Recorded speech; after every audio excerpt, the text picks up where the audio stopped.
Whoa, that's loud.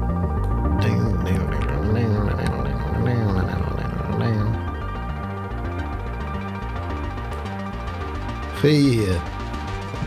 Yeah.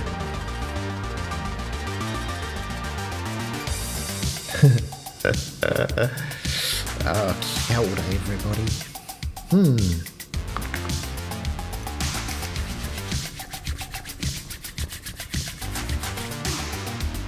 Get a little few all aboards happening. Few all aboards. Yeah. Oh man. Sometimes you just start a stream. Sometimes you don't think too much about it. Thought a little bit about it.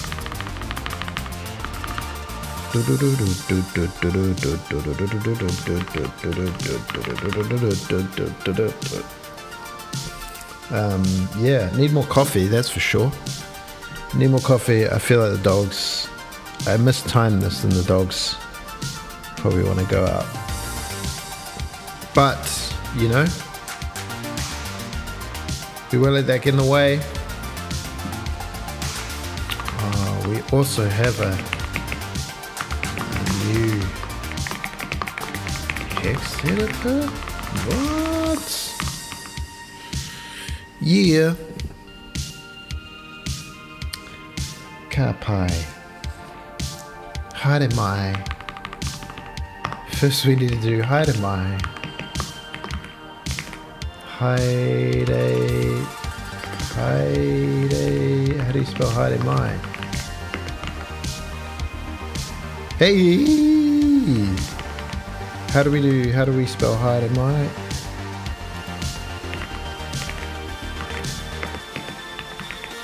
Oh, it's got no thing. Haere mai.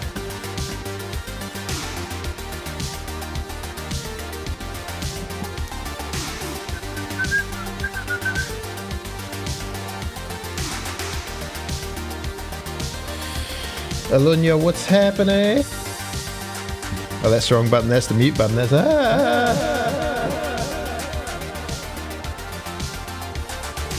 did a little haere mai.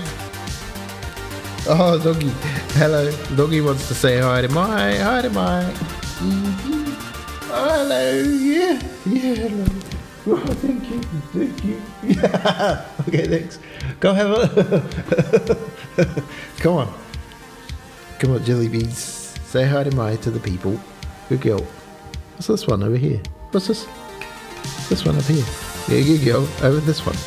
This one's up this side. Yes. Whoa! Oh, the doggy. You know what? I think hey, Jesse. I think I may have, oh, Chili just wants to sit here. Maybe you can be on the big chair. Ooh. Get you in the BG. Oh, the mic's in the way. What is happening?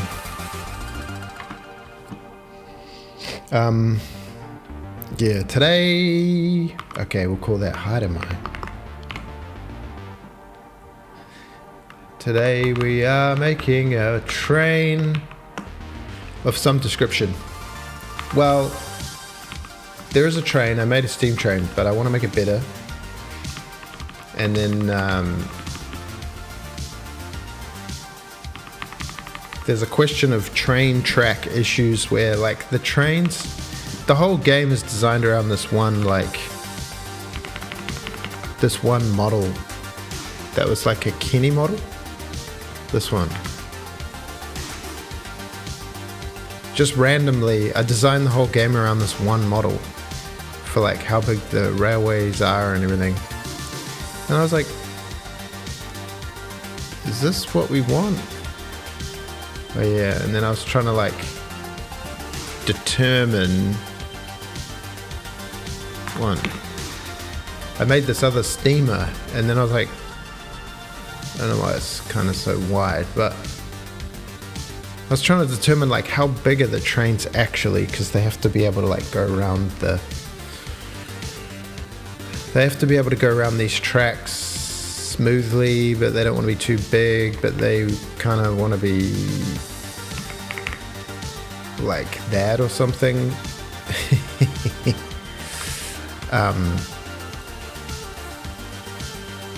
Like what makes the best movement, what's the best scale. So I thought before doing that I should probably like revisit the train tracks themselves, maybe just adjust them slightly. I don't know whether this is super necessary, but this is where I'm at. Yeah, so there's that. Then I was going to change the model, yeah, and then I was like thinking of this locomotive logic. The point of like having different trains is they have different stats, different horsepower, top speed, weight equals horsepower over weight, something like this. So there's a point in getting better trains. Yeah, sorry, straight into business time. What's happening with everyone? How are we? How's morale?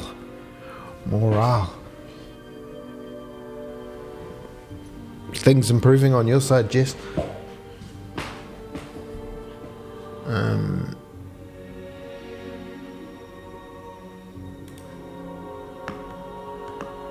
Ba-da-ba-dee-beep.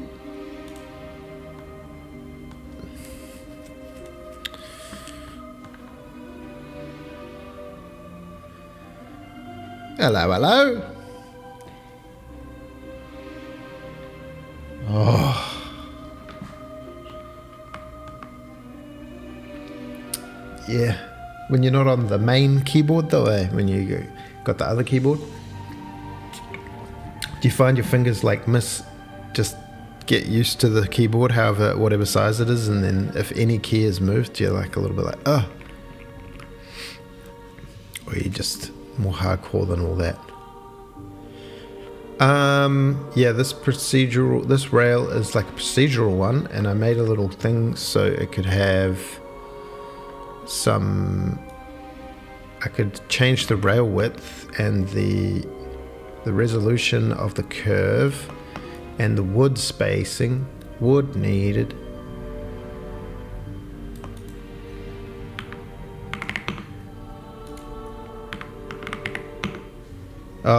Cheap generic Logitech. Oh yeah.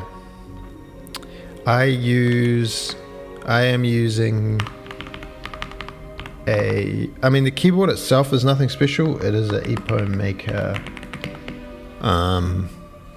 It's just some 108 key one, 104 key. I just needed all the keys, but the switches Budgerigar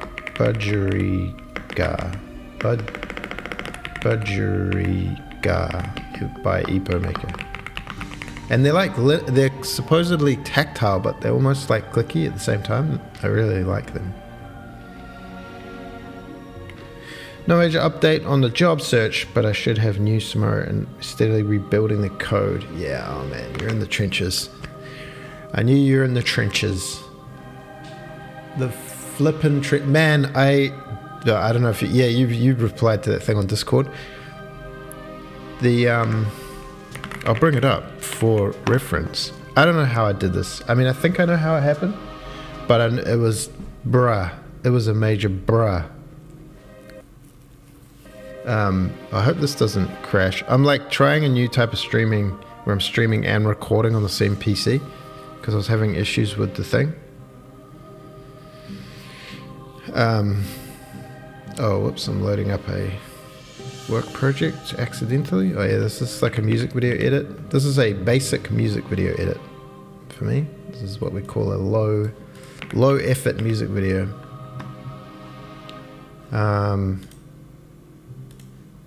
These are the sync takes. Only 35 takes, not many. But if we go to projects, I'll open Daisy Train's edit. From the devlog, I don't know what happened. I must have closed the project and fat fingered the delete key and deleted everything in the timeline in and out. Oh yeah, there we are in our little thumbnails thing. So this is the devlog timeline. So these are all like the live stream selects and stuff. But if I go to some backup copy, so this is what the edit's supposed to look like. I mean, this is like a half finished edit. And then there's this other, I was just loading all these backups and I was like, oh dude, it's just gone. Like the previous devlog, Daisy Trains 01 version 2 current. Yeah, this is like a complete edit. So it's like quite a lot of stuff going on. And then when I went to upload the latest devlog and I opened it, it was just blank. There was this whole thing from here to here was supposed to be like 10 minutes worth or whatever. It was supposed to be like a full edit, and I was like, what? But luckily I'd output it and that ended up being the final. That was crazy. Hey,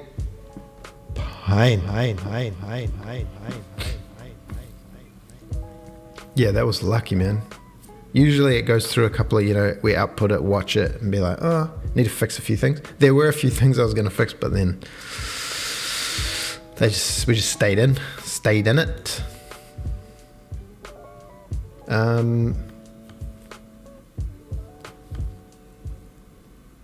What I need to do is make this but straight and sloped so they all match. I mean, how important is this right now? Because it's a whole process of like, oh yeah, there's this also. Is this worth talking about? New text editor? So, I don't know why, but I was like, I came across this text editor, 10x, right? Doesn't look like much. Find file, Daisy Train. Oh, you see how snappy that is? Editor. Oh, it still does. All right, and then say I want editor.h. Boom, over there. Beep, beep. And then it's so fast. Like if I go to some definition, beep, beep, beep, it's instantaneous. Beep. Because I was having this issue with VS Code, where you're in here and you want to go to where is the thing for this? It knows it now because I just did it, I think. That's quite fast. Is mouse button pressed? And now it's working.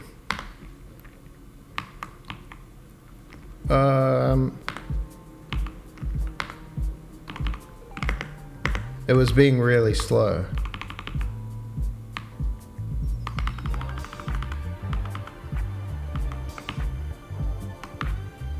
What about you? Do you know about this? Now that I'm on stream and I'm complaining, it's like, well, what do you mean? I know everything. Everything's fine.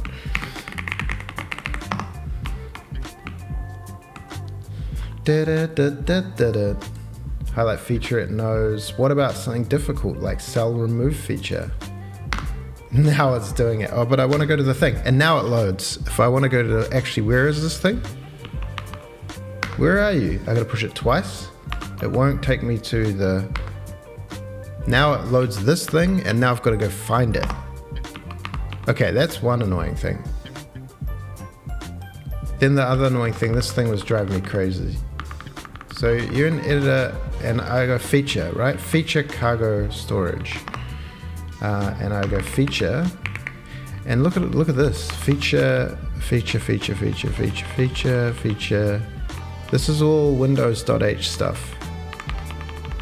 All this stuff, I can't get feature. I can't get my features. I have to write feature and remember cargo, whatever. Anyway, that's a little bit annoying. 10x, you'd be like, feature. Oh, boom, they're just there. There they are. The ones I want. And if I was in caps, feature, oops, I gotta spell it right. feature port trees, and it's got all these other crappy ones, but it knows that they're not important to me.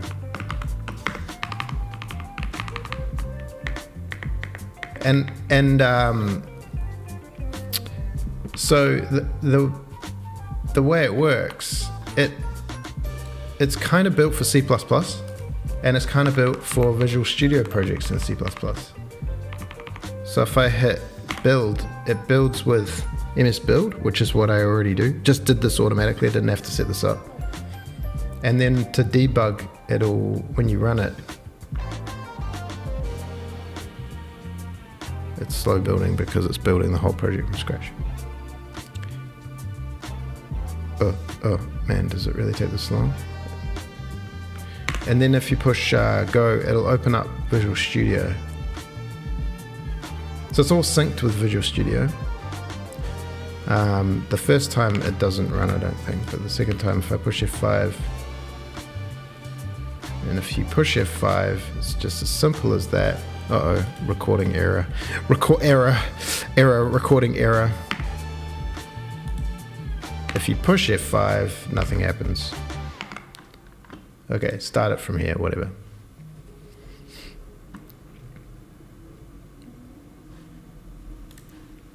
Oh yeah, I was in the middle of doing stuff.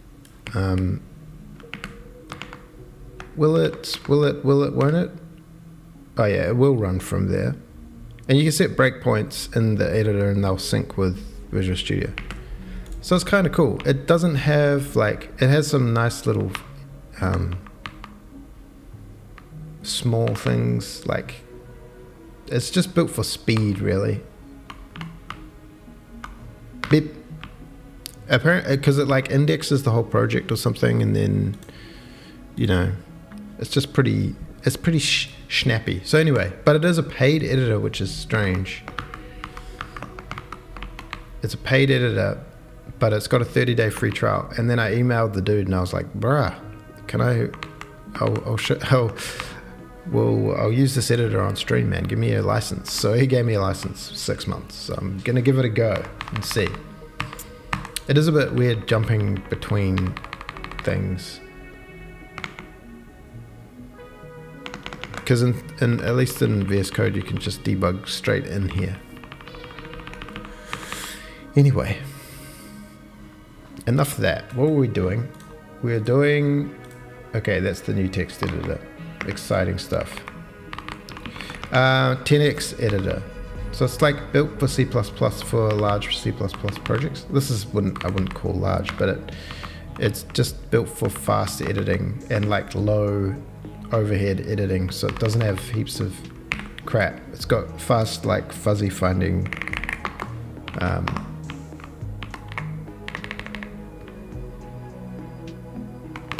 It's got good syntax highlighting, and it's got nice what's called IntelliSense.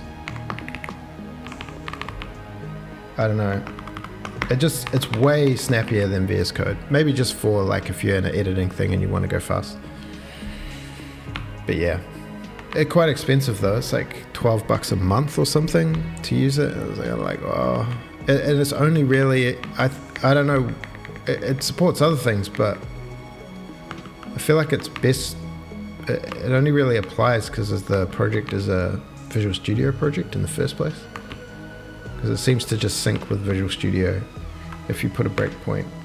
And then, where am I? I'm in an editor. Go to editor.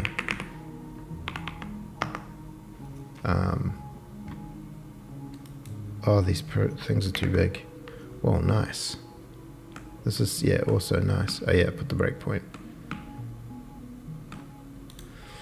So yeah. That's where it's in probation. We're testing. But before any of that, I'm just make some Rails stuff. Just going to update these models to be a bit more uniform. I don't really need to do this, but I was trying to think about a way to actually define the scale of the trains. How big is a train? Because right now there's kind of this big chunky boy, And the size of the train impacts the quality of how much it adheres to the tracks when it goes around the curve. So it's like maybe if the rail size is conformed. Okay, I'll stop talking and actually start doing something. I'm gonna try. But anyway, how is everybody anyway? How are we all? Is it still the weekend in some parts of the world? What day is it today? Is it Monday? Where I am? Oh, it's Wednesday. What am I even talking about? As you can see, we're focused in, locked in here. We know what day it is. Yeah, Tuesday in the United States. In most of the world. Actually, I don't know what it's probably not most of the world. It's a sphere. Time is contract correct. I'll keep it at that.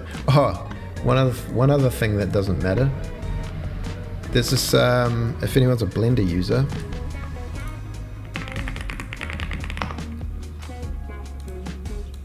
I don't know if this is a new thing or not, but on the Blender website, there's extensions.blender. There are these. I was looking for Blender themes. This is some 2025 stuff. You drag and drop it from the browser into Blender. Beep. And it will install the theme. I was like, yo, that's kind of cool. I was like, man, that's what I'm talking about. There's some really great themes. Genuinely Disgusting being one of my favorite. Neon Nexus being another one. Whispering Ripples.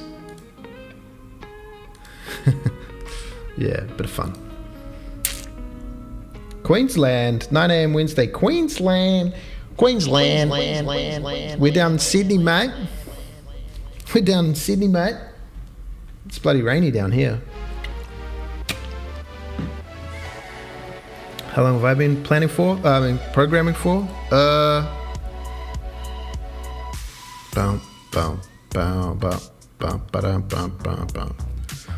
I think like 3 years. Although like 2 of those years were Unity scripting in C#, probably. Yeah, about that.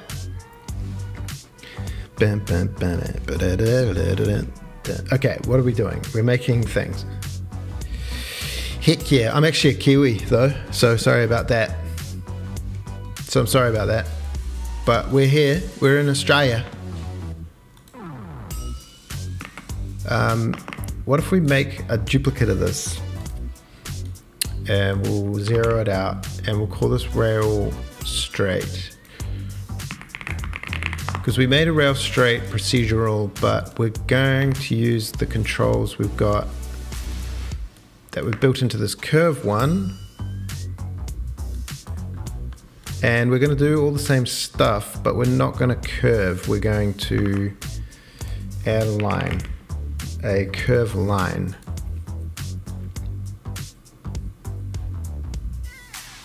We're going to see we get that line, which is not the line we need. And it's kind of about the X, the Z will be 0. So this will give us nothing. The start, this wants to be 0.5, yeah. And this wants to be negative 0.5. Oh, whoops, not that one. This is negative 0.5. Oh, I'm confused already. This is 0. This one here, okay. Negative 0.5, yes. Oh, 0.5, yes. 1. And this is negative 0.5. Okay. I mean, oh, it's the same. 0.5. Yeah, okay. We're doing it. It's getting there.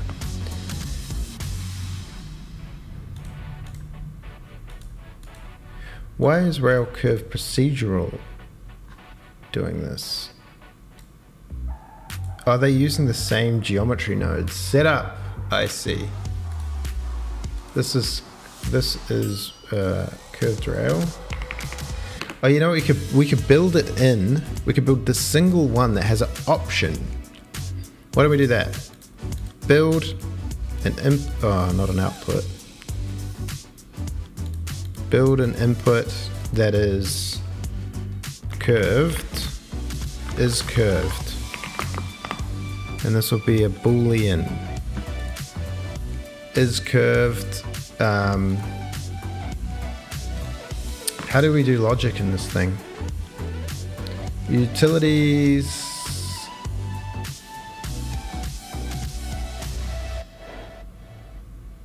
Field, vector, color, rotation, material volume.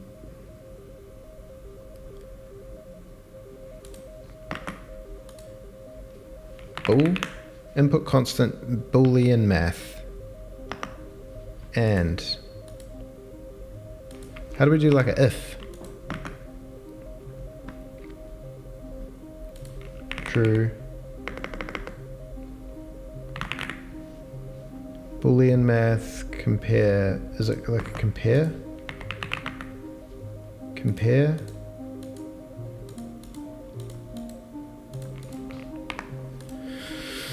Was it some sort of switch or something? I should have thought about this before getting involved with it. Switch. Okay, true, false. Okay, is curved. Switched. It is this curve. True, it's this curve. Badoom. False is this curve.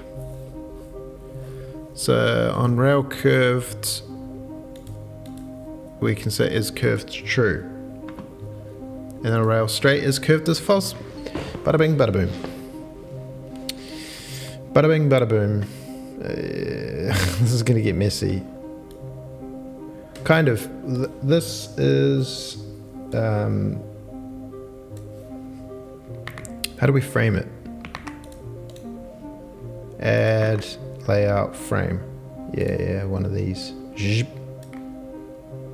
Frame description is sleepers.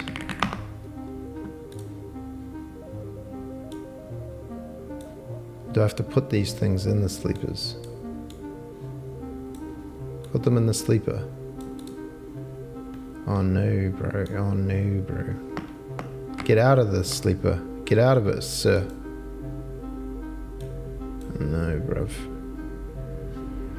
We're trying to make trains, but we're stuck in geometry nodes. Okay. You be down there. You get these ones. Chuck them in here. Okay, that knew about that. Okay. Group node. Oh, okay. We call this sleepers. Sleepers. That makes sense. And this is it. That's like F. No. How do we frame it? Frame. Weird that you gotta do it. This is probably a better way. Okay. And this is wood. Okay, so if curved, use the curve line. So that's the line. We want one line, and we want to do this start and end position 0.5. So this becomes this. Let's break this apart. Combine X, Y, Z. So that becomes X. That's also this X. This is not what anyone bargained for. Y is 1.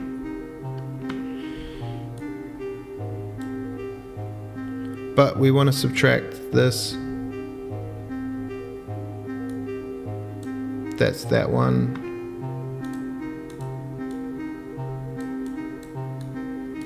And then we want another one. Whoa.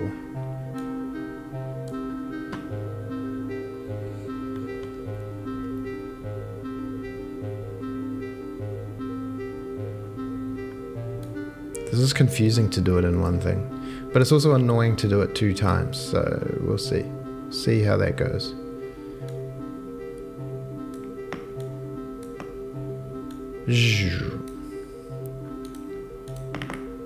Curve line 2. Where is that? That ball shouldn't be there. That should be there. Switch. We need another switch for the other one. For the curve, we're going true as that one. Is curved that one. Otherwise, this one.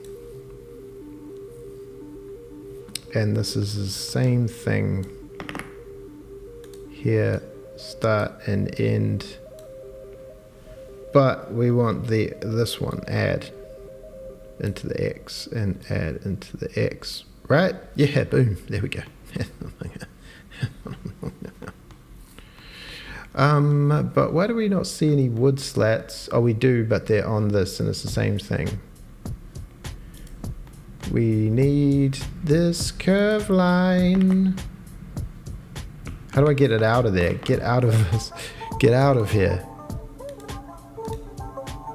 Remove from frame. Nice. Add to frame. Okay, curve line. And we need another switch. Alt P. Okay, so curve is true.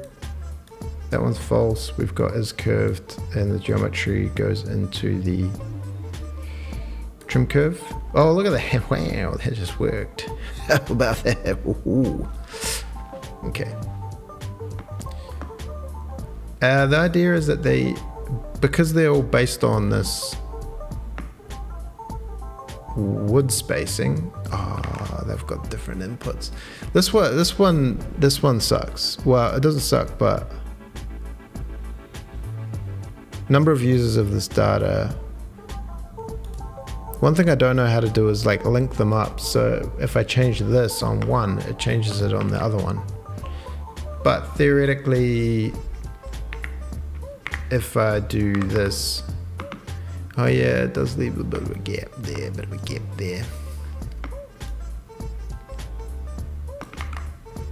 it's the trim curve, this trim curve thing. The trim curve. And it's based on the wood spacing.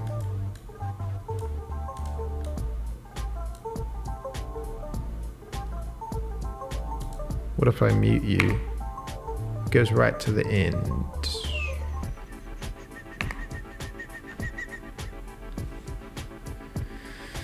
I see.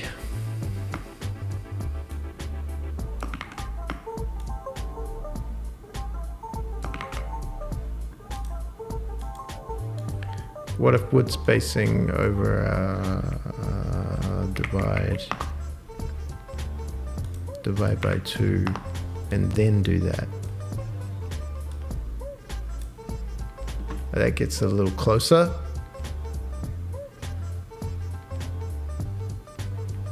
Mathematical. 0.35. 0.35. Okay.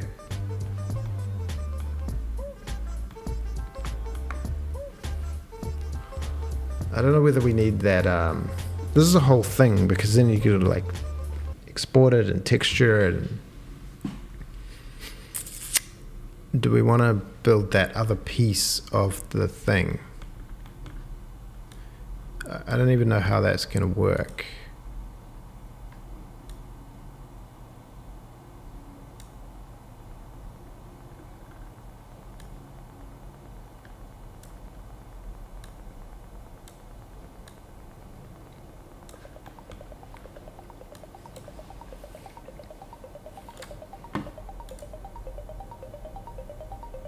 What even is it? It's like another extrusion or something. Maybe we'll just do like this for now. The other thing we've got to do is realize instances. Realize instances. Realized. Nice. We could probably get away with like extra geometry that we're not using.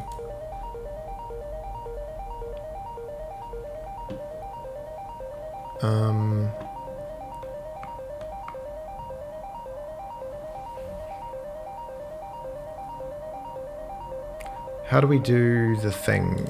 Let's set this to 0. Alright. Set up with a texturing thing. Should we bother texturing them? Maybe.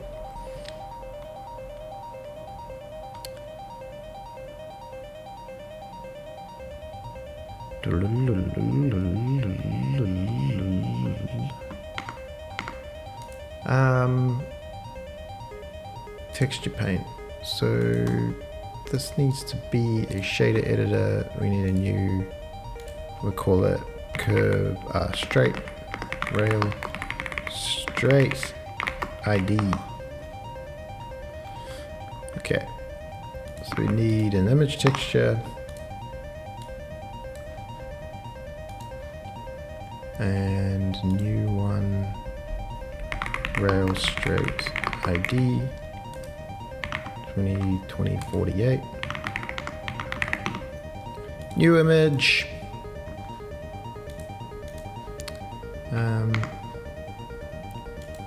Object mode. So why is this white? It should kind of probably be. Oh, we need UV.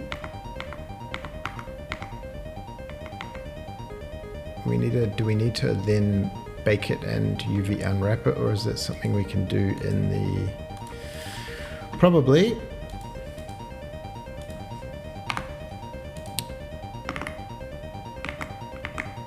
So if we made this baked and we apply this, boom. All rail straight procedural. Where are you? Straight baked, straight procedural. Edit mode, faces, all. Why is this so weird looking? Am I like...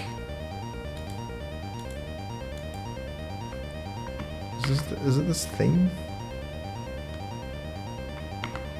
Oh, sorry, straight baked. My bad. Okay, that's selected, is it? It's confusing.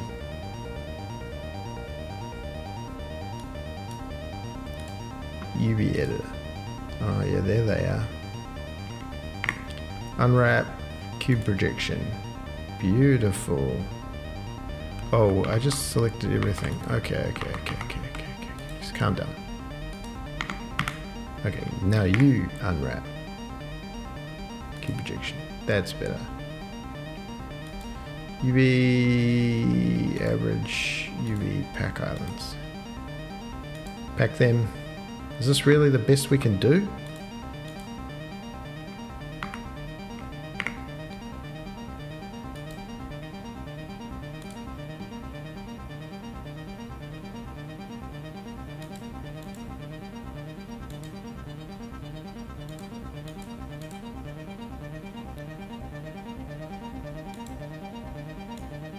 I feel like there's no reason these can't be much bigger.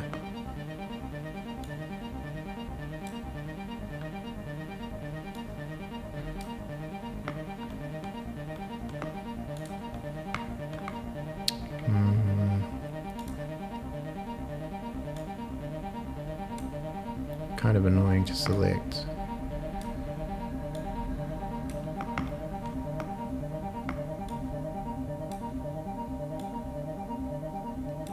Is there a thing where you can like set a vertex group in the... Why are these not like this? Boom, make them big. Linked. Linked. You there, linked.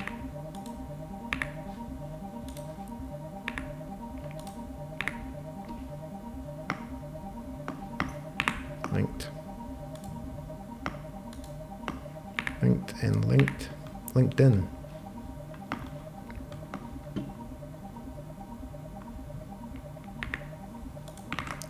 It's not.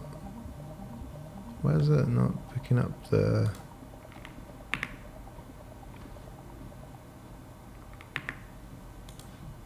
Strange.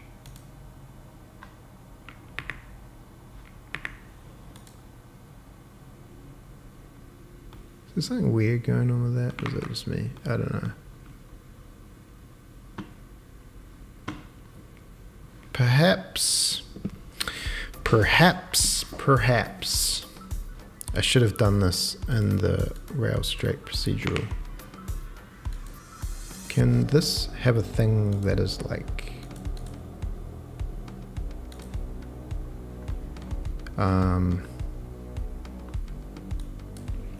group vertex? Can we realize instances? Can we add a thing? Geometry, operations, attributes, capture attribute, point. What does it do? Down, down, or down, or down. Or, okay, whatever. We'll do it the other way. Whoa.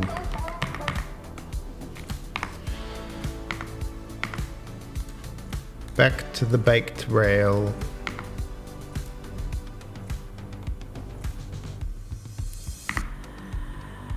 Back to the baked boy. Let's just do this for the sake of... That's all of those, right? Group, assign a new group. Call this wood. Invert selection. Create a new group, assign a new group. Sleepers. I still don't know why this doesn't... Well, it seems to like not show me. It's like, why? Pack islands. Pack. Okay, dude. Yeah, see, it's like they're not selected. Does it need to be on this mode? Select. Those ones are good. Select. Sleepers select. Why does it only select some of them? Oh, so this need to be on face mode or something? Edge mode, face mode, island.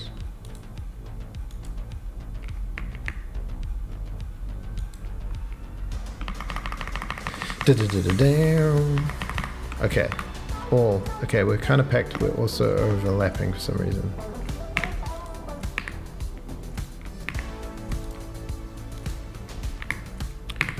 This is taking too long.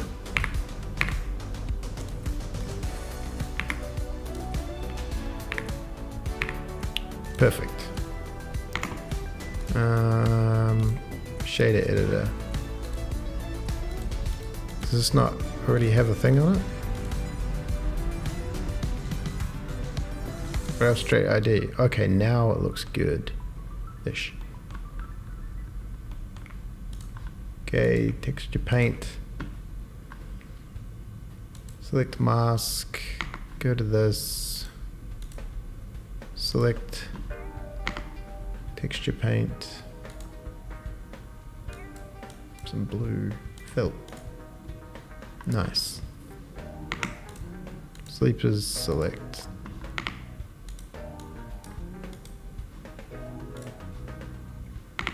Dude. Why would you be like that? Assign. Select. Nice. Okay, my bad. I probably did something wrong there. Okay, done. Object mode.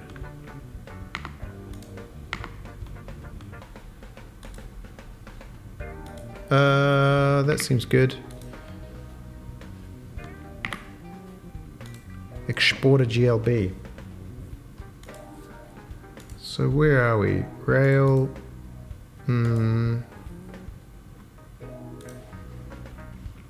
Straight.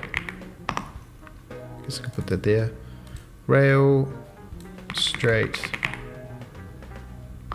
model. Genie GLB. Export. Okay. Man, we need a little time limits on some of these things. We need time limits.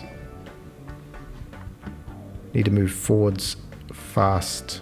Fast forwards. Okay, file new. We go get the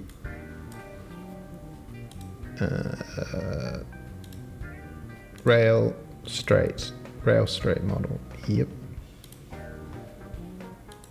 OpenGL. Open.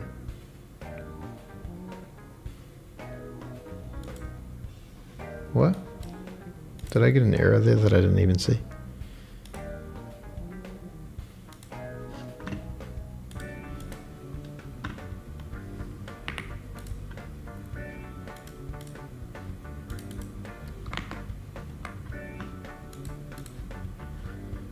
Seemed weird when I went here and I went to this. Oh yeah, there it is. Rail straight, OpenGL, open. Discard changes. There they are.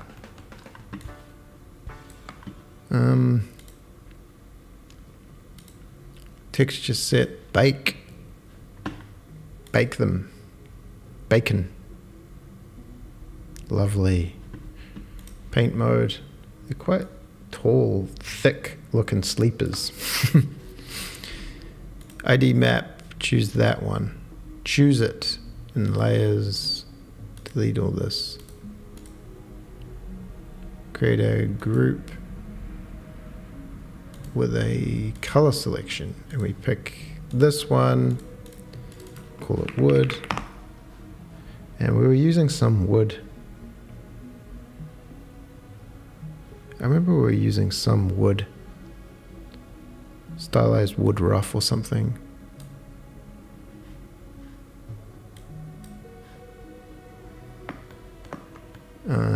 But perhaps we were using a different one that was like old dry wood, no, mossy wood, straight wood. Maybe it wasn't this wood. Was it in here? Wood. Chest stylized. Can't remember, it was kind of a reddish one. Wood rough.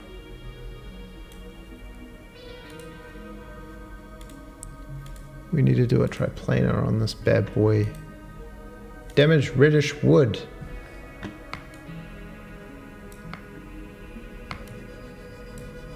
Dum, dum, dum, dum.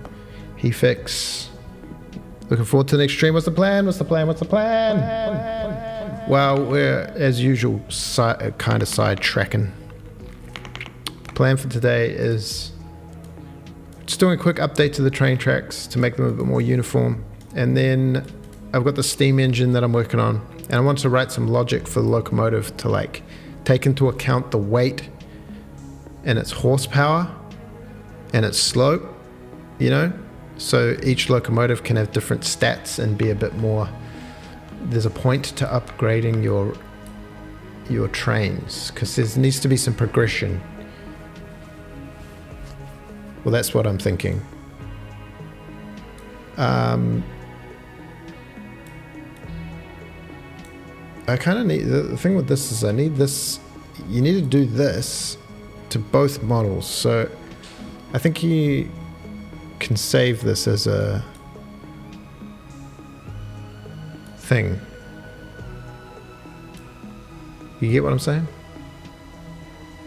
How much detail do we need in these wooden planks, really? Probably only ever going to be seen from like here.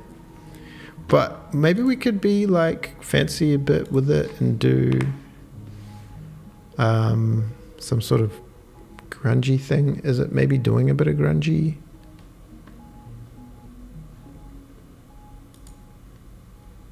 Some little AO.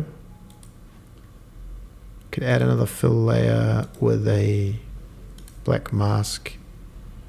Use some sort of generator, like a ambient occlusion generator. Inverted. Make this like darker. Give it a bit of shading.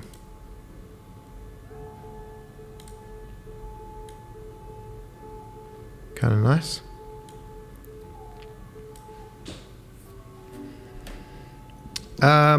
LODs. Right now everything is low, pretty low poly. But I did think, I was thinking, oh, if I go here, is this going to make me rebuild everything? I was thinking that right now the zoom's all bad with the camera. Oh, I kind of fixed it. So at least it steps now, but I'm thinking of having just set zoom levels, because right now it's kind of doing a calculation and it does this little, sometimes it does extra and they're not very uniform. So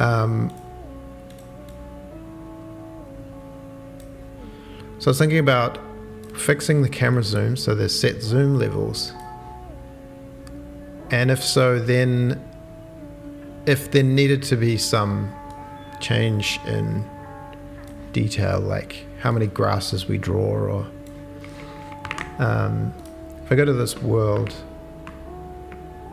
I'm in debug mode, so it's going a little slow. Is all this recording? I hope this is all recording and stuff.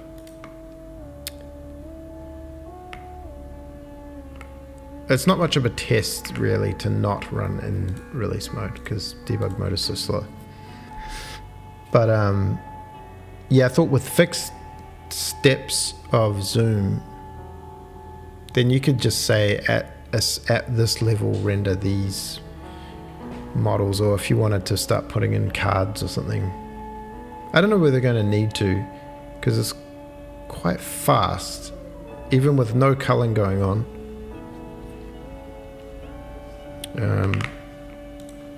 Like this world has 40,000 instances or something with no culling, and it's like 2 milliseconds. Okay, so we've got some pretty good headroom so far. So, but like here, you know, you don't need so many grass. A lot of the grass detail you're losing. So I don't know whether there's some optimizations that could be done. Could be good. Go away. How many editors do we need to write a program? How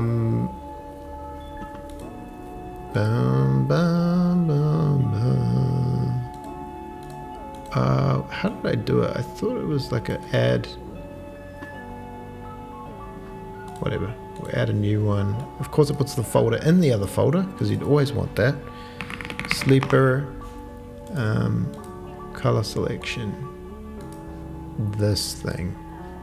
Why have I got this horrible? And then we can just grab some steel or something. Steel, bright, layered. Steel.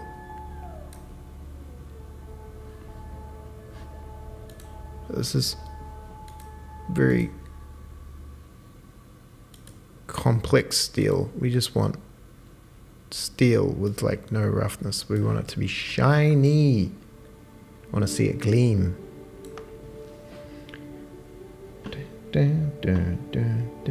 UC Paint. Is this like a sort of a procedural texturing situation? If Dragon Laser was here, he'd be non-stop about why are we not using Blender for texturing.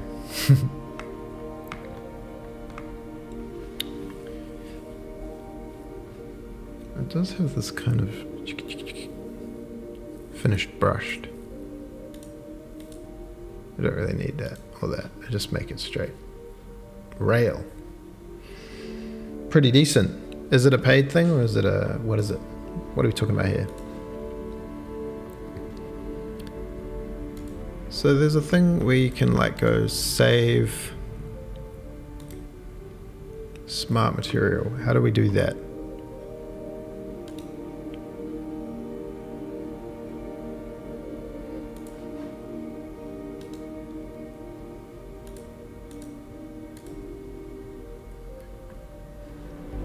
File. Where is it? Where is it? Where is save material? Where would you be?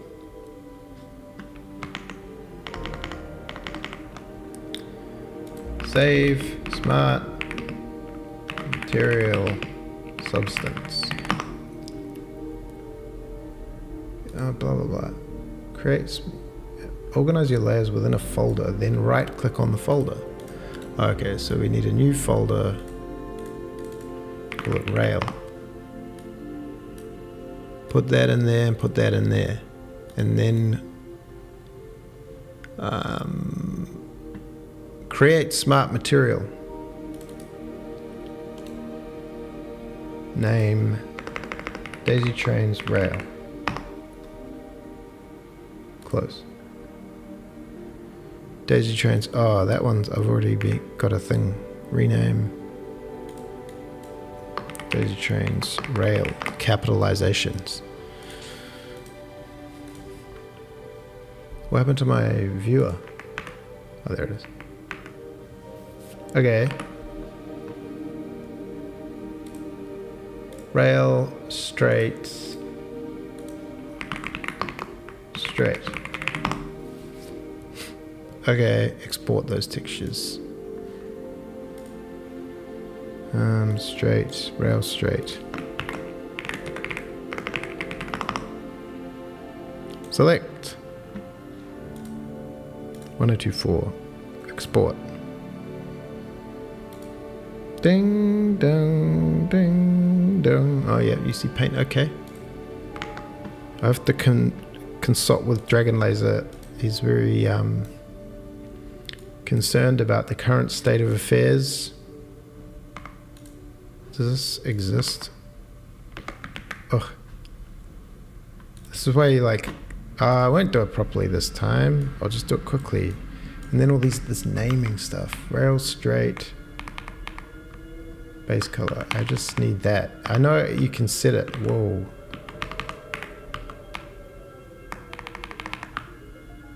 ID base color. This is, we don't need. Rail straight. ID metallic. How annoying. I should have just not done this.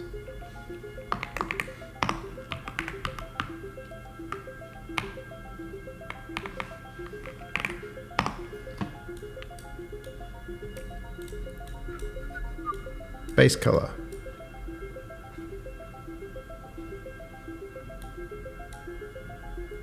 Metallic, and then you got to always convert these things to non-color.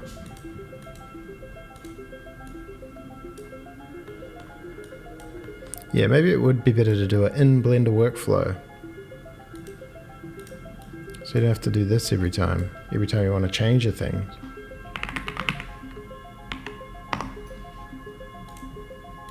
Normals.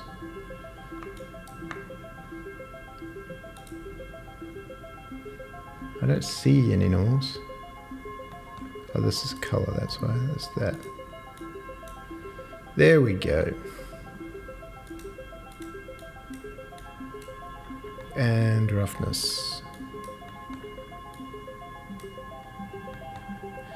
Oh yeah, this is going to be annoying to do the other ones as well. Do the sloped rail. Actually, I won't do the sloped rail because oh, they're all going to no longer. There's so many to change actually. Maybe this is folly. Maybe this is folly at this stage. And instead of doing this, I should be just doing the train itself. The Jubilee. Save. Oh yeah, see this is where I was like, oh, it's the wrong size. Jubilee baked. Which one has the texture on it? Jubilee cold compartment, Jubilee procedural, Jubilee steamer. And I took all the colors out of it.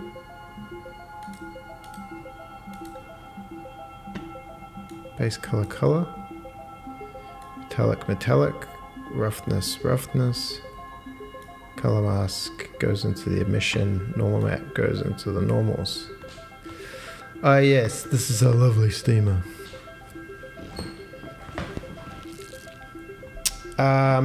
Yeah, this is the thing. I modeled the steamer to these. Well, this is the scaled one, but it was to these actual schematics of this Jubilee steamer, which was originally actually in Transport Tycoon. But then when I put this guy in, I was like, oh, this is the size of the train that the whole game was designed around. So then I just like did it quickly, squished it down a bit, just scaled it. But I think I need to like actually edit it and move, and I gotta remove the coal thing and have it as a separate car if I want to use it, which could be kind of cool.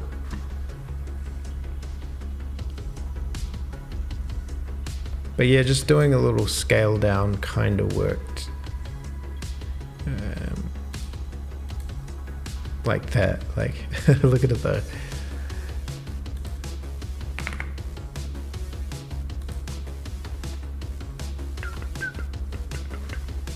It still needs to be more like that. It just looks a little silly. And then you got to scale it down, and now it's going to be kind of tiny. And look at the wheels are all funny. The coal compartment thingy mabob also would need to be like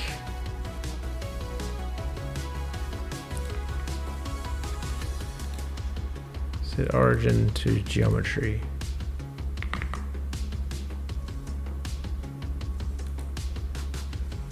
Jubilee steamer, okay.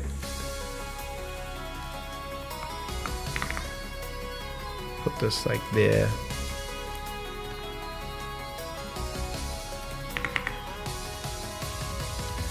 It's just gonna need to have the same scaling applied. Copy scale. Okay, other way around. Oh, what? You can't undo that? Come on, bruv. Wait, what happened? Why did it get bigger?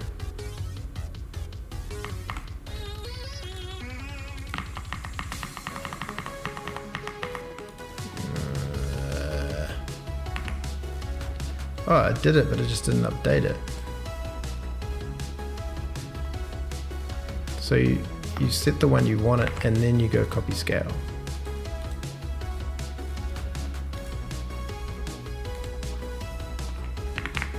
Sorry, I'm a bit all over the place today. Alright, and you have this running behind it going. Kinda.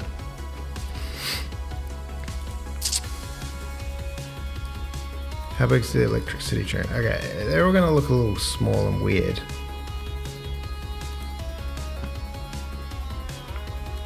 But I'm just gonna go export this to Jubilee, to the Jubilee, and then this can be at 0. But it needs to be like this, and this needs to be at 0.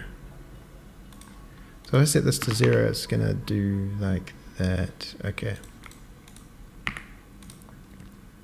Jubilee coal.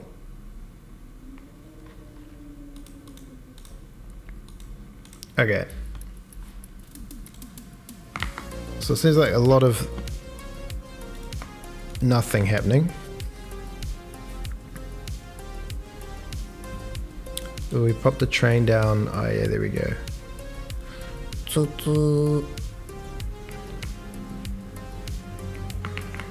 Yeah, it feels a little small,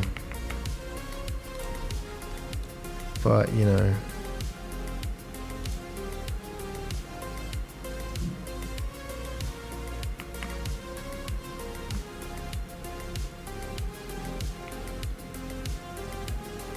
So one thing I could do is add the coal thing as car 1. How complicated is that? I guess it just needs to...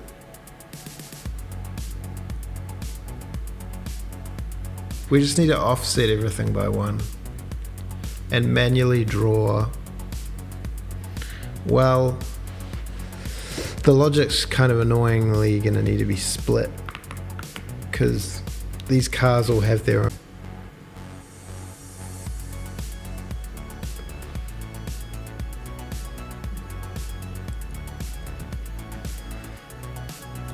Let's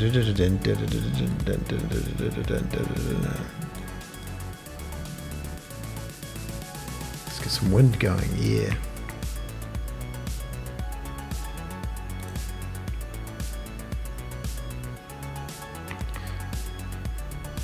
Okay, how can we do it?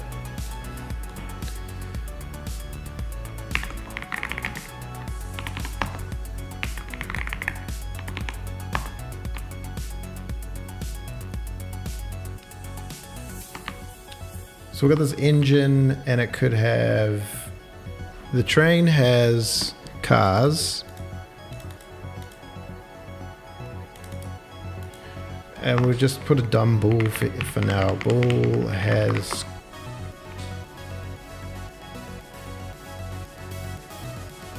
extra compartment. And we'll just set that to true because we've only got one type of train right now. And then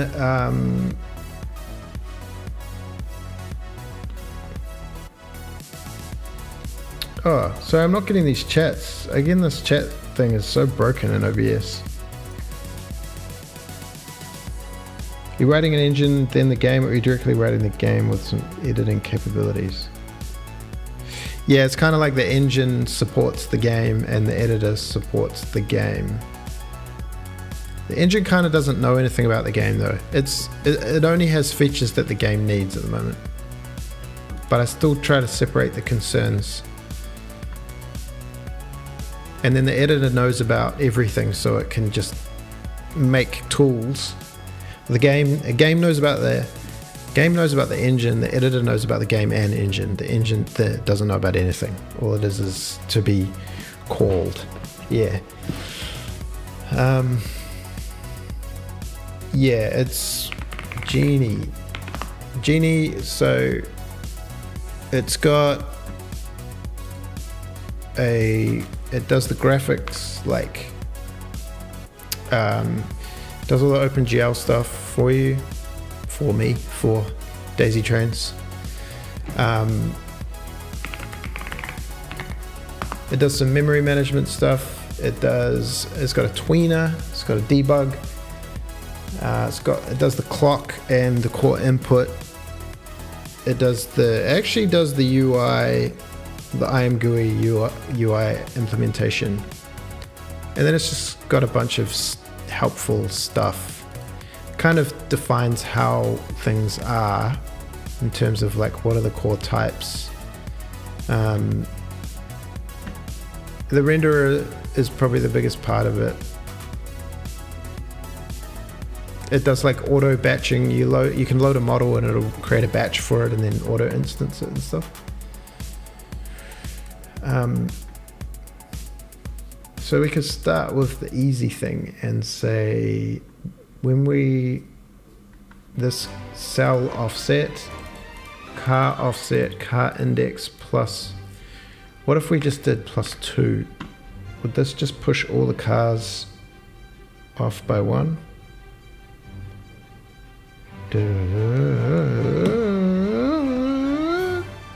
Oh, that's right. Oh.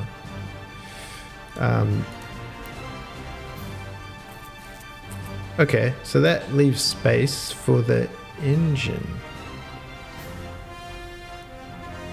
for the coal compartment. But we still need to transform it like any other train thingamajig.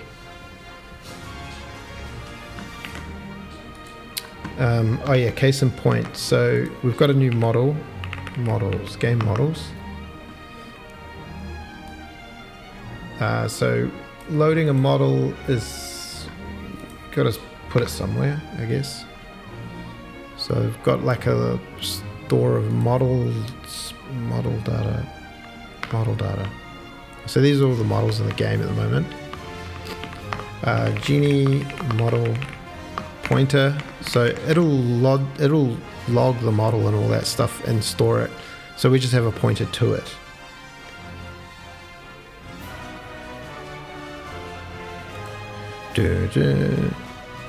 Nah, I think imagine like the core thing is the puzzles. So like you're gonna look at a level and be like, okay, I gotta get this cargo here and this cargo here, but there's trees in the way there and I gotta put a thing over there and a tunnel through that.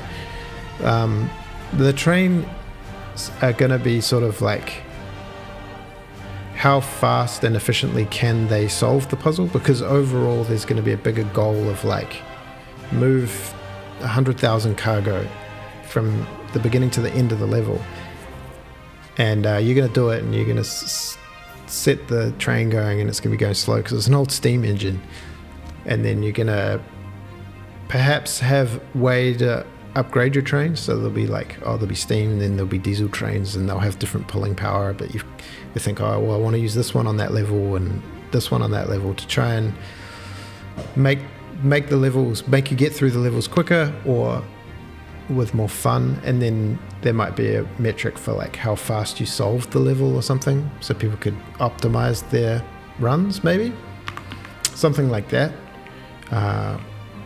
Coal car. So I'm just going to make it explicitly right now. And train bed, and ggame models.coalcar equals genie models load model res models trains jubilee / coal. What did I call it?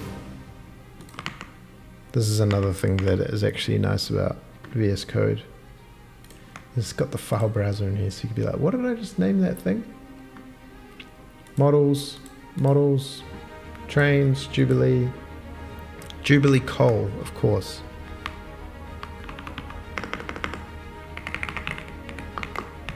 Coal, and then we have this insane thing where we say, how many instances do you want to support to begin with? And I'll put like 32.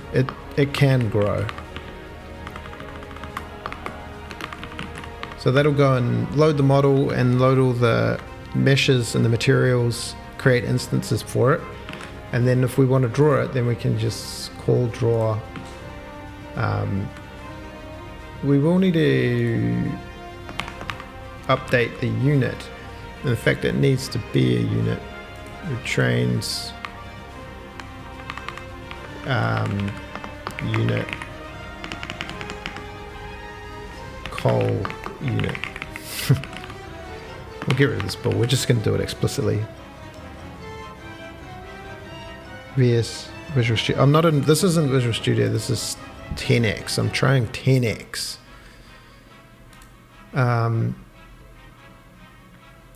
So we kind of want to do this offsetting here.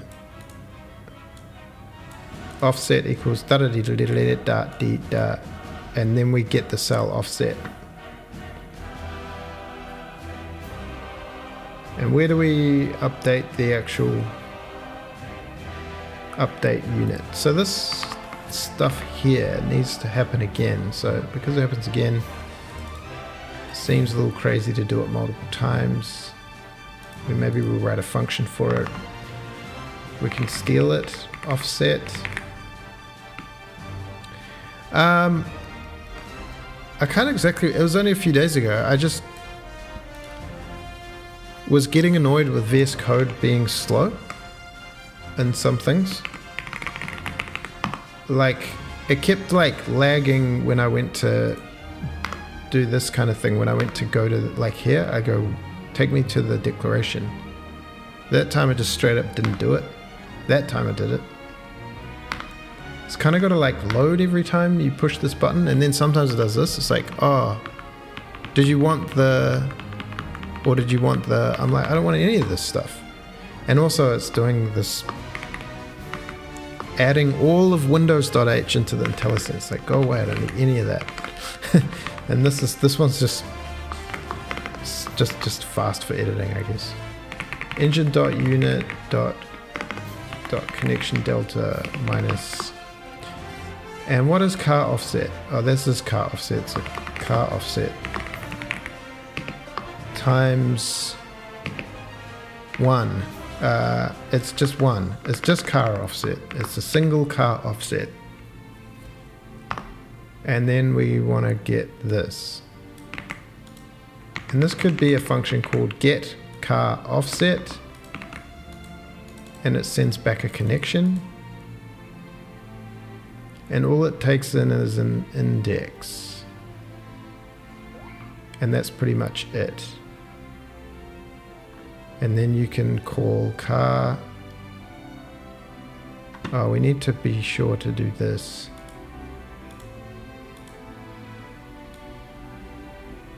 Oh, we need to do this. These things are important. I don't know why we don't do them directly.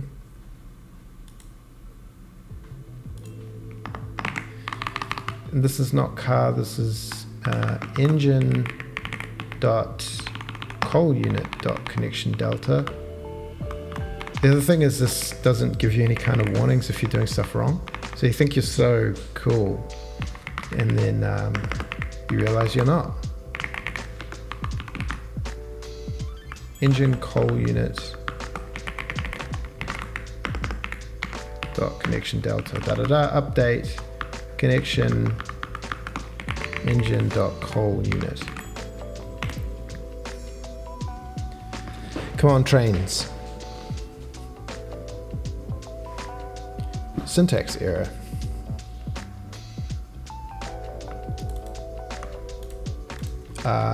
Okay, we need another one of them.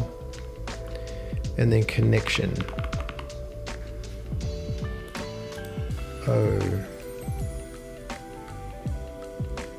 Oh, this is supposed to go here, right?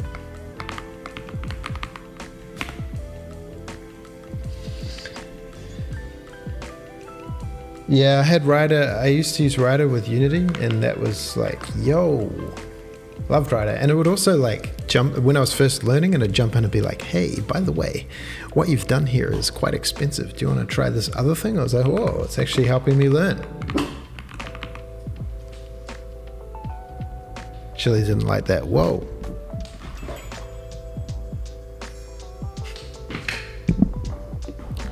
Oh yeah, I was talking about that earlier about the Blender theming. I found that Blender themes website yesterday and got all excited. Okay, so this is all a bit messy, but this is smoke particles. This is the coal car. And then we just want to render, add model to render ggame models dot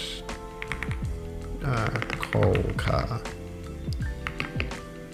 And we want to send it the engine dot coal unit dot transform. And this is where we can make it whatever color we want, because we've got like our little dyeing thing. We'll see how if that works. I'm such a theme junkie.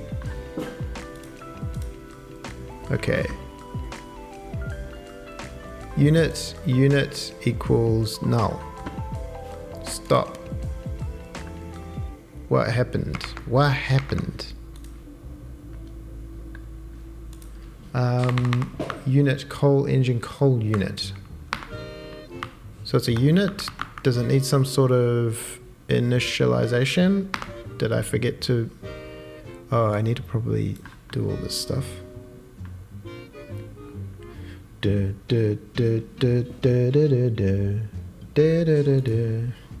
Engine dot coal unit dot train equals train. Engine dot coal unit dot train index. Train index equals train dot index. Level of train index, yeah? Unit index. I mean, whatever. Does that matter?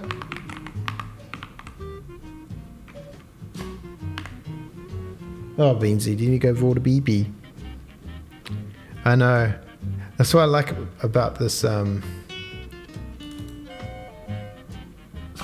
it's that. Oh, be the thing that you need to be. I like this editor because there's like not that much you can do with it. It just works for what it needs to do. So what's the problem here? Model is null. Okay, so I didn't load the model properly. Game models.cpp. Coal car. Jubilee coal. .glb would help.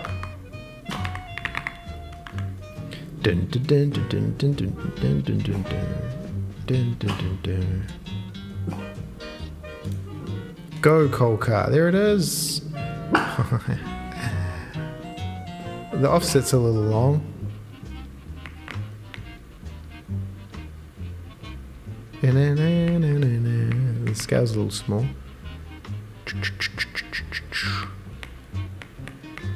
We kind of need to squish the offset of the first chappy.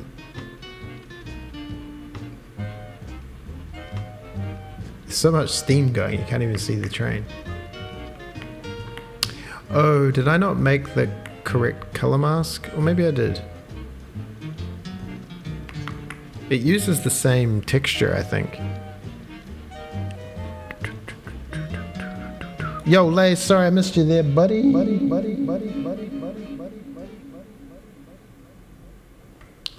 Did I just close the game? I did.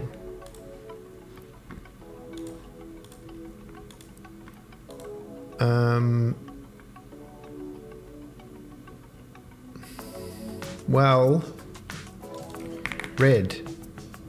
Orange red. Make a orange red coal car. Make this orange red as well.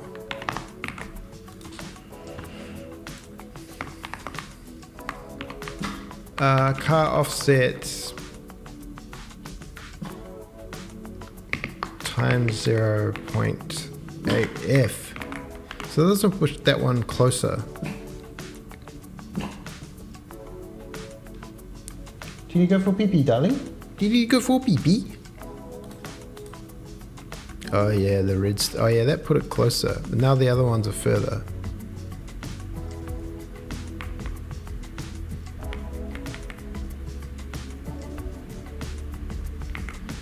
I guess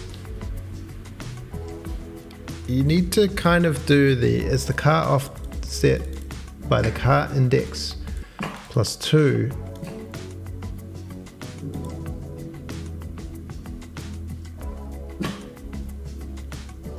So that is a uniform step per train car.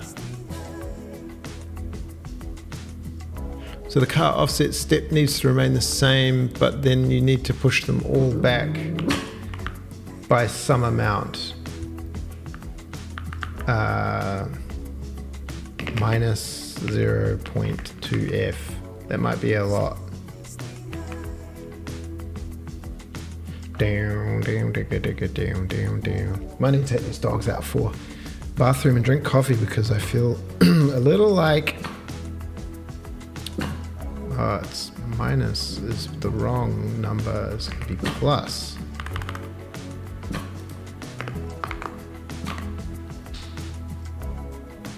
Yeah, chili beans.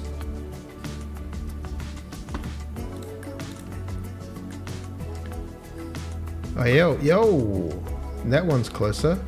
So that was full offset. So you bake these into the train data. Whatever the train is, it says how long it is. 1.5. Okay. What I might do is just set up a little level and have these trains going round and round.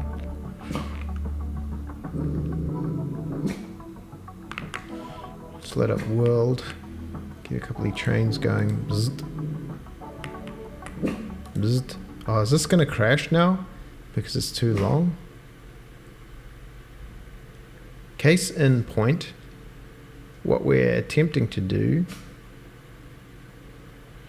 is have trains, so the trains, the whole goal is that the trains are editable, so they're like, oh, it didn't crash, that's good.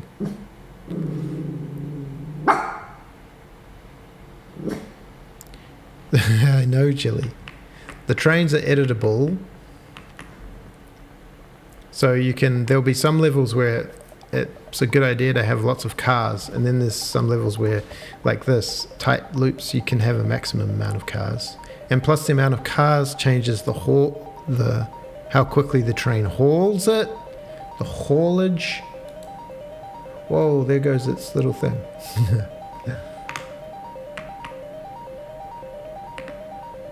I'll just let these guys run wild for a bit.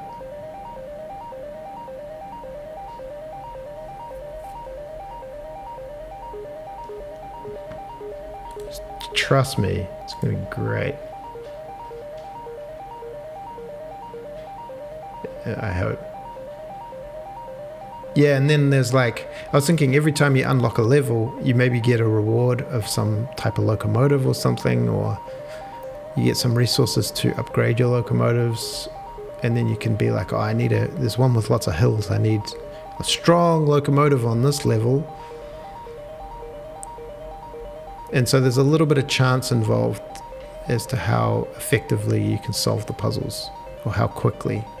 And then there'll just be a speed up button, so you just go.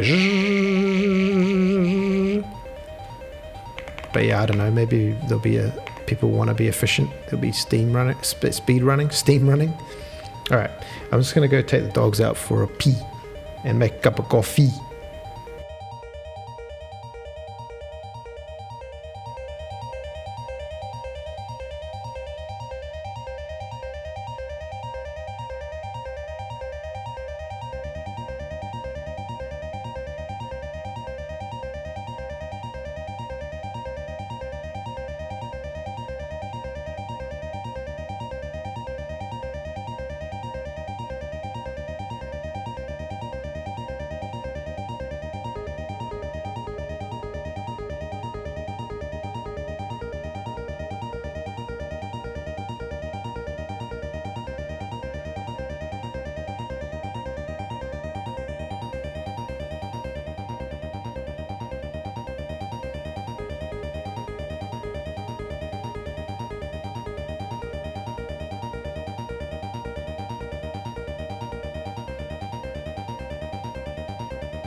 I feel like the wind is like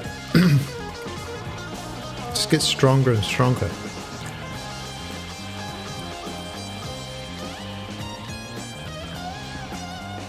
Oh man, gave up on themes. You're a real programmer.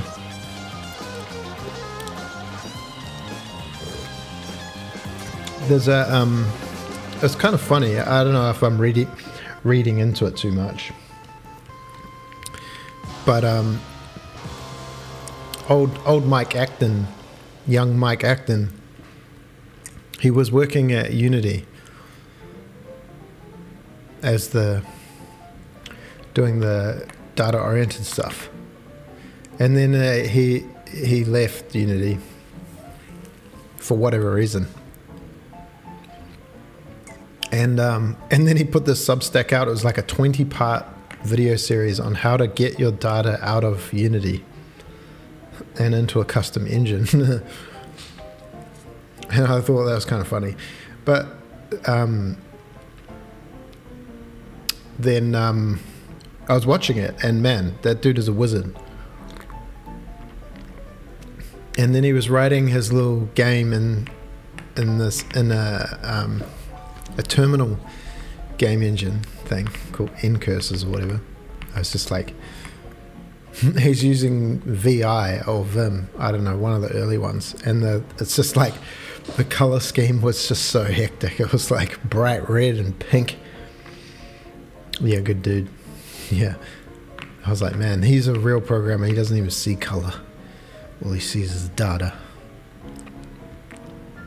Still annoying, these curves. They just make things bunch up so much. Maybe the train because I just saw that we can do a total offset. There could be like a cumulative offset. Bang, bang.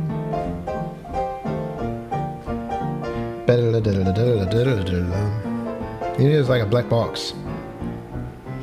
I know. That's like, would you rather be responsible just for the scripting or responsible for everything? And I mean everything. But like, the real thing with Unity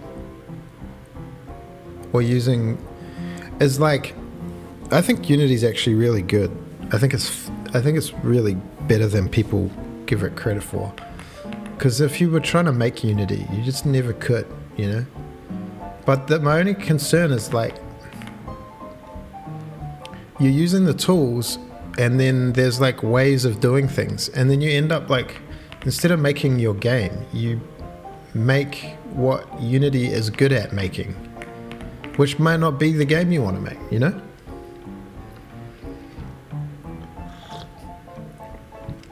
Yeah. Like I was thinking about it, like we got some stuff coming up. We're moving back to New Zealand, and we're kind of committed to buying this property, and I'm like, if you were just a real business, you'd be like, man, make the game with whatever engine makes it fastest. But then I don't know, like I don't know whether you come to some interesting conclusions by doing it this way, where like it is the way it is. There's so many weird things going on that it becomes this like unique little puzzle.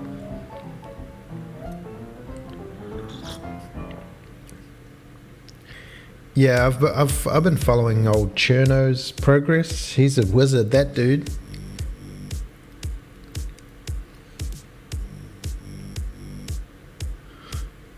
Yeah, but again, like, it's like an engineering thing. Like, they're creating a general purpose game engine, you know? And Unity's a general purpose game engine, and Godot's a general purpose game engine. And if you're a real hardcore engineer like those guys are, then that sounds like a cool thing. But if you're like, at the heart of it, you want to make this game, and you're not much of an engineer like myself, then perhaps it's more about just creating the systems you need. Because it's not like you could do anything with this engine. It's pretty locked to daisy trains. Not to say that project isn't really amazing.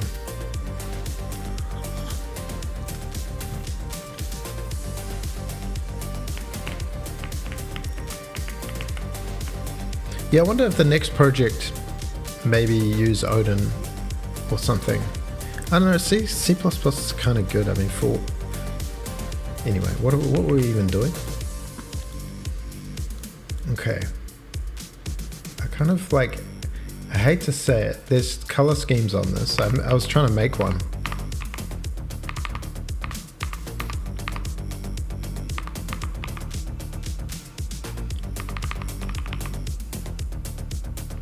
That's kind of cool.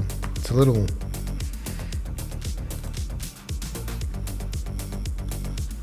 They've got the Jonathan Blow.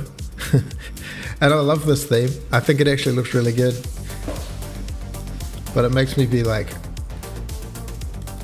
it's very Jonathan Blowish.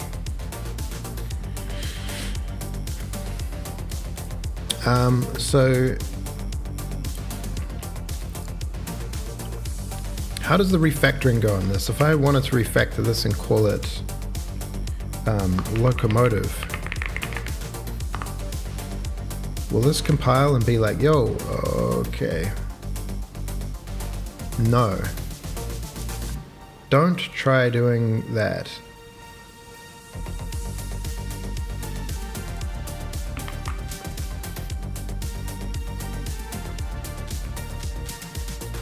Type destruct engine. What if I went like that?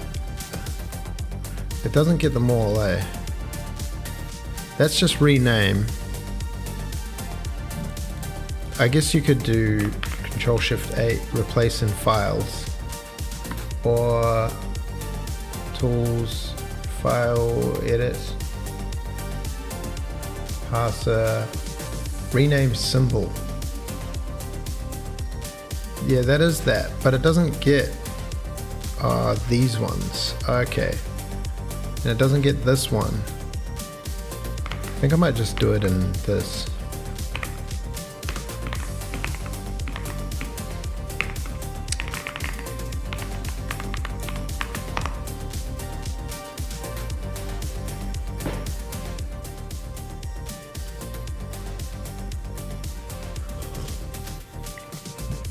Try not to go overboard when making a game in C++ is difficult. I know, but like for example,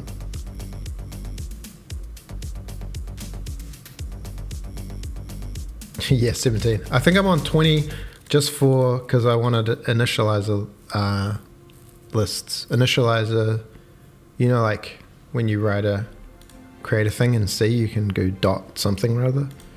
That wasn't very informative, was it?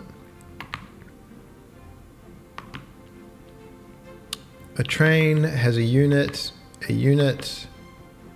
has a structured train. We have all of these 4 declared ones. I want to do both of them, please. Okay. Locomotive. Wait, what? Had I already changed it? Save. Okay. Struct engine. F2 this one, and locomotive.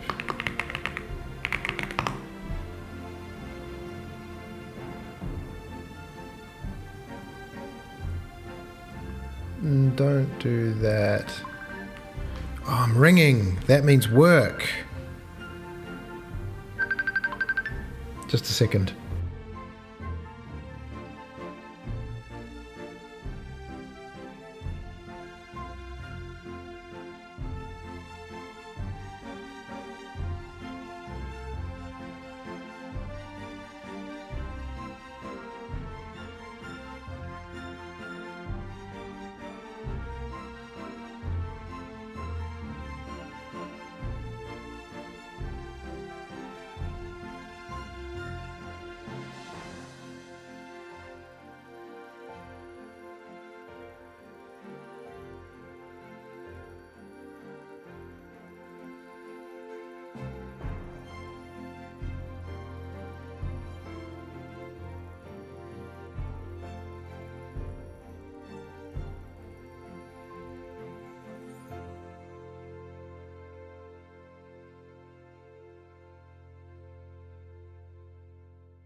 Ah, we're back. Sorry about that. Sorry about that, buddy. I was looking at that. I was like, what's the music that's playing? It's like ding ding ding ding ding. Oh wait, we can only see one of these panels. How are we going to 10x if we can only see one panel? Okay, we're gonna. The locomotive needs. I think we're at that point where we can use this just for notes. Update the train tracks. Yeah, we kind of did. Update the steam engine model. Yeah, right, better train look. This is what I'm talking about. Modern day. Yeah, all these stunts. But the stunts are programming stunts.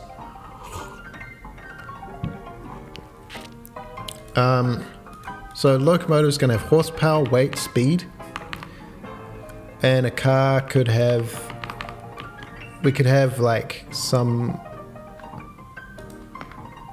constant weight, like a const F32 car weight equals, I don't know, like 1,000. It's a ton. Is that much? Or maybe it's 500. I don't know. These are just numbers. And then we're going to go car container weight equals 1,500. Okay. Bim, bim, bim. It's going to be interesting to start to build out like the different locomotives and what their things are. What, like,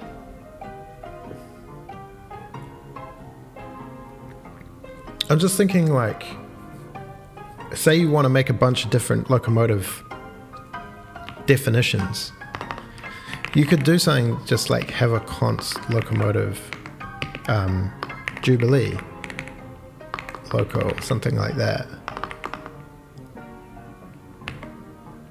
Horsepower equals, you know, you could just write them all into your actual code, or you could put them in some sort of database. But then you need to like load them and save them and stuff. I don't know. Or then, yeah, what's the way to do things like that? I guess it's like an instance of a thing. It's a 2,000 kilogram thing. Speed equals 0.0, whatever. Acceleration. So acceleration is going to go away.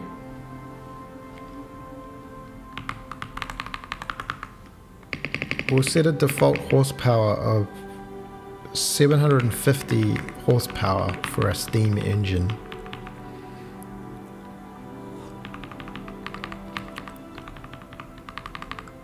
And then,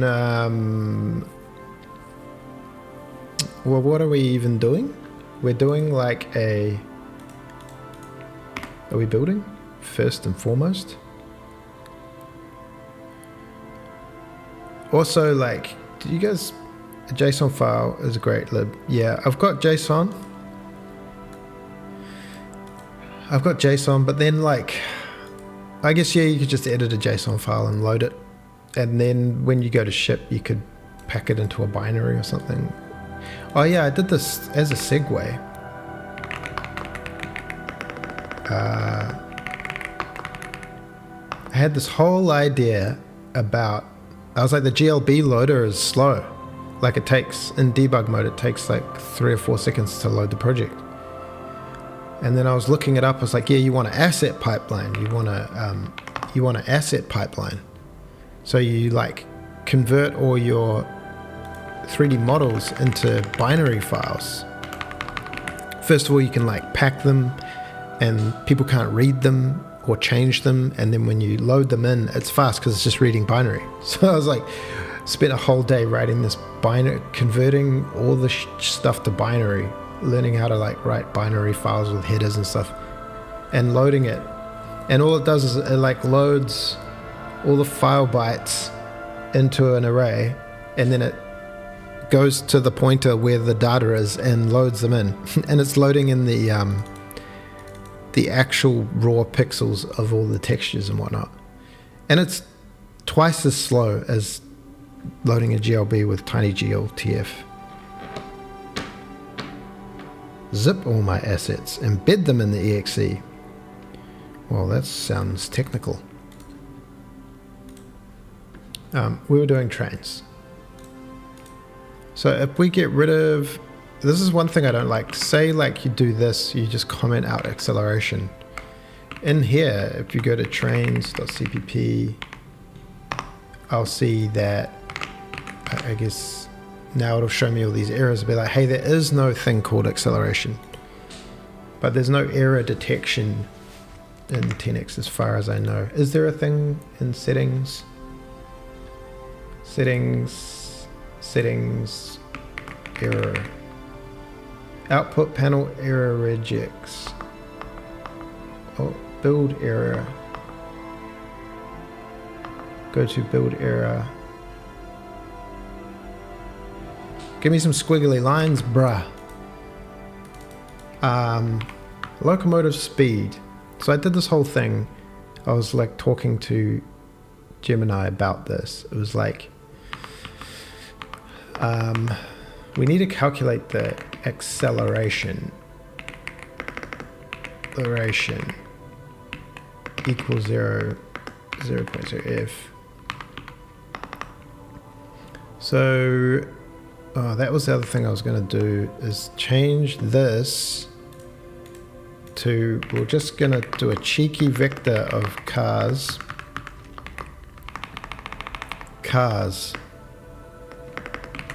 So this way we can have variable length trains. We've got to be careful because we're directly manipulating the cars in it. We don't really want to do any of this.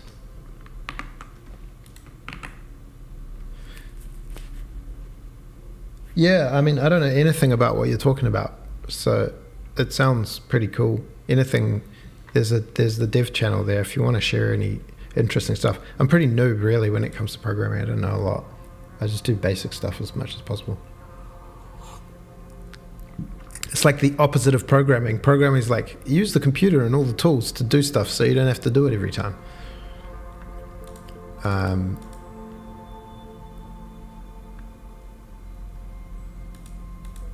So perhaps, I'm just jumping back and forth. Train, we could say there's an I-32 car count. We could directly manipulate, we'll say 3. We could directly manipulate that in the editor, which we might do, for equals train dot car count. Car equals train cars. Now we need to push back a car. Does train dot cars dot push back a car? Does pushback give anything back? Does it give the element? No.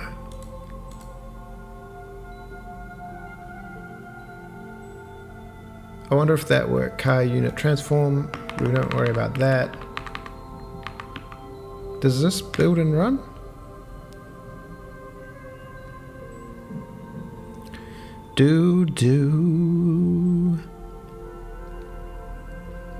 What I want is a panel to be able to manipulate the acceleration. Oh yeah, I didn't change acceleration. Abort. Okay. So this adds a car and then gets it. I guess we could do train cars dot back. Is that a thing? That's the last element, right? And then we do it. And then when we go through train cars, this is train dot car count. Yeah, that'll do. That'll do. Acceleration equals 0. Okay. So we can do a little format direction. What is for also? Oh, I changed it. I-32 car index. We use that later, so we don't want to do that. Car ID, whatever. Car ID equals 0. That's the other thing, is there's no automated for loops in 10x, no like autocomplete. So I'm like writing these out like an absolute madman. Who writes their for loops? Anybody? I is less than train dot car count. I plus plus. Okay. Car reference car equals train dot cars I.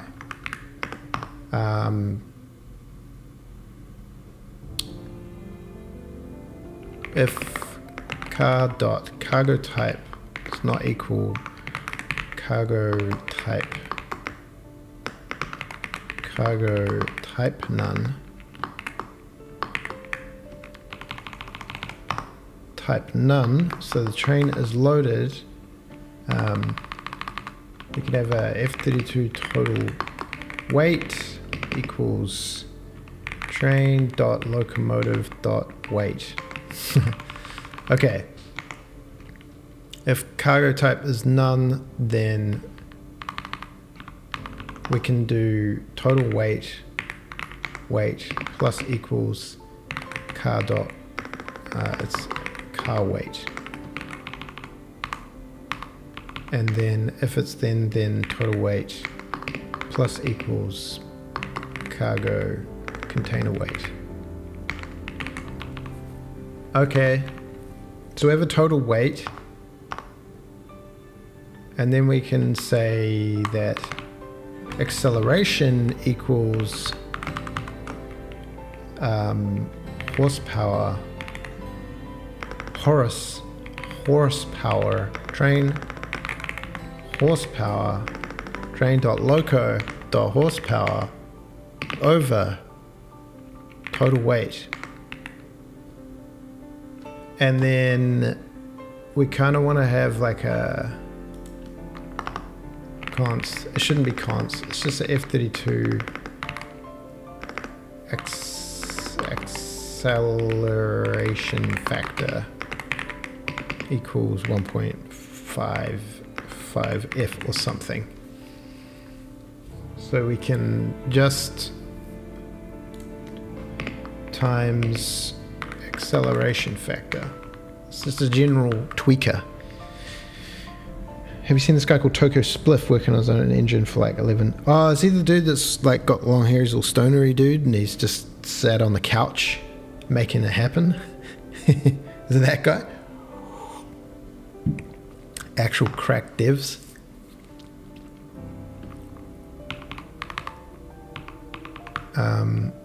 Okay, so speed equals acceleration times delta time.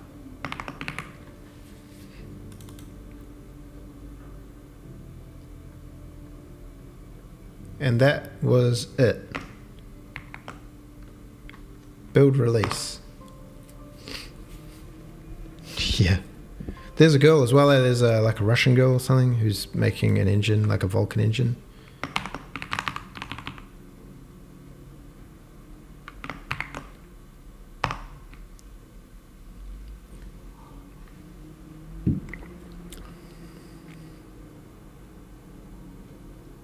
I-16 to I-8. I-8. Why have we got a I-8? Well, we do, so... Okay. Is this going to work? Oh, how many things have I broken? Okay. Unit is null because...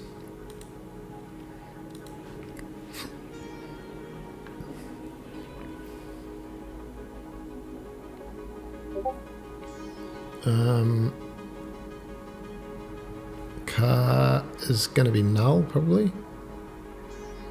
Unit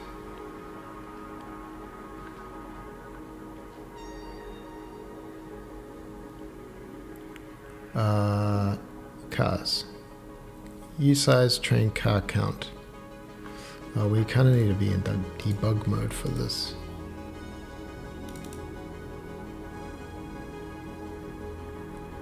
Did we correctly make the trains that we need?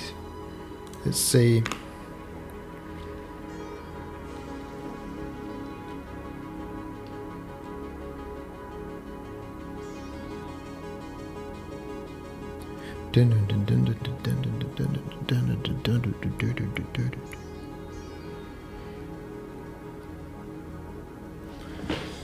Coming in hot.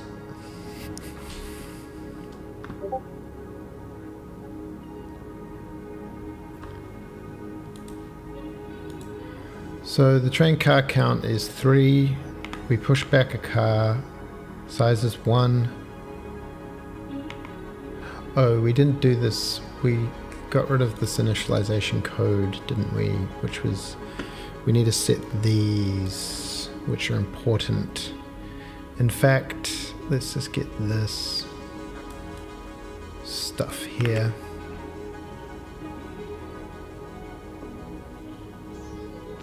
When we make a new train, we're going to put it in here.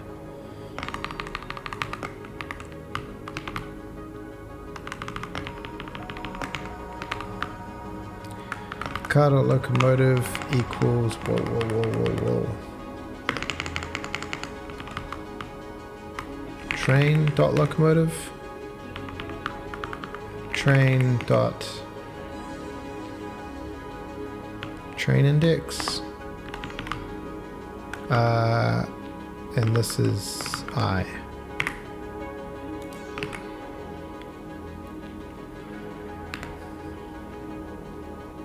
What's the difference between in place back?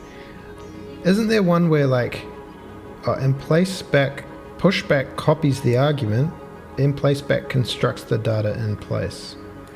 Okay, I didn't know that. Thought one was to do with resizing. Okay. So the acceleration factor might be too high. It seems to have gotten to top speed real quick. What are we with 0.5? I want to see it go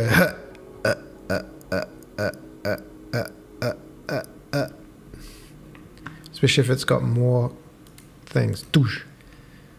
Yes.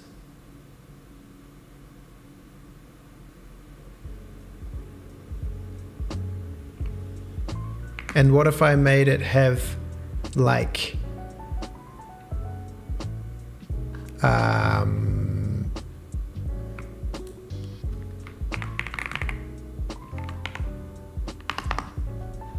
like 13 cars? Will it be slower?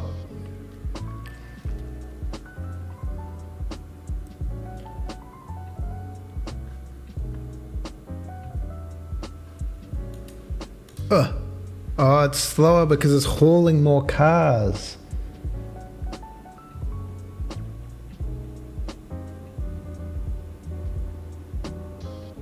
What do we think about this train? These cars just appearing out of nowhere.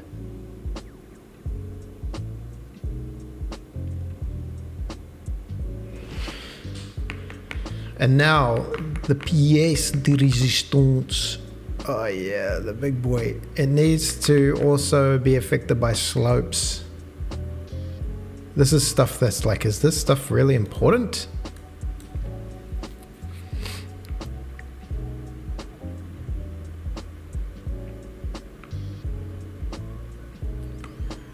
Oh.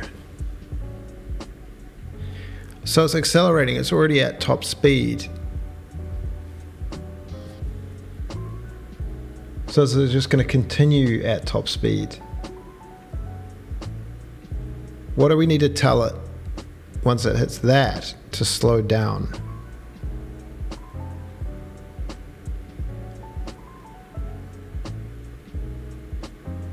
Because there's no decretion in speed.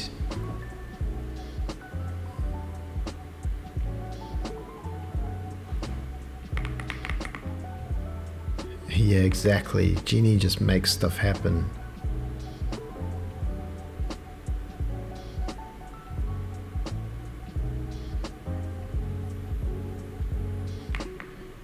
Because once it's attained, it's just adding the acceleration.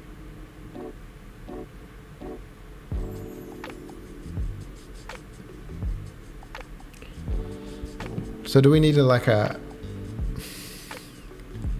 some sort of deceleration factor?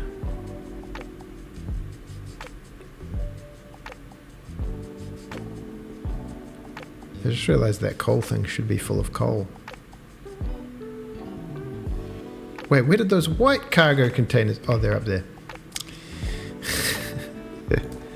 Okay. Why are there white cargo containers? Oh, because they're there. Okay. That makes sense. It all makes sense.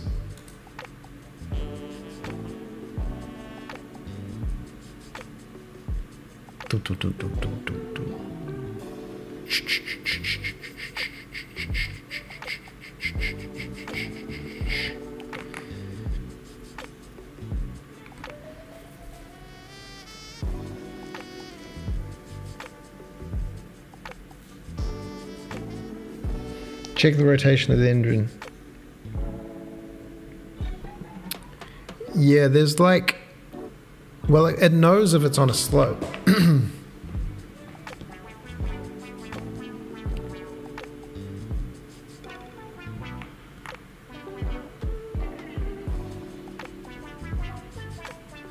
So we just need to say, like, if you're on a slope. Maybe this acceleration model is bad, because it's just constantly trying to add speed.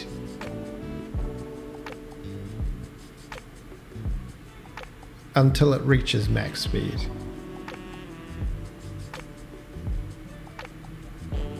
Man, this wind is out of control. I thought I put override wind direction on.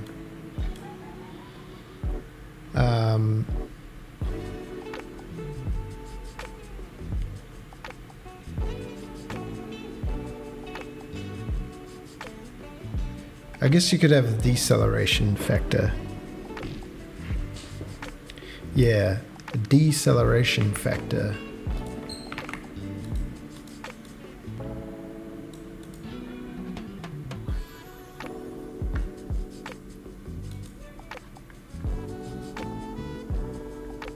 So where is our thing? This is our acceleration.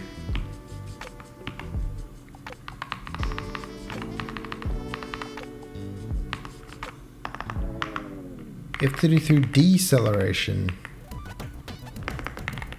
Is that how you spell that?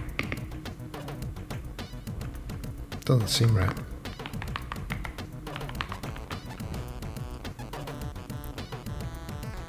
Equals 0.0f. And then I guess we could say if locomotive dot train dot connection history 0, so the current thing dot direction equals. This is where we do some things where we check if we're on a slope or not. Up. If it's got an up in it, we need a quick check for this. Equals up. We have a thing called navigation.h is north facing. Bull inline bull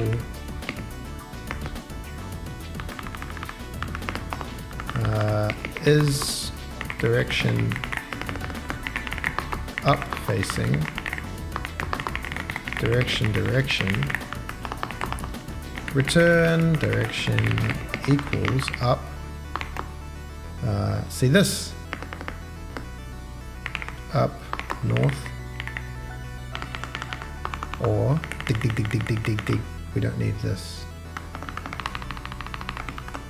Dig. Up south, up east, up west, up northeast, up northwest, up southeast, up southwest. Is Is that all of them? Up, northeast, southwest, up, up, up, up. Up, up, up, up, up, up. That's what I say to the dogs.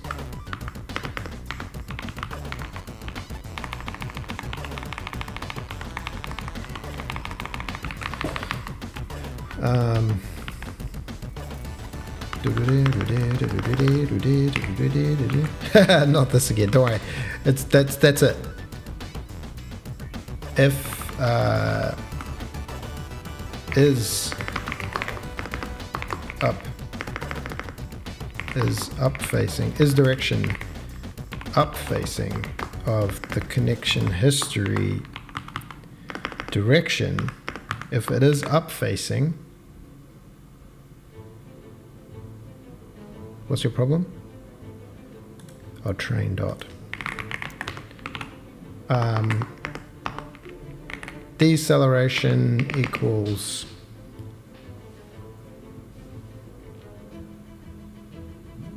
is it going to go if the deceleration is more than the acceleration?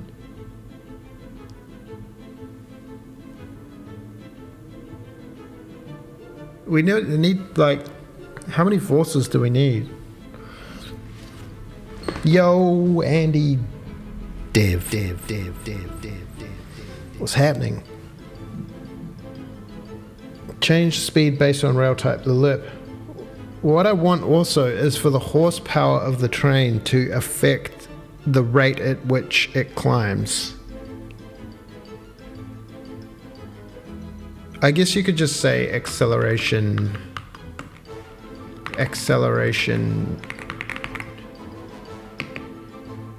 times equals 0. So we get like half the acceleration.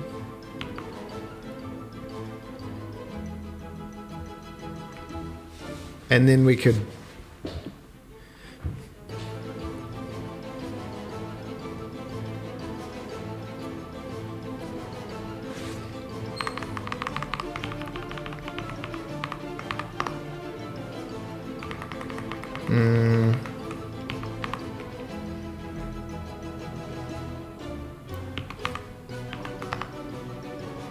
it's going along, and then we say, hey, your speed is gonna decrease.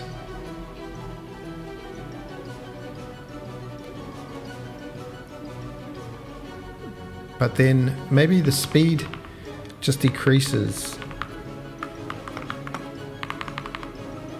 We'll say F32 the acceleration equals 0.2 F.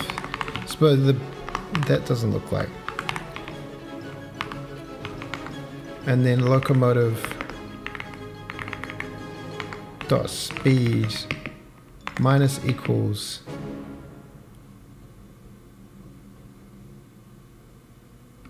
deceleration. So it's got a negative effect on it. So it's being pulled down, but then it's also pushing up. And it could be like a small value.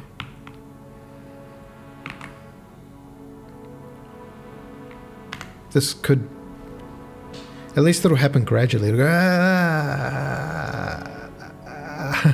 what if it starts going backwards?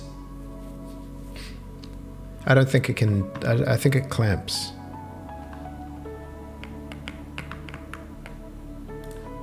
Doosh. Oh, it's got a lot of cars. It's going to take a little while to get up to speed. Is this just going to be like ad? I remember Transport Tycoon, this was so frustrating.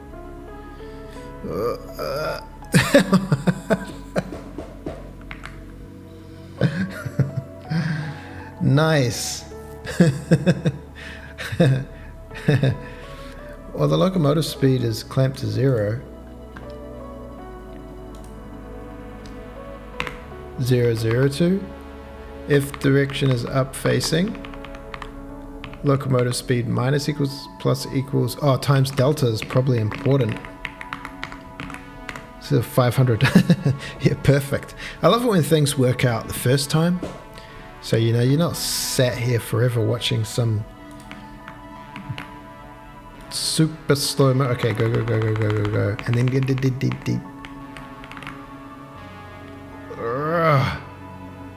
Didn't do much. Now we made this too small.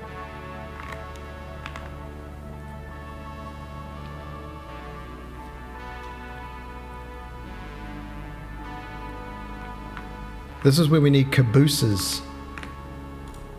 No, don't go that way. Oh, I guess it'll go up this slope eventually.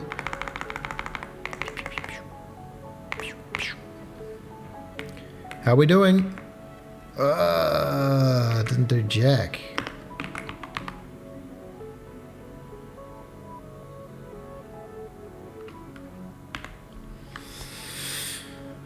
Exactly as intended.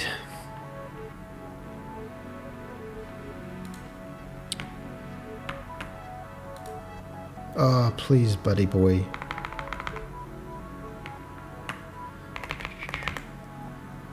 Whoa, is it slowing down? I feel like it struggled to get up that hill. I feel like the deceleration continues. Or is it just... It's because it's got so much cargo now. Oh no, dude. Now we need a little bonus for going downhill. The Transport Tycoon way. See, you'd be like, man, this train's too big. I mean, this engine's not strong enough to pull all this cargo. I wonder if it'll get a boost once it starts dropping cargo off. Yeah, it did slow down. We are engineers. We do understand physics.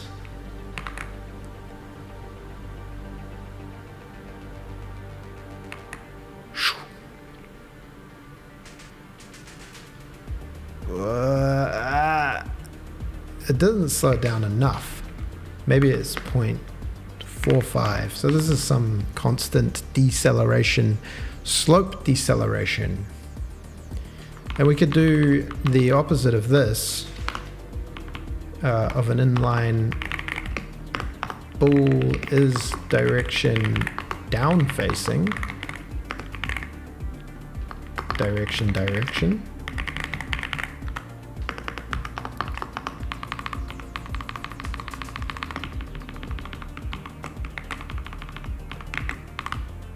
And then just change all these to downs. And then else if is direction down facing of the train dot connection history 0 dot direction, then acceleration times equals 1.3f times delta time. So we multiply the acceleration factor. We get an F32 slope deceleration. How do you spell deceleration? Factor equals 0. What do we decide? We were going to do like 0.45 or something. 0.45f.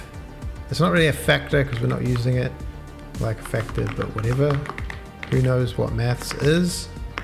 Acceleration factor equals 1.35. Acceleration times equals acceleration slope, acceleration factor times delta time. So this can just be slope, deceleration factor times delta time. Accumulator. I don't know what that is, but I like the sound of it.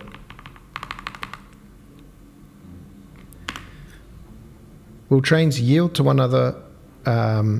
Right now, I thought that part of the puzzle was like trying to make your trains run in sync.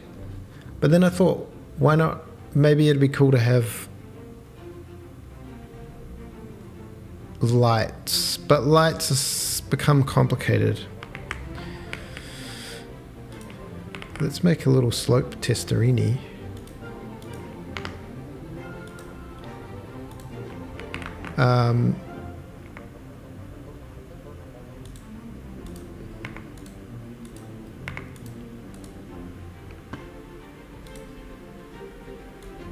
I'd like the lights to just be like, what if the lights were just like simple, like either continue or don't, because you don't want to be like creating some stressful, like the Transport Tycoon lights are real complicated, like they look at the next block and stuff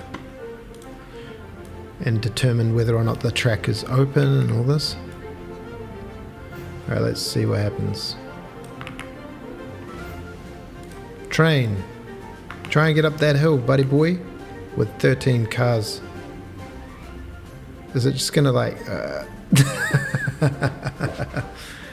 Not enough juice!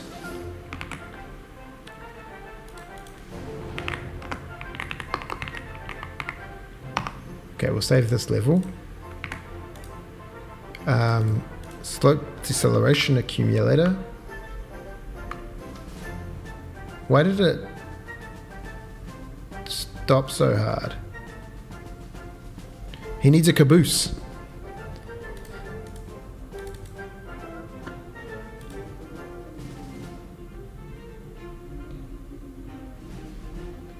Maybe this is just way too crazy.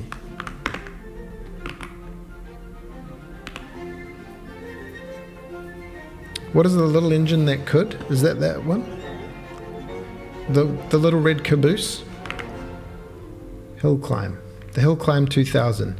If it got more like run up, I like the coal car just comes out of go buddy. You can do it. Now's your chance. The deceleration factor too high.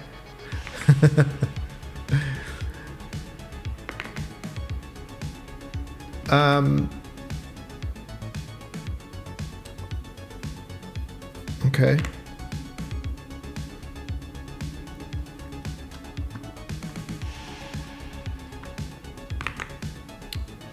Oh, what one are we on? Debug or?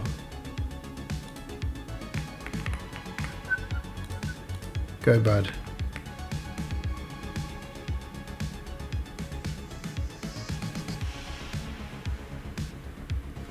Is it just gonna, it's just gonna accumulate too much and it's just never gonna have the horsepower. Oh, because it will continually accumulate.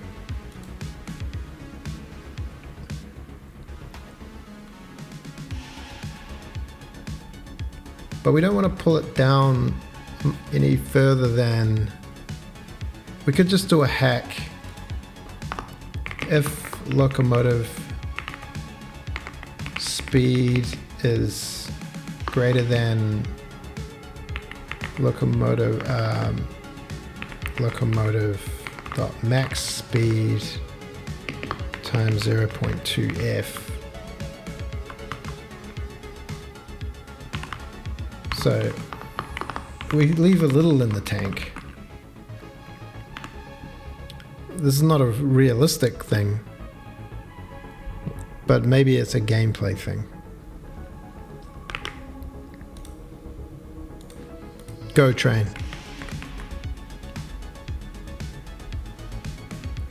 Lerp between rail speeds. You can add horsepower on top of that. Go, bud. He's doing it. He's doing it. He just can't.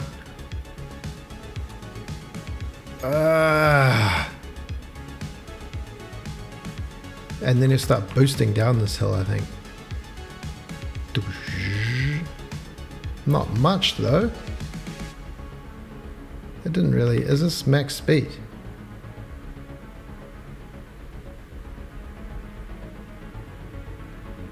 No, it's still accelerating. The accelerator. Wow, that didn't seem to do anything.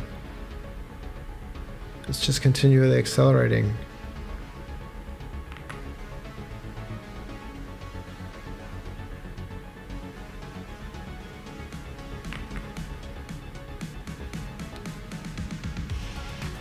Interesting.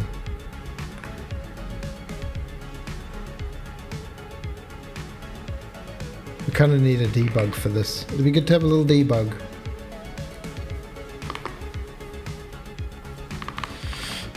We can do a quick debug.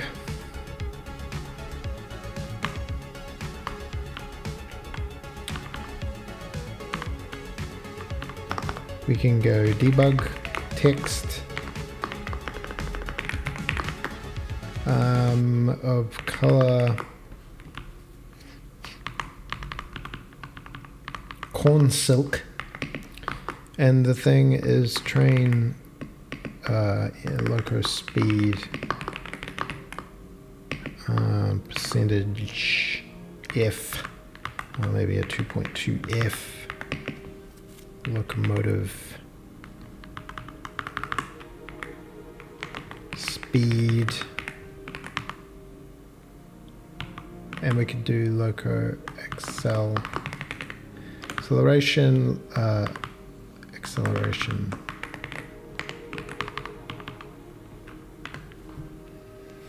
just alert between rail speed values, then you can add horsepower on top of that.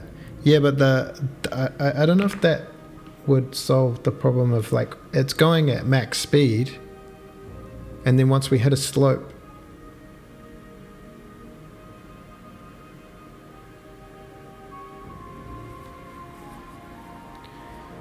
it'd just continue at max speed, even though the acceleration was lower. Okay, train.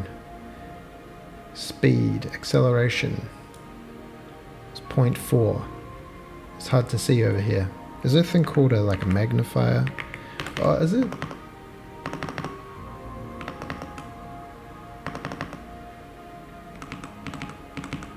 You there. So the acceleration, okay, the acceleration doesn't change, which is all good, because we're not changing the acceleration. And the acceleration goes to 0 here. Okay, that's interesting. Is slope acceleration factor... I guess we could do plus equals, because it's actually making it less because of the delta time. I guess we don't need to multiply it by the delta time there. Oh,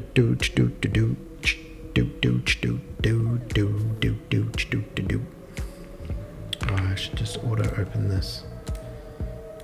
Okay, beep beep beep beep beep beep beep.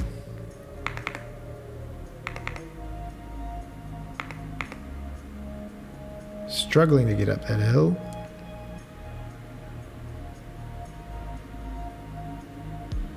Now the acceleration is 6.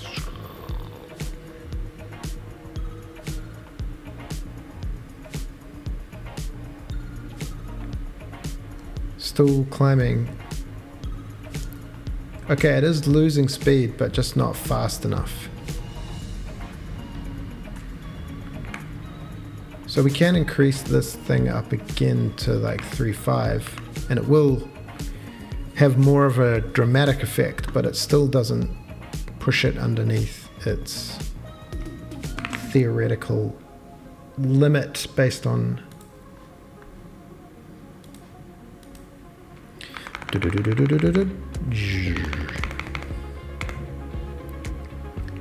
loco speed gears down to 0.24.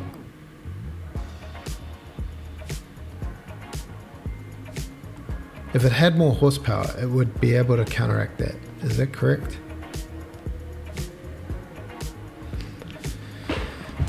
You just have, for example, 1 for flat rails, 0.75 for downslopes, looping between those values, then using horsepower as a multiplier.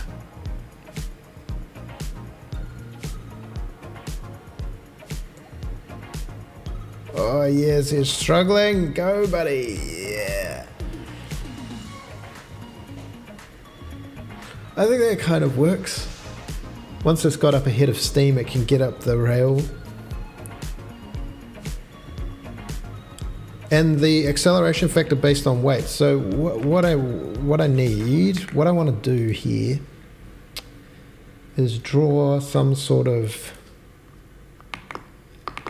Yeah, I'm with you. I'm just like I'm just worried about either the deceleration of there needs to be applied deceleration for the horsepower to fight against. Is it? Lerp between those values, then use horsepower as a multiplier. My brain not big enough, sir.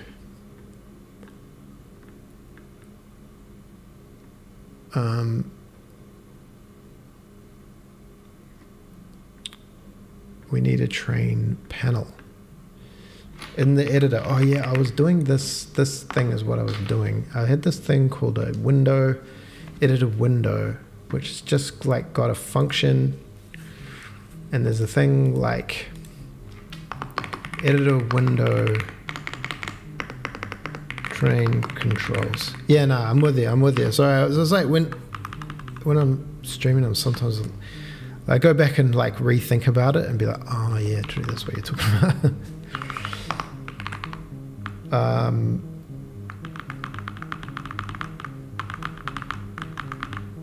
Editor window train controls. This is okay for now. And then editor.h, we're going to have a little function called void draw train controls. This is going to become a game thing, but we don't really need anything right now. Isn't it funny that I just started defaulting back to this editor? Sorry. So I am GUI begin train controls. I am GUI end. And we want to be able to like select a train. Select a train.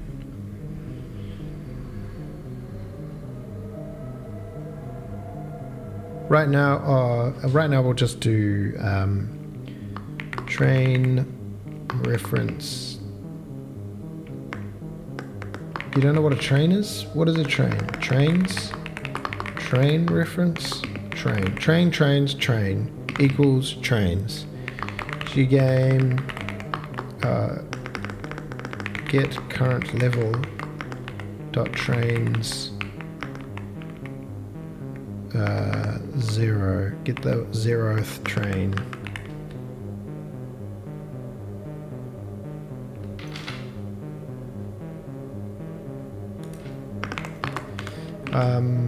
If train dot initialized. Initialized? Active? Doesn't train have a thing?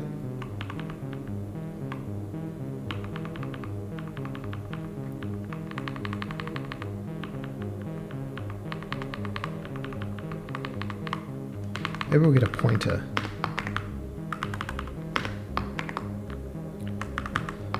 That's what I like about C. You just use pointers for everything. So this doesn't have an initialized thing on it. Okay, if train.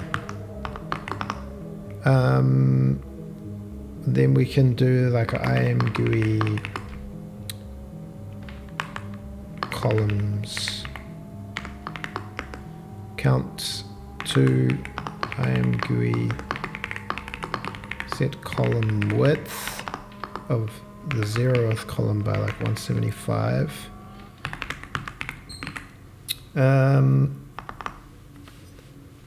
Did someone say all aboard? All aboard.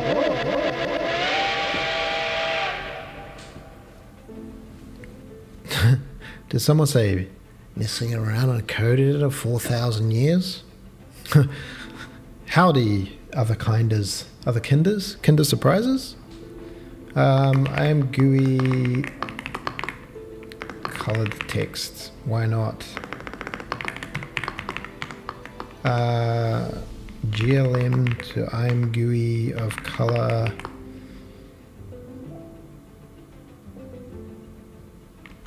Cadet blue, why not?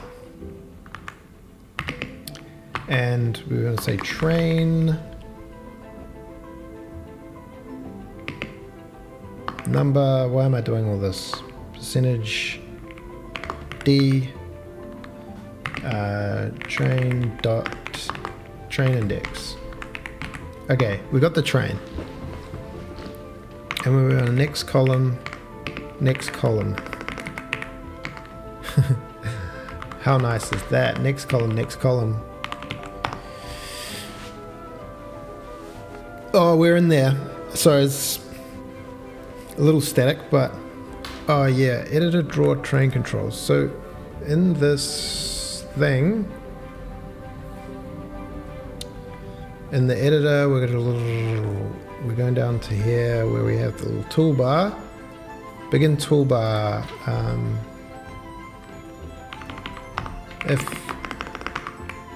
If I am GUI menu item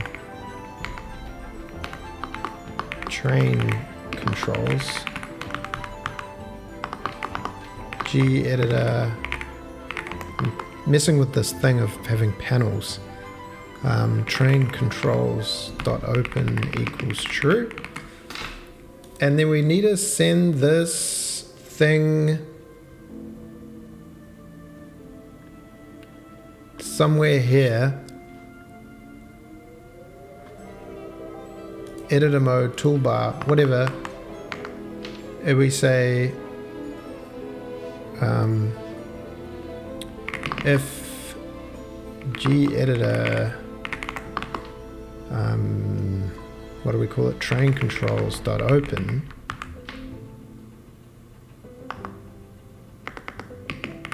Draw train controls. I mean, this was supposed to be like, this is probably not supposed to be here. It's supposed to be like a function call, but whatever. I don't know why this is all the way up here. It should be right at the bottom. Oh, we got these file things. Yeah, it can be down here. Draw train controls. So let's see how that works.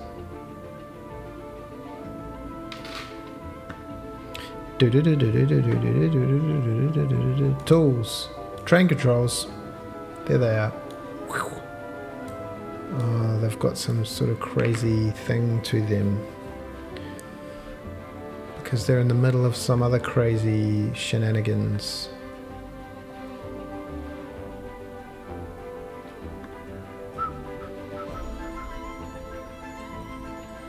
Genie info, oh, it's this. We just do it at the end of the menu bar. It's not going to be here, but it's going to be here. Also, we'll go to Genie UI and change the font so it's visible.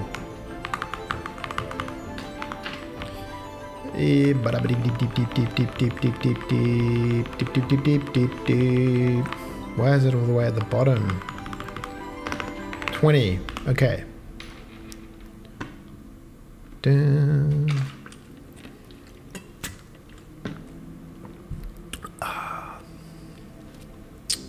Tools, train controls. There they are, train controls. Train 0, nice. And then in editor, let's just close it. Let's get too hectic. It's getting too hectic. One thing at a time. Editor. Draw train controls. So if we put an if on this,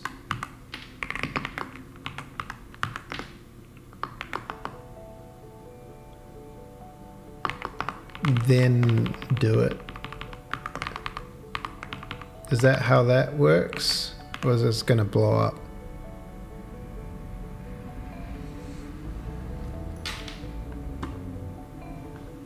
Tools, train controls. Where's my X? I need an X, bruv. Begin gives me bool p open. Oh. We need the G editor, train controls dot open. Send it as a pointer. So maybe we don't need if.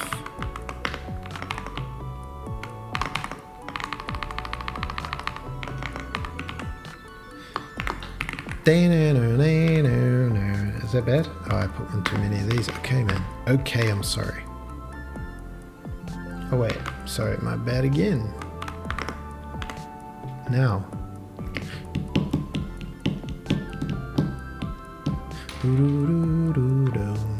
Tools, train controls. We can close train controls. Now we can open train controls. We can dock train controls. Train 0. Boom. And then in these train controls we can do some cool stuff like we had on game trains.cpp. We can have a look at debug text. This stuff, and in fact I'll just rewrite it. I'm GUI text colored GLM to I am GUI color something nice, some sort of light blue, and we'll put acceleration, and then go next column, and then do a % 3.3f of train acceleration, locomotive dot acceleration. We're not storing the acceleration that's necessary. There it is. It was there. Why did I comment it out? 0.0f, and we can change this to train dot acceleration, train dot locomotive. Well, we've already got locomotive dot acceleration equals, and then this we can change to locomotive dot acceleration. And is there one more error? That's add. Okay, locomotive dot acceleration, and then we can do this with speed also. Speed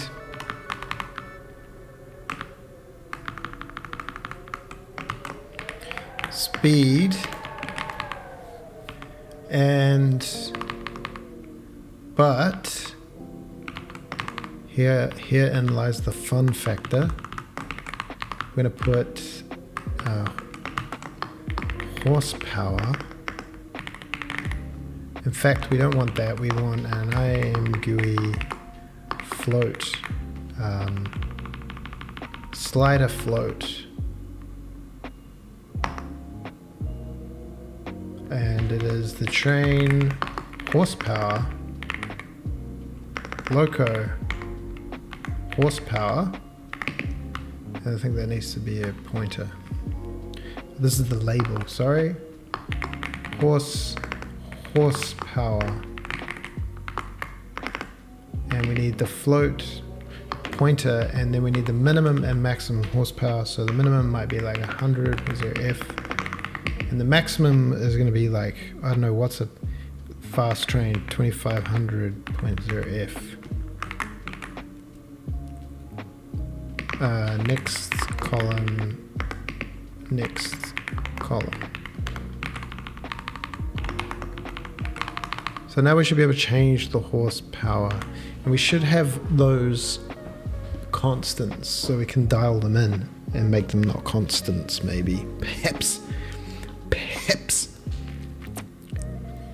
Never do anything without going for a walk in the morning. I didn't do it, and I'm just like, the brain is just off. Okay. Tools. Train controls. There they are. It's 750 horses. Oh. Didn't like that. Sorry. But if we give it like 1,000 horses, give me the horses. The acceleration. The speed still goes down. Doesn't matter how much horsepower. Horsepower doesn't do enough.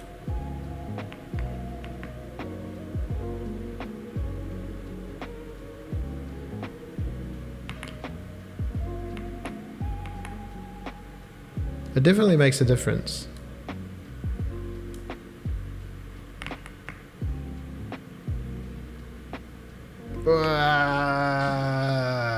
It's so strong. If it was to then pick up some cargo, put a stack here and a stack here.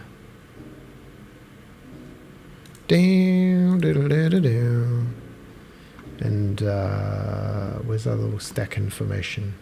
Inspector.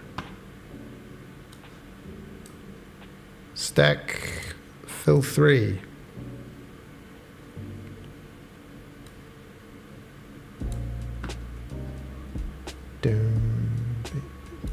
This is like little debug info. So much going on.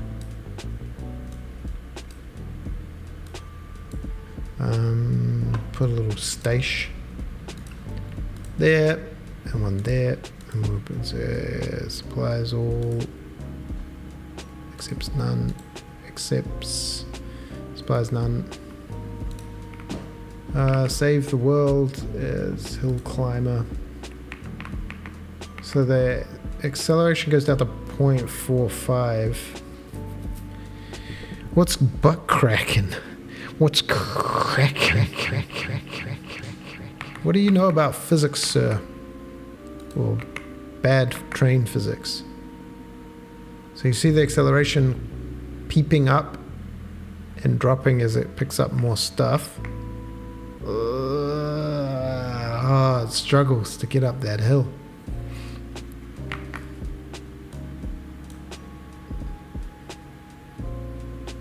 Yeah, I mean, this is not real physics. There's nothing real going on here.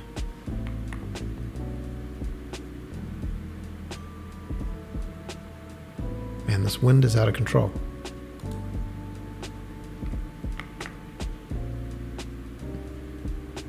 Okay. So I want to do in-game trains. We need in the train manager, or even in, we can just put it in game definitions. We can just have some const F32. And what do we have? These.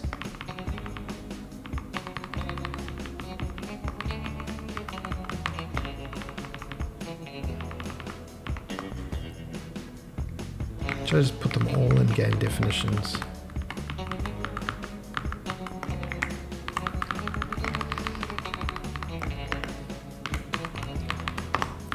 Acceleration factor.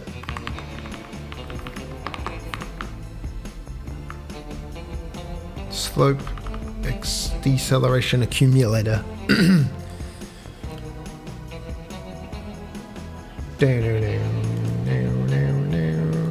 Let's put these at some big numbers.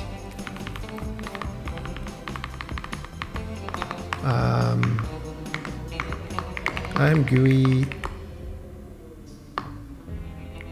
slider.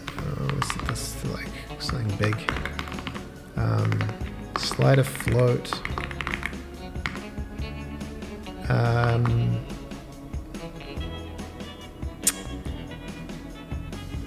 What are these things?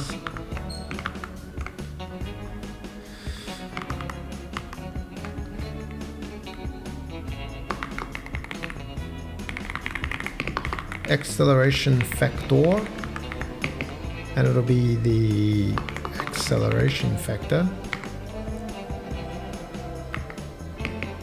Minimum 0.1 F, 0.01 F, maximum 1.0 F.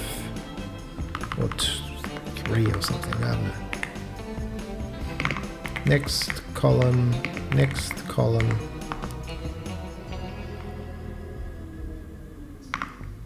And then slider float, slope, deceleration factor, deceleration factor, slope, deceleration accumulator. 0.1, yeah. It seems like it's not going to go over like 1.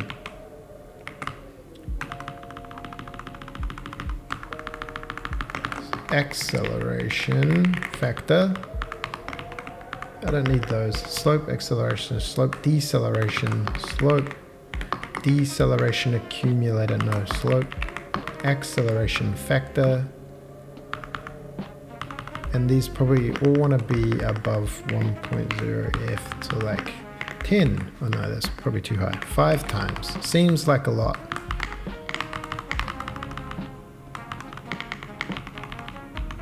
The thing with like devlogs, you make them like, yo, we did this and we did this.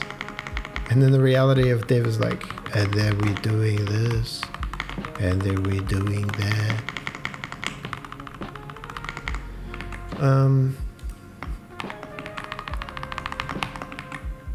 And then we need a little loader saver so we don't have to like, yeah.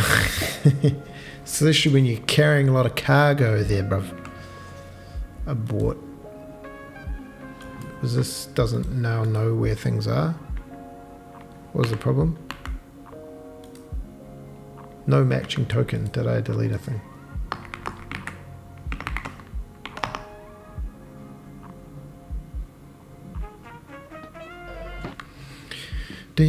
Whoa.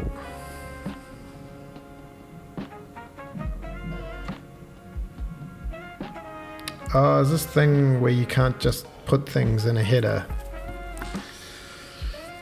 What do you do here? Oh, do they have to be like statics?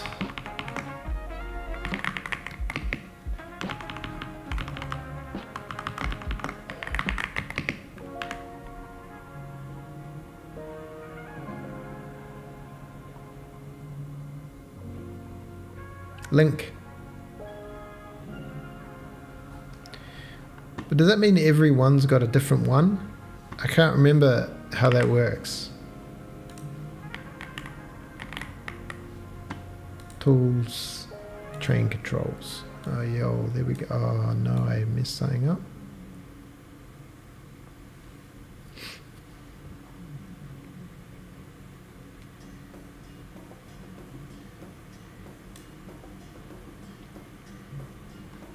So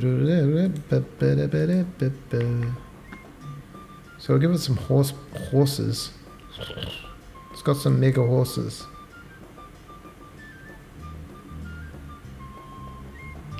Oh, it's just got the horses to get through it? It doesn't.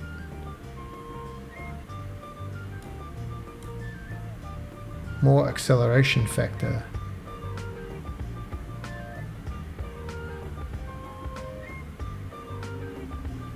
Acceleration cranks up as it loses, then slows down.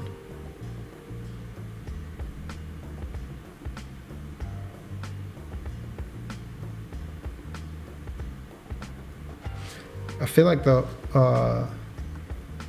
horsepower should have more effect.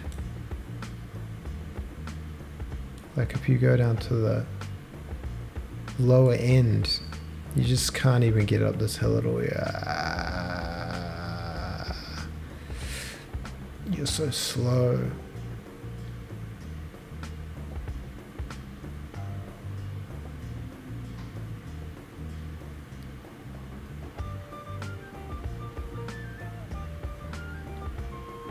Slope, acceleration, do that.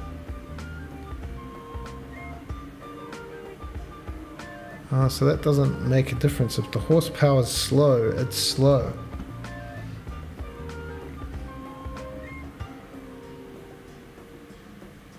It just doesn't have the horses. But you give it some horses, it still can't, even with 5 million. .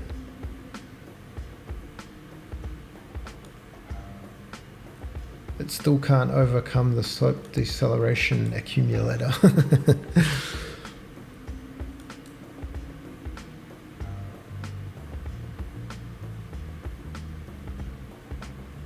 Yeah, it's just always gonna... Okay.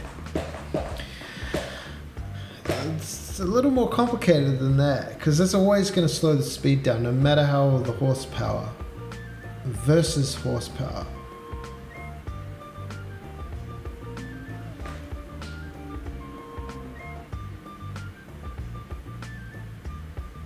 So it's got to push against the horsepower. It reduces the horsepower. Wait, no, because it's still not going to slow the speed.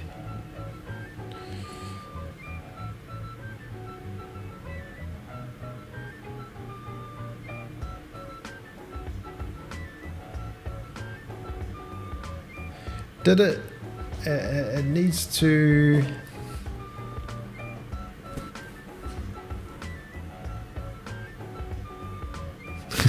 It's like it needs to know how much acceleration is required to get up the hill and reduce the accelerated horse acceleration with the power of the horse, something rather.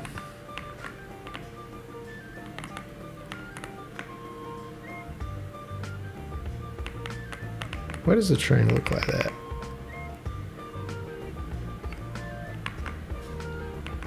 Oh, is it just black and shiny?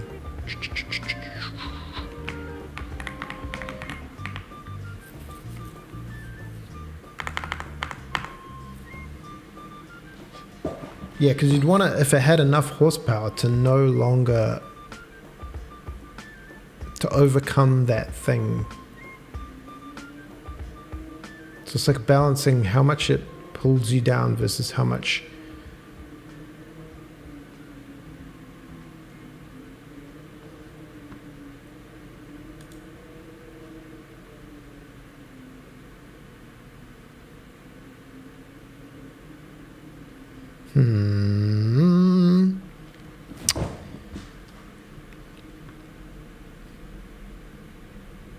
So I need to fix those slopes. There's a lot of kooky things going on.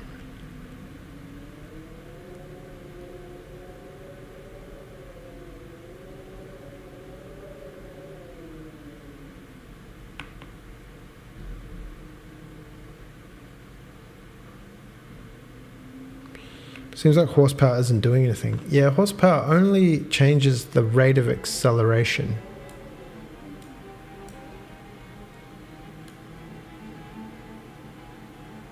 Or the acceleration amount.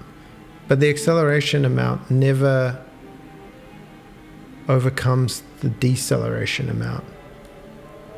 So if we turn that way down,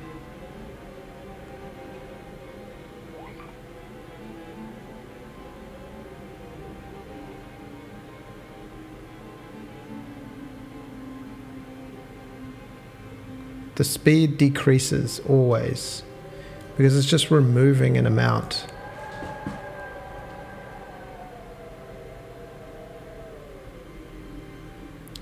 I mean, instead of straight removing, you could multiply the speed .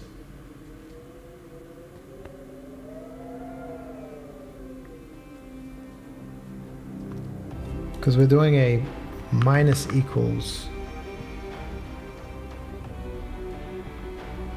If we did a times equals.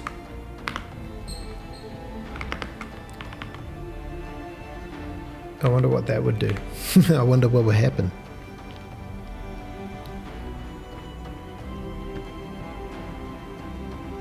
So it just restricts the speed.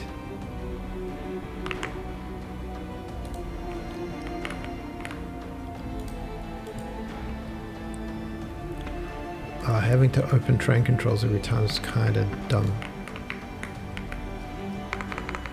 So we get to the hill. Speed is just way too acceleration factor. Okay, the speed is slowly going up. It is increasing speed.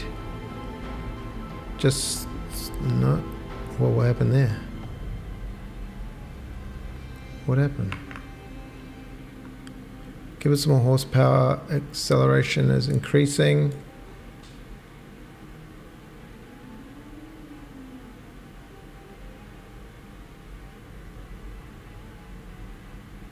Acceleration increasing.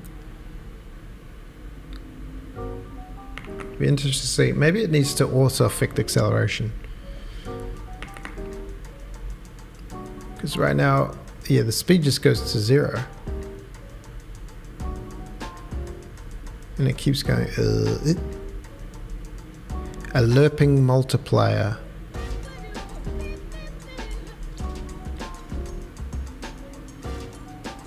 Why does it keep doing that, sir?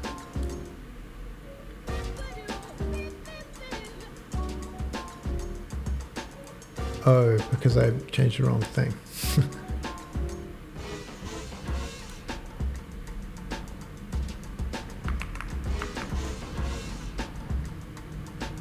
Yeah, the acceleration should probably lerp.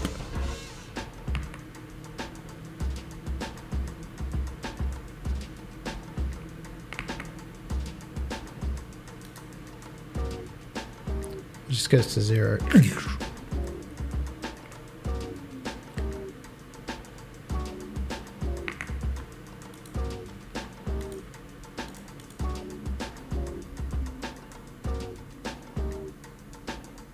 So we could start by if the locomotive speed is over. We don't want this line anymore, I don't think.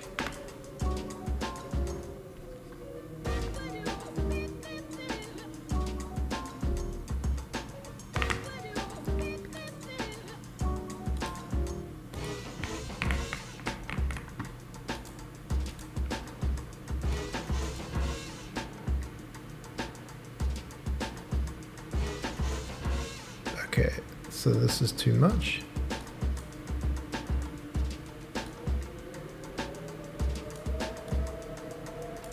So it just immediately sets it to 0. Because it's doing it every frame. It needs to be a really small number. Times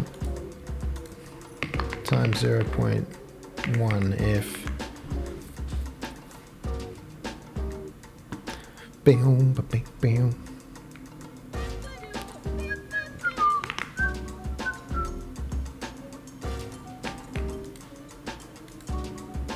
Going the other way. No, I don't want you to go the other way, sir. Crash quickly. Tools, train controls. So this deceleration factor, give it a good amount of acceleration.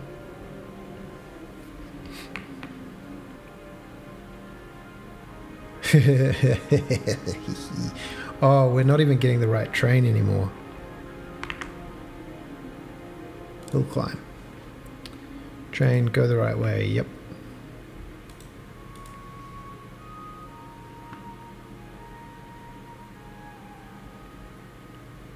Deceleration factor, make it small.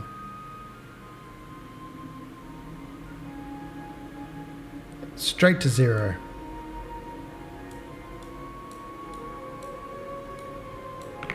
It just goes straight to 0. Times equals. It's just too hectic.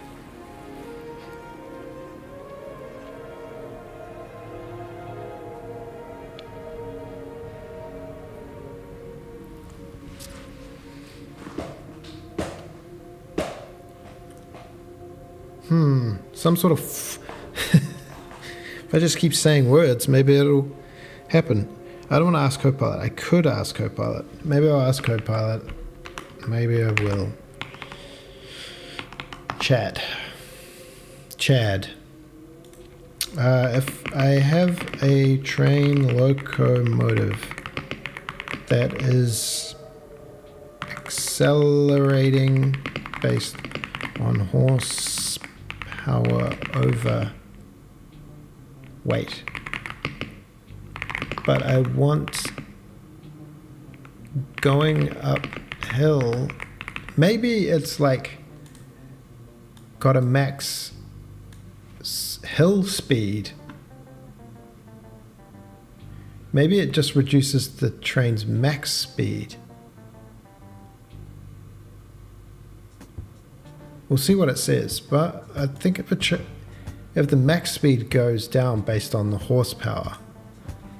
But I want going uphill to incur a cost to both acceleration and speed without complete. Okay, let's see what it says. See if it's smarter than all of us. I'm gonna make it more realistic. Acceleration, okay. Or gravity deceleration. Just calm down with all this stuff. Optional.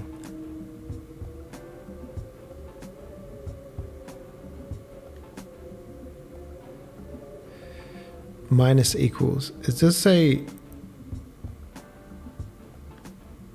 to minus equals off it? Additional drag.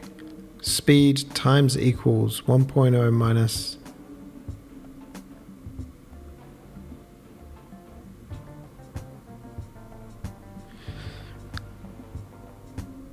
Continuous deceleration due to gravity. Optional drag. Come on with your optional drag.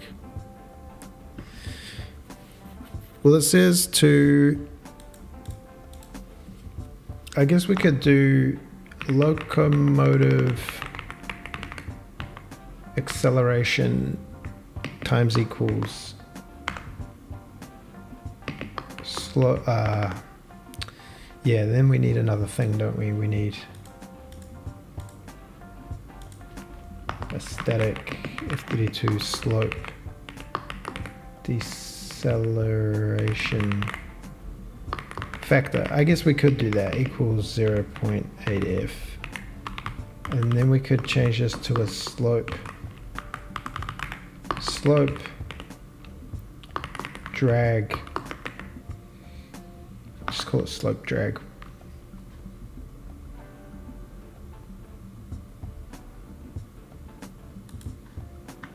Oh, come on, man. It's like, don't change the ones, the only one.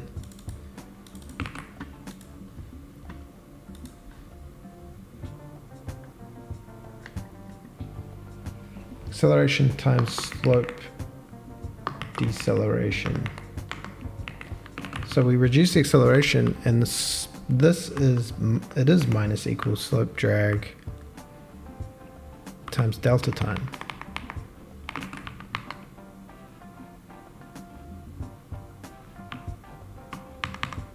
Speed plus equals acceleration, slope acceleration factor.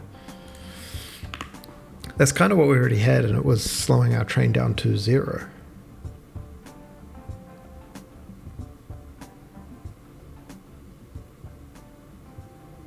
Yeah, maybe it's like max slope drag to minimum slope drag based on how slow we're going over max speed. So it's kind of down, down, down, down, down, down. Oh, there it went. Tool train controls. Horsepower, slope deceleration, acceleration thing. Okay.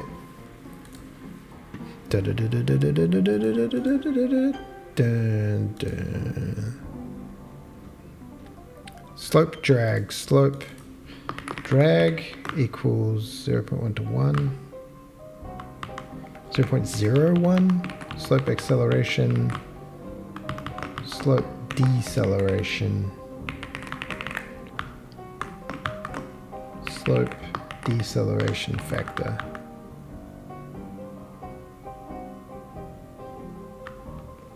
(0.01)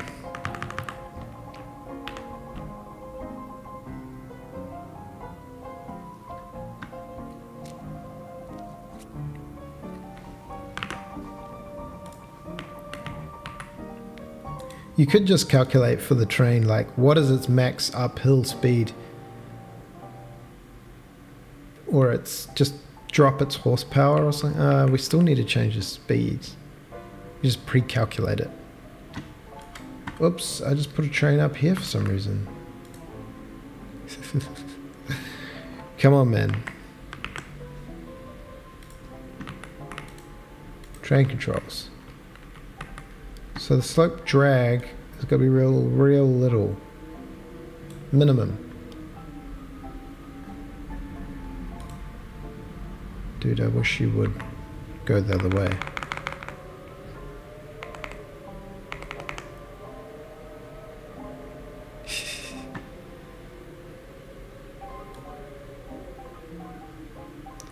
So that doesn't seem to do anything. Horsepower doesn't do enough.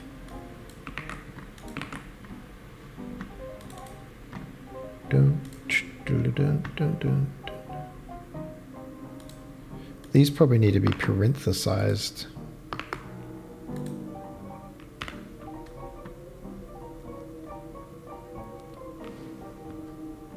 Bum.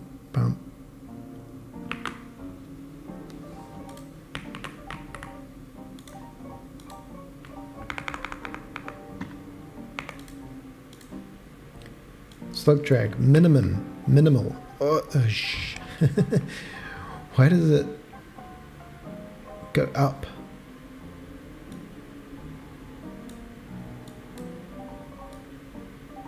This doesn't do anything. Is it? This acceleration factor? Editor is acceleration factor.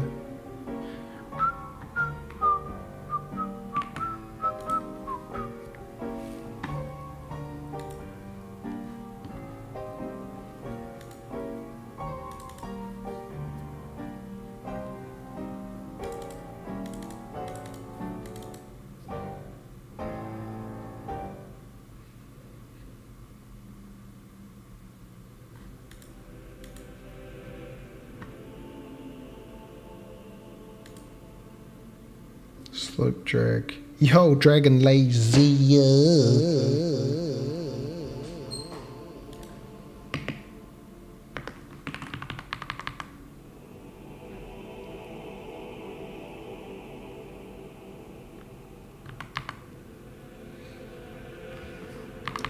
I guess we could put this thing back in.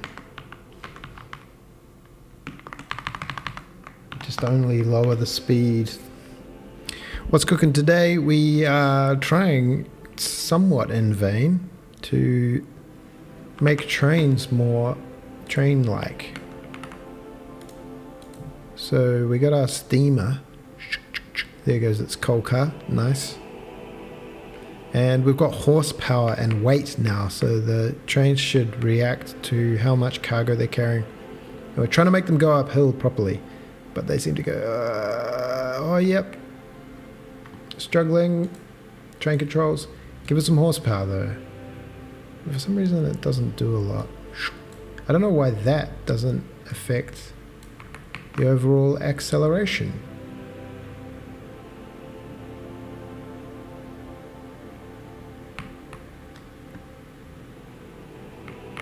When it drops off cars, it accelerates faster. When it hits a hill, it accelerates slower and the speed of the train is reduced. Slope drag can just be less.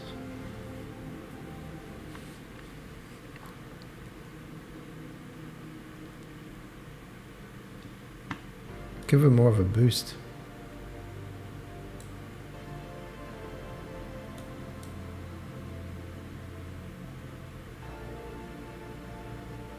Oh, the steam.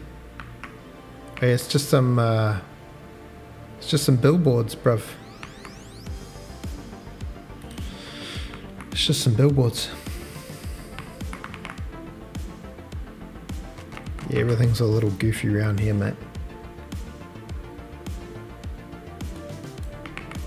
It was just my very first test.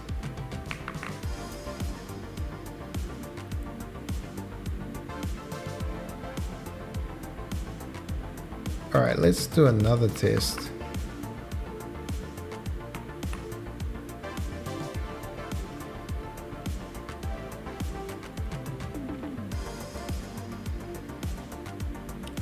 I don't know why this is not doing anything.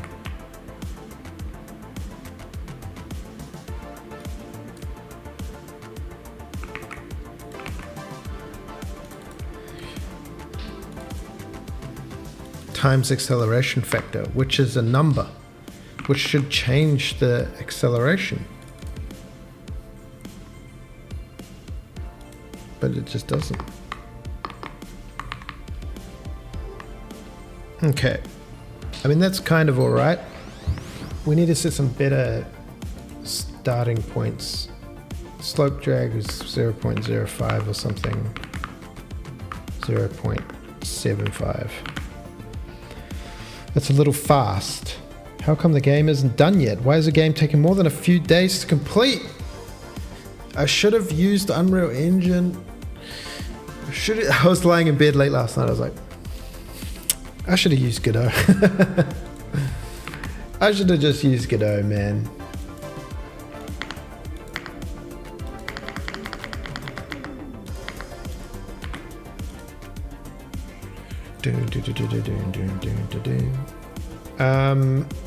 I want a button to add and remove train cars. So we're gonna have a button on train.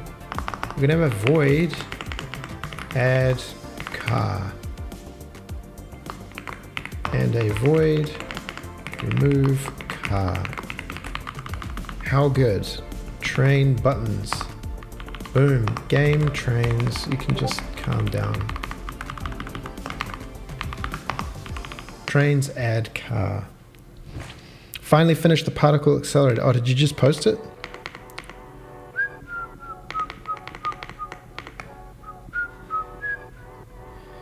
Showgaze. Oh no, you didn't. Oh, yep. Whoa, that's rad. Oh yeah, man. Yeah. Let's bring it up. Bring it up. Full screen it.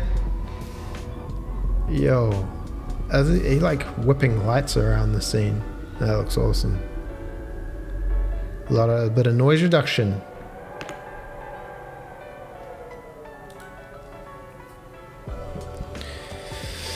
Will people even buy games not made in Unreal Engine? Yeah, exactly. Trains add car. We want to say cars dot push back. We want to make a new car. Car dot locomotive equals train dot locomotive. Locomotive. Is this a pointer? It is. Car dot unit dot train equals a reference, a pointer to this. Car dot unit dot train index equals train index. Oh, this is already a pointer, isn't it? Oh yeah. Train index. Car dot unit index.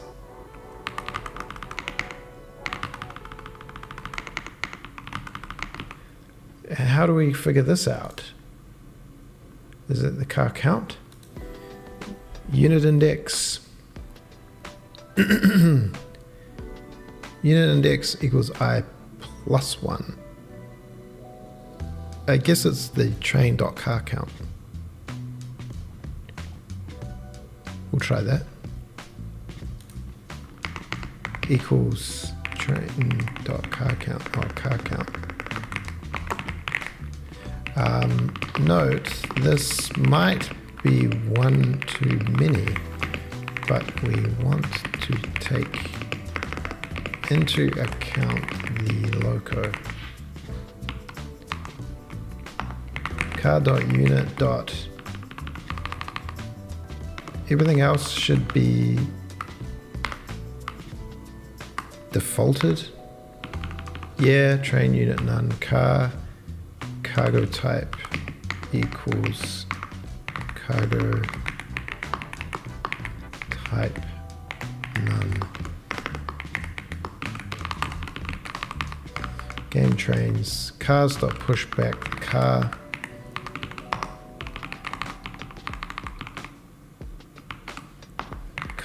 count plus plus. I don't know why we've got a car count plus. Why don't we just use the size of remove car.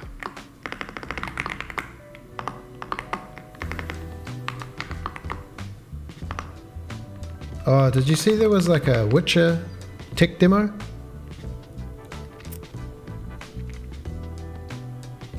Was that the Witcher one you were talking about? Cars dot pop back. Can we just do that?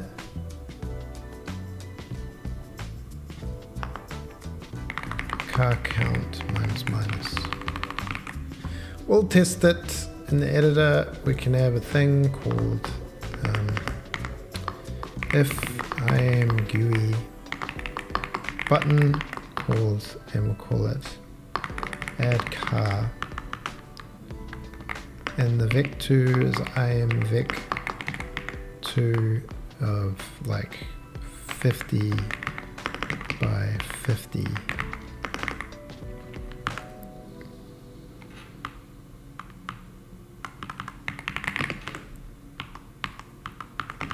What's your problem? Oh, we need a comma. Oh, we need if that, then train, add car.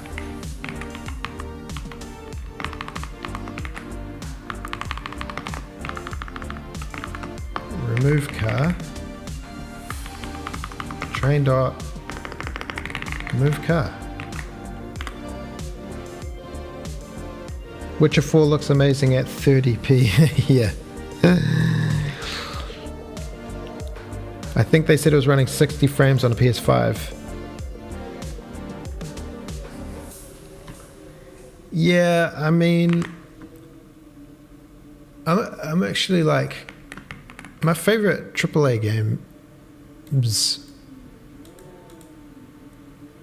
probably Ghost of Tsushima. And it was like, I mean, obviously it was high tech, but it was like not realism. It wasn't going for full realism. It was kind of stylization. Remove car. Oh, we're removing cars. Remove car. Should it get up the hill better? It should, because it's got less things to pull. Acceleration 47. If we remove all the cars, look, we just get mega acceleration speed ups. Cars crash. Oops. So what did we do wrong? Connection.cell is, did we get a connection? We didn't. Oh, the connection history. There's only 9 large. This is a max connection history. This is going to have to grow as well.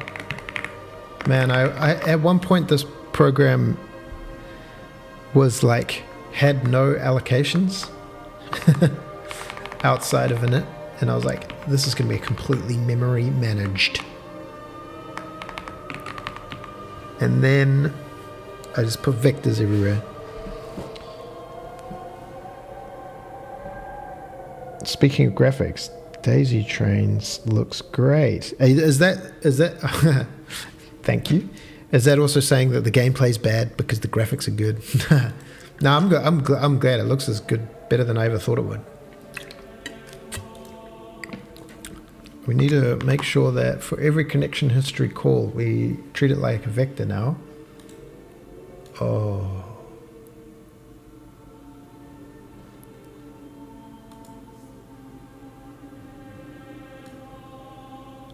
This is init. So instead of doing this, we're just going to set it in here. Equals null. Equals null. Equals rec3 0.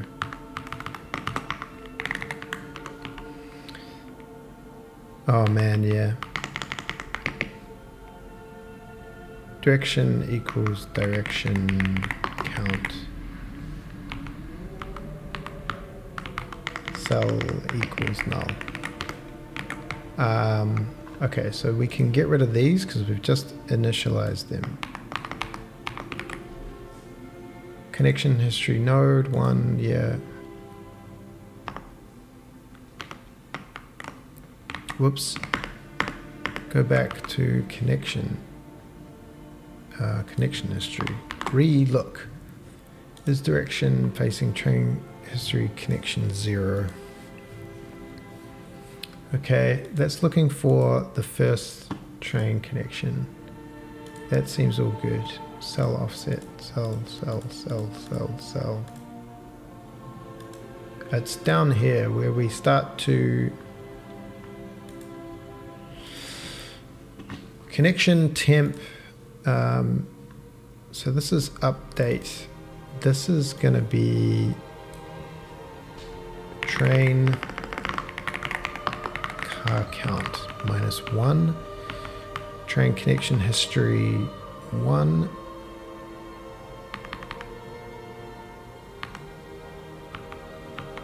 We need to I-1. I equals, okay, we're going backwards. Oh god.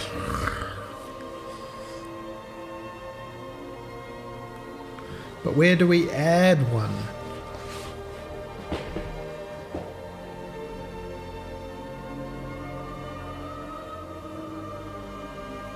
So this is the shifting them all down.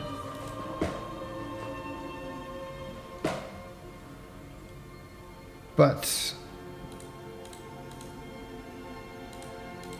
we need to create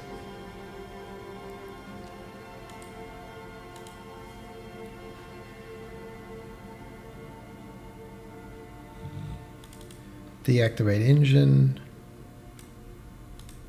Let's say car count.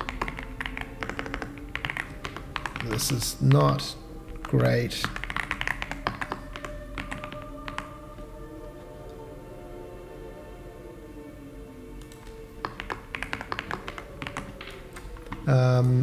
So we need a way of like adding a connection history point, and that might be when we add a car.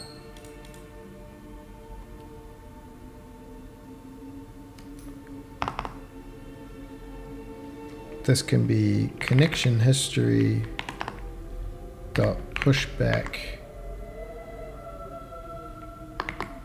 connection trains connection. Do we need to do like that? And then when we make a train at the outset,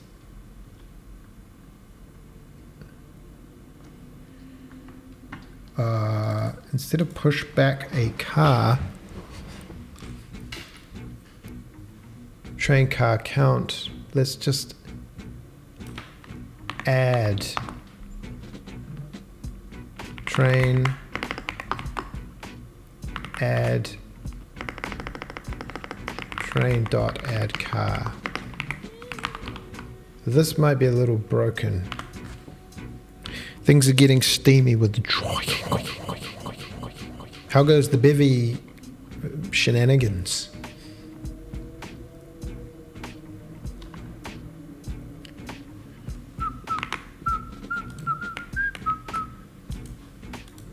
Okay, retry. Where did we go wrong? Train's just set next node. Train connection history, size 0. So who called train set next node? We need to add the cars first. Probably important.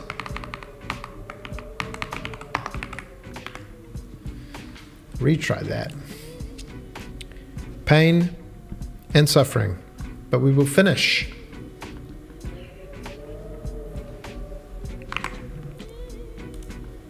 Unilaterally or equilaterally? Oh shit. I've got a...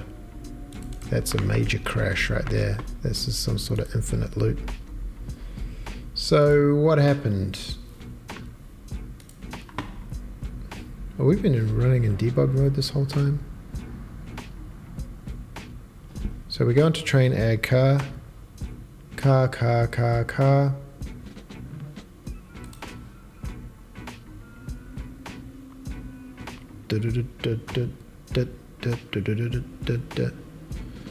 Pop the train down there. Train.car count 13. Okay.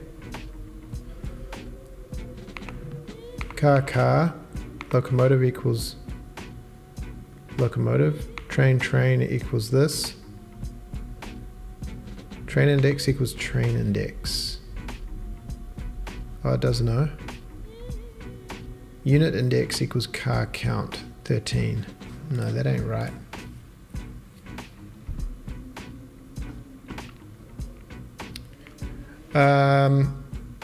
Let's just set car count to 0. So we have to add cars ourselves. What's the game about? I mean, if you feel like talking about it, no pressure.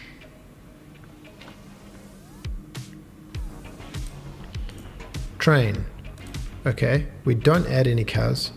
We go here, and at some point we set next node. Okay, so we only want to do this if train car count is greater than 0, then do all this. Yeah. Oh, what have you been working on? Is a game jam? Is it like a week or something?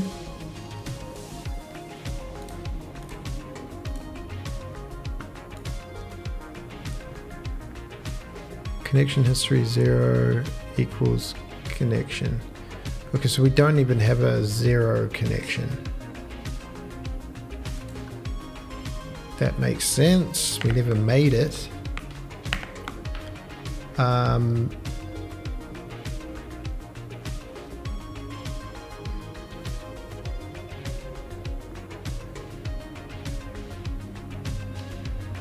I guess we can say get rid of this. Oh no, because I might need trains. Train dot connection history dot push back and empty trains connection. Give me 1.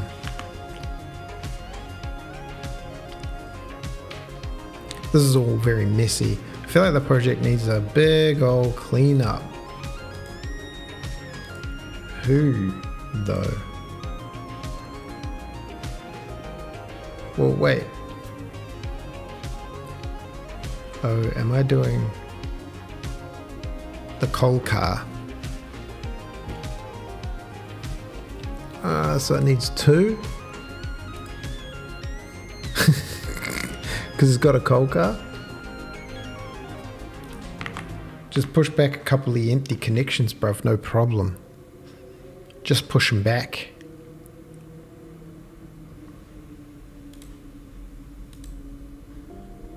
Okay, change the update unit, world position, connection.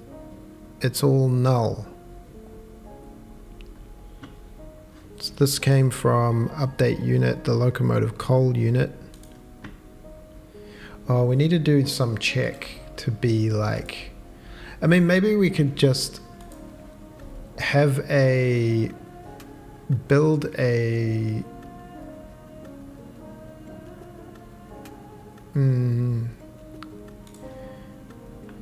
Actually, we used to set the original connection, didn't we?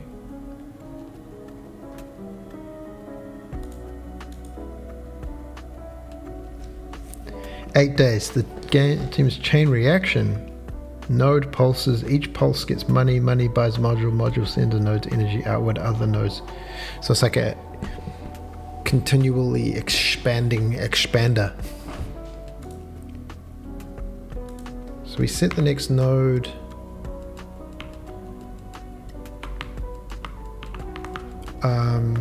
Then just always do. Well, we'll always do this. Because now we've got 2 things. It can always do at least one. Like ripples. What? I is 7 million. Train car count equals.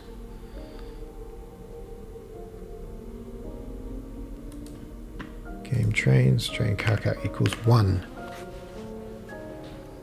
This is the thing, you gotta, when you're testing these things, you're like building just little like hard-coded samples, and then at some point you gotta extrapolate it to make it like actually usable.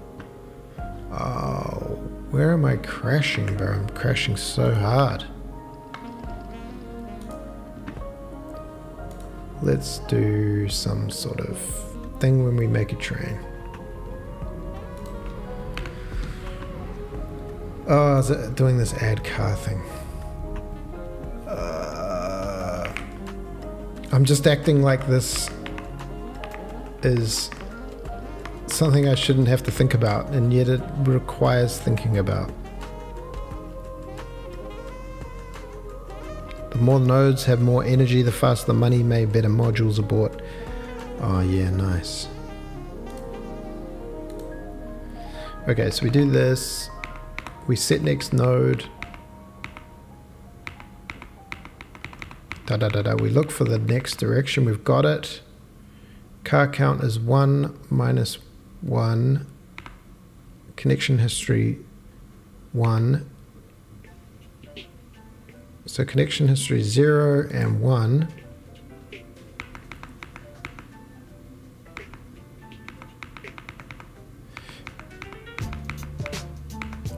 So we've got 0 and 1 are set. Yeah. Yep. Beep, beep, beep, beep, beep, beep, beep, beep. So we got through that one.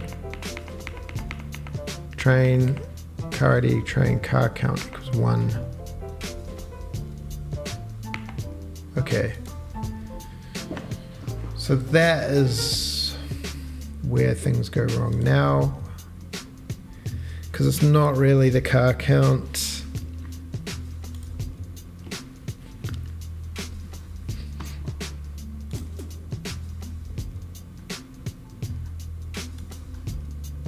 Like once we've done this, then we want to say train car count equals 0. This is a bad implementation with this coal car being a car, but not treated like a car. It's got its own thing and it's outside of all the loops.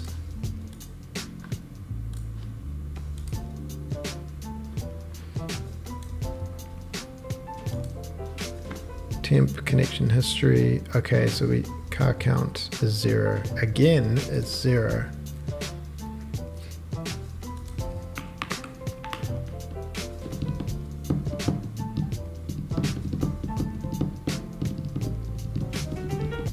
What I really need to do, and this is like, okay, that's working. Tools, chain controls. Well, why are you doing that? Add a car. Add. How big a train can we handle?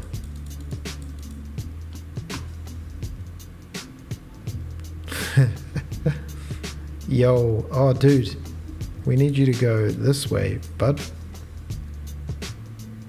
Is it going to crash into itself at some point?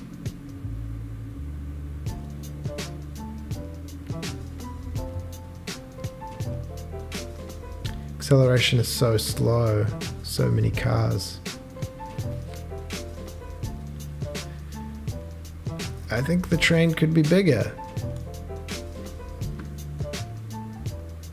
Add.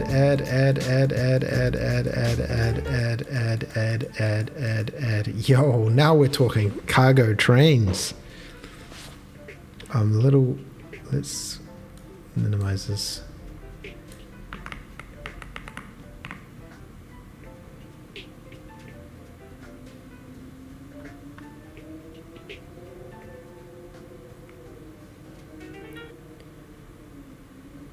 So I should just have a button where I can change the speed.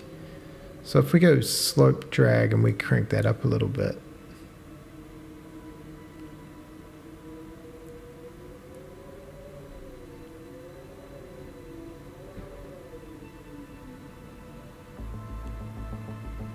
Give it a bit more horsepower. Give it real little horsepower. Okay. Is this gonna blow up if I do this and then put a train in? Is it gonna have a ton of cars?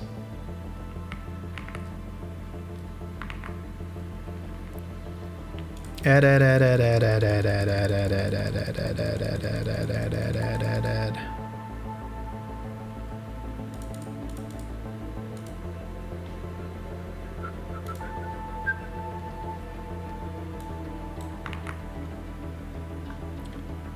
Slope drag. It's not doing anything.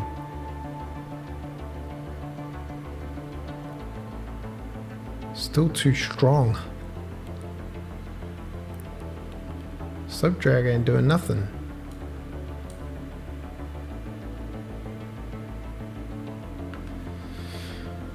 Kind of.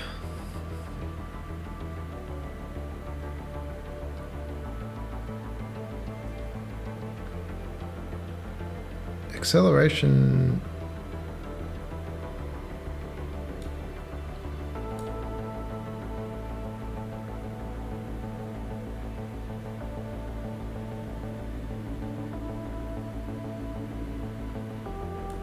It just doesn't slow it down very much. Because the acceleration's ultra slow.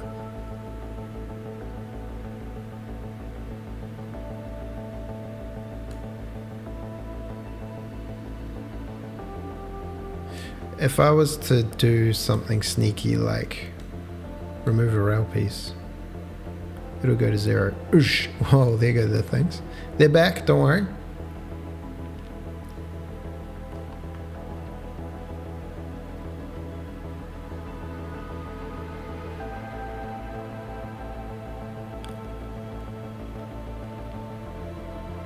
If it's low horsepower, it's so slow to start up.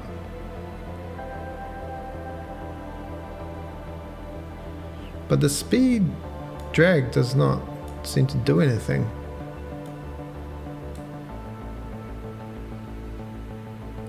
Give us some horses.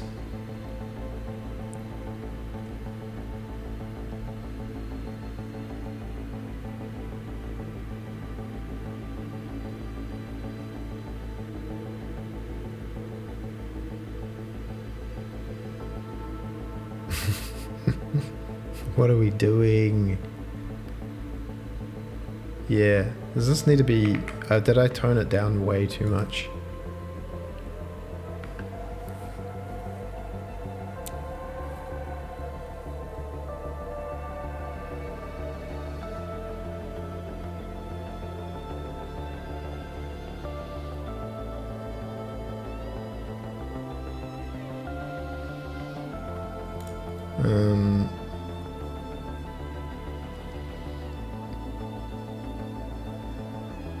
Slope drag.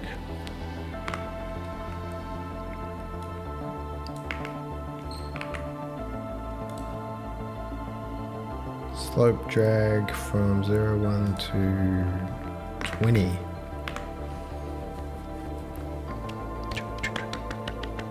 Yeah, nice. Post it on a Discord. Man, I like the dogs today. I'm like half asleep. We need to make things happen.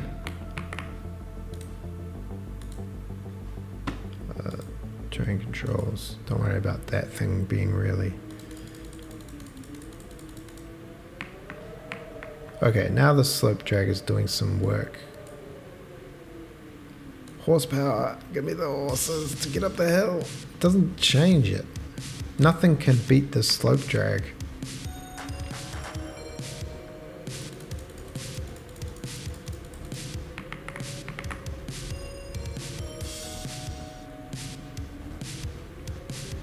Nothing can beat the slope drag.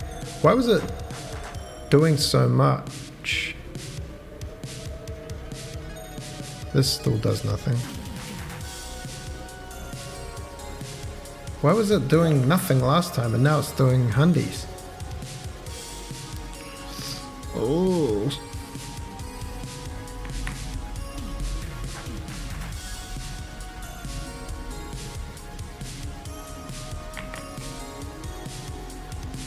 Now it's like instantaneous.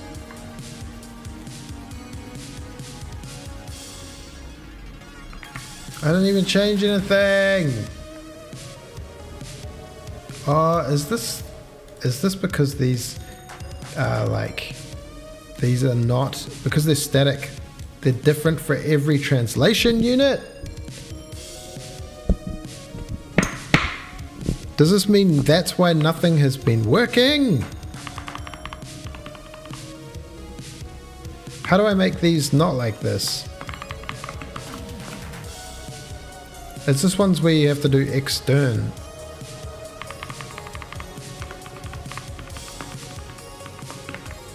These need to be in like, well, if they're in here, they could be in the train manager or something, whatever. And not be static.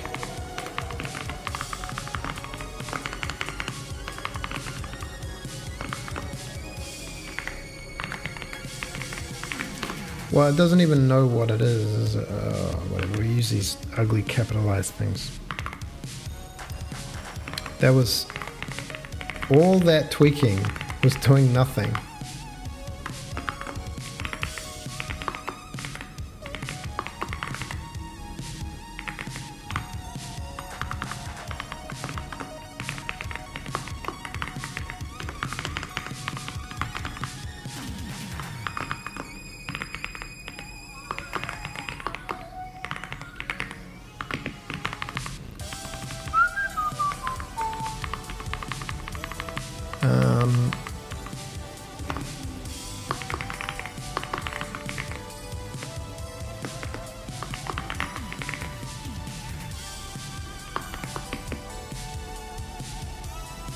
Train manager equals G-game, train manager.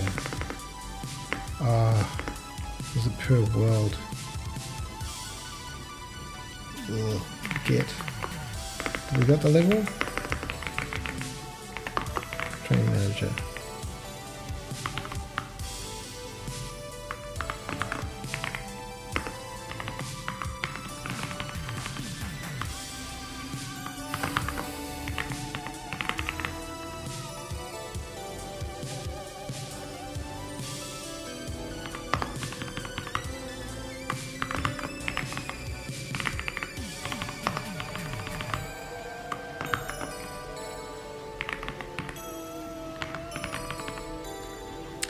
Down, down, down, down.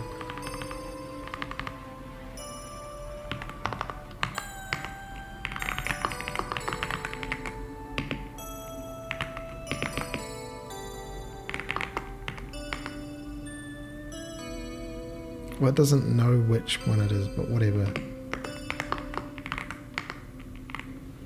Whatever, dude.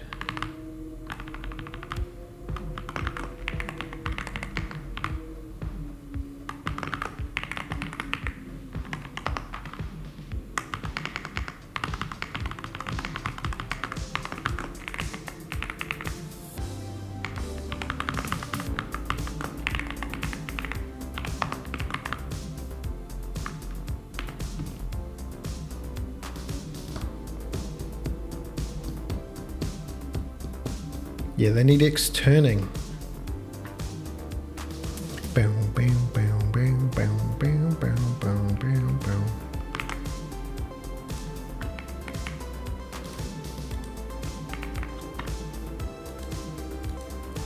Acceleration factor. Okay, that still does nothing. Slope drag. Less. Oh, I can't change them?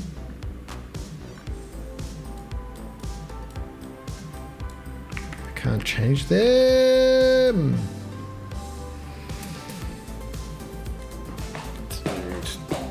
I give up. I give up!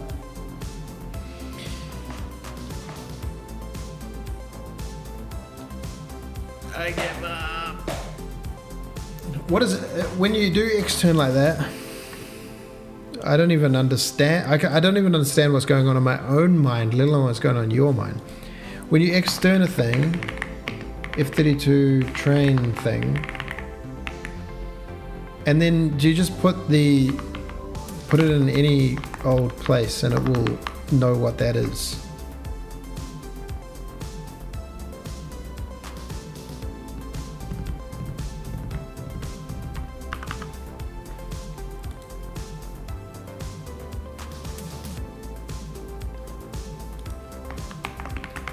Why didn't that let me change them? Oh, because I just made a copy. Whoops.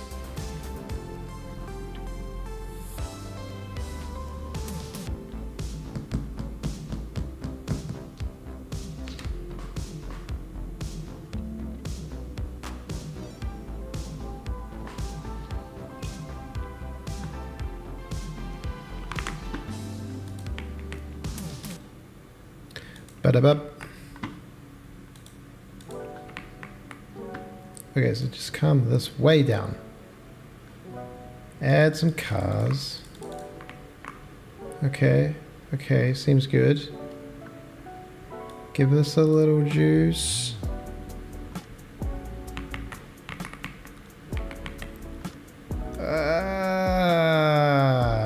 Yep, but then give me the horsepower.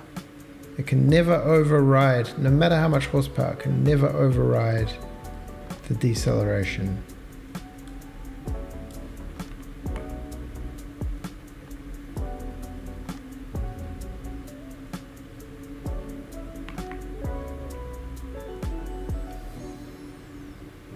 It does a better job, but it still pulls it down, no matter what the horses are.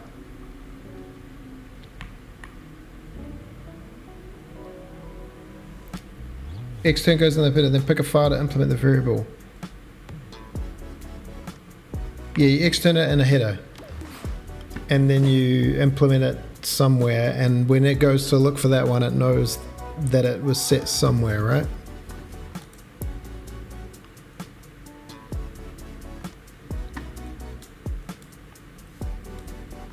Horsepower does nothing.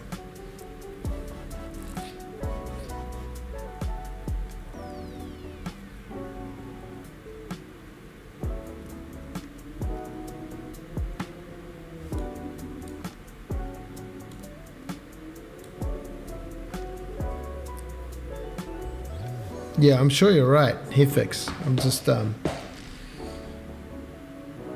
battling.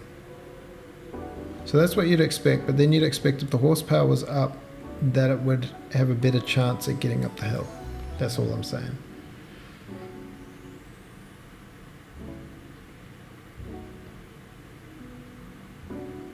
I think there just needs to be a new calculation.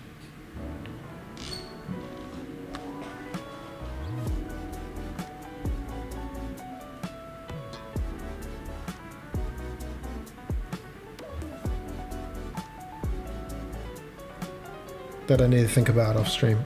Dun, dun, dun, dun. What was that? What else was I trying to do today?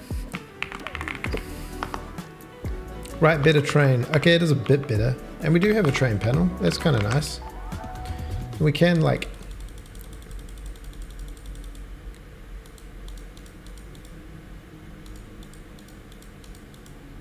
We keep adding cars, but it like... doesn't have the train history. Oh geez, it's a lot of cars I added. Did some of them just... oh no, that was about something else.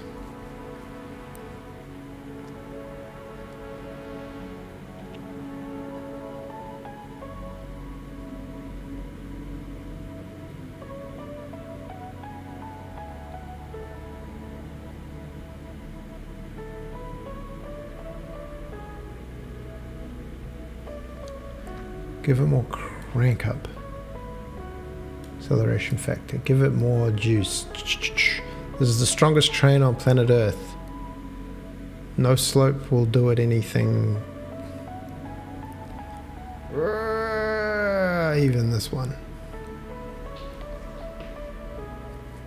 Well, the train's almost connecting to itself.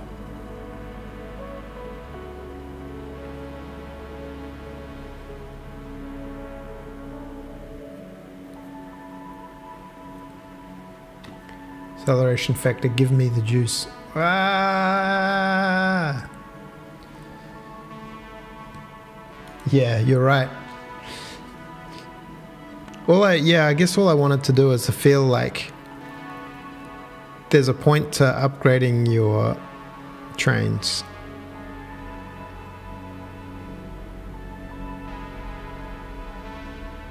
Or like going, oh, this is just too many cars for this level or something. You're right.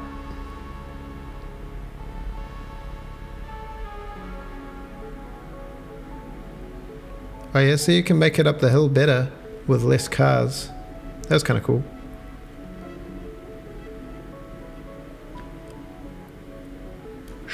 And then maybe we get like mega speed bonus when we go downhill.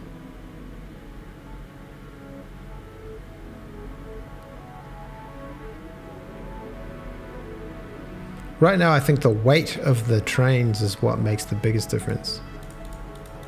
Because if you take away all the cargo, it'll just... Yeah, it's got the juice. Acceleration 10. It's just at max speed. We need one more fader for max speed.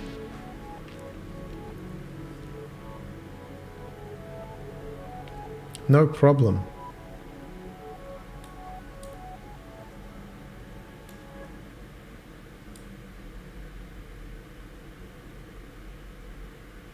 Yeah, no, we're getting into simulation territory a little bit.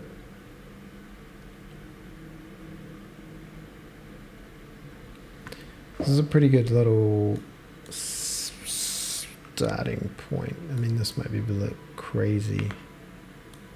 Should write a little Lotus saver for that thing.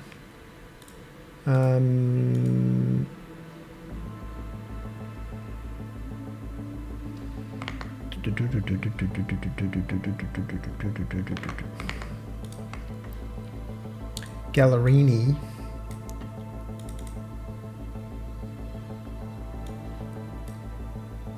This is hardcore serialization.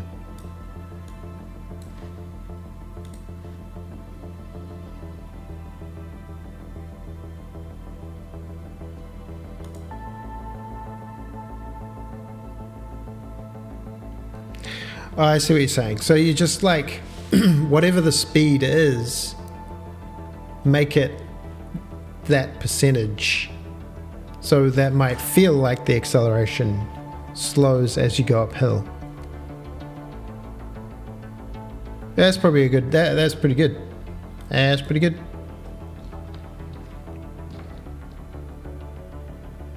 I guess you could say that, yeah, you could just take the percentage of what speed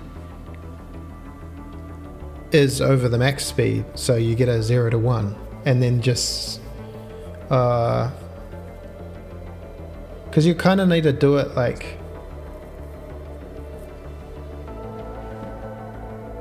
speed, you'd need to know what speed you were to say like, I want to be 75% of the speed I currently am.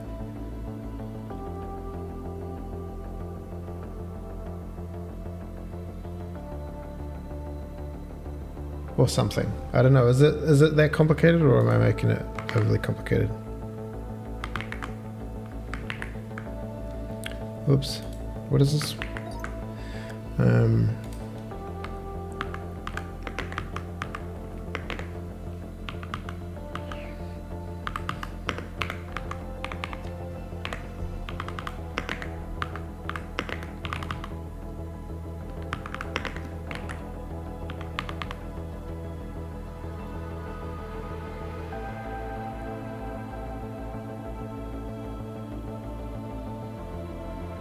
speed. Oh yeah, okay, I see what you're saying. So you're saying like after the speed's calculated, we've calculated whatever the speed is.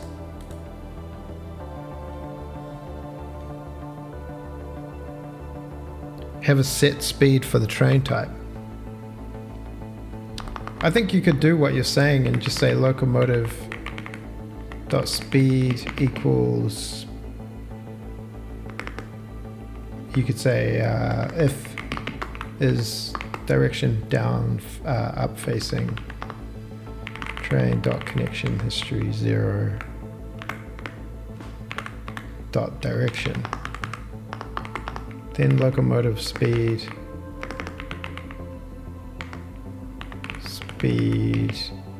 so this would do it instantly, but you're saying do it over time.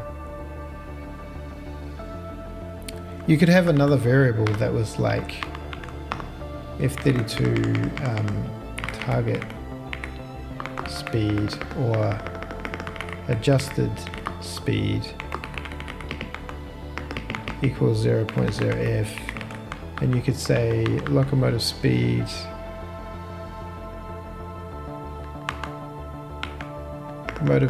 adjusted speed equals locomotive dot speed times 0.75, right?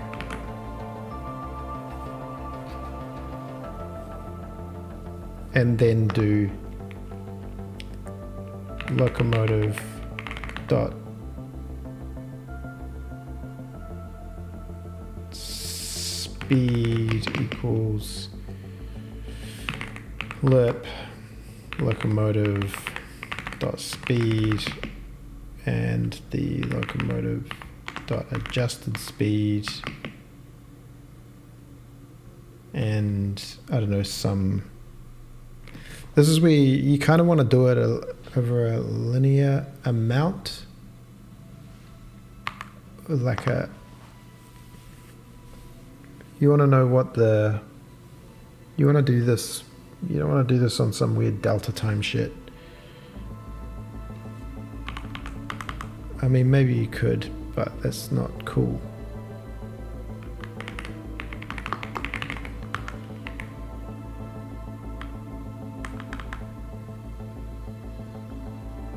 Or 1.0f times delta time.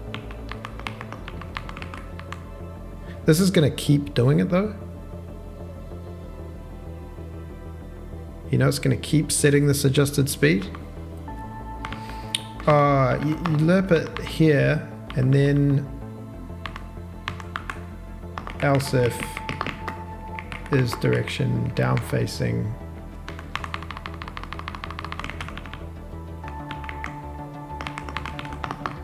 locomotive dot adjusted speed equals locomotive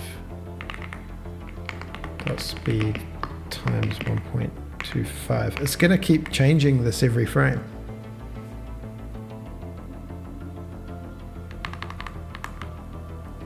Which is not what we want. We just want to set like a target because it keeps changing. Else locomotive dot adjusted speed equals locomotive speed.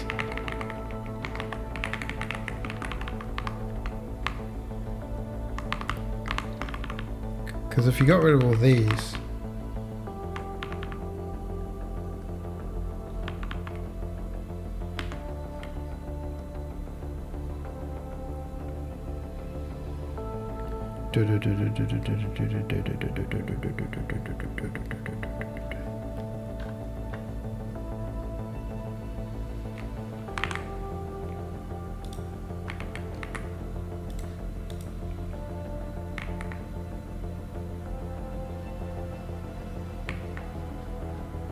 tools, train controls. Let's add a car so it stops doing that crazy stuff.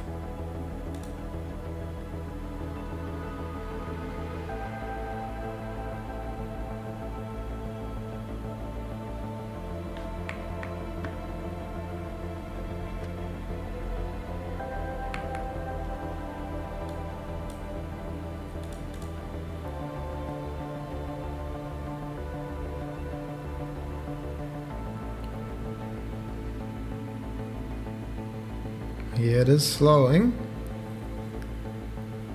And then it is speeding.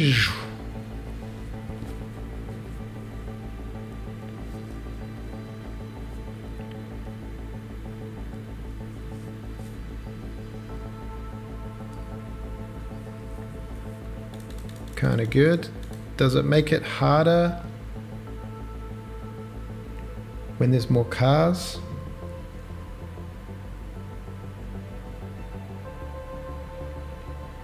But the speed is not just min-max because we have acceleration involved. So the target speed is based on whatever the speed plus the acceleration. So we don't know frame to frame.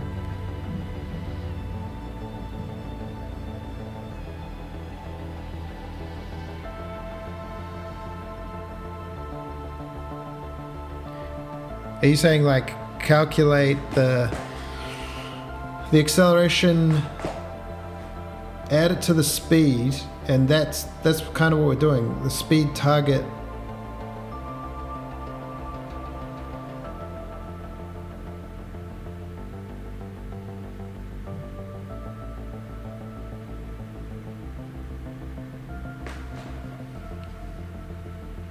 It does get the slope acceleration factor is quite hard out. Will we just chill that out a bit? And does horsepower affect this? I want to know if horsepower affects this. Should do. And it's so windy in this game.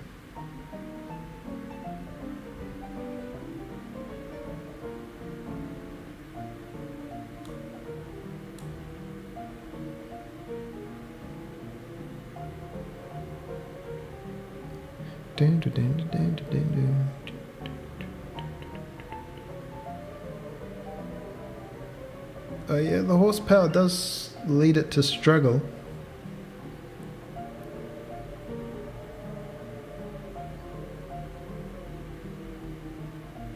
It's kind of fun. It's more like roller coasters.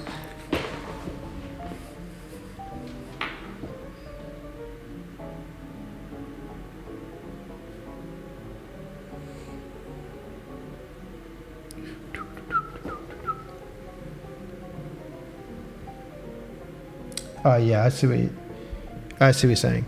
But still we need to go. Yeah. No, I'm with you. Still I want the train to like be accelerating based on its thing rather than just setting a set speed or going from whatever its speed is, like if it's 0. So you're just saying like, say its speed is 0, just the max speed you can get to on this type of rail is max speed, but you can only get to this max speed on a hill. But I'm like calculating weight and stuff. But this is pretty good. This seems like a nicer effect. And then you've just got 2 variables.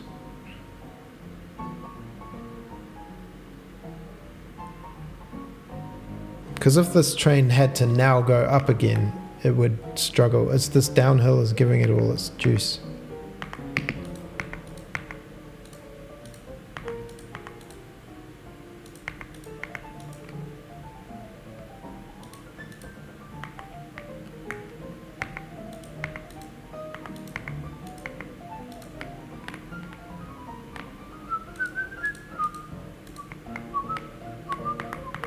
Oops.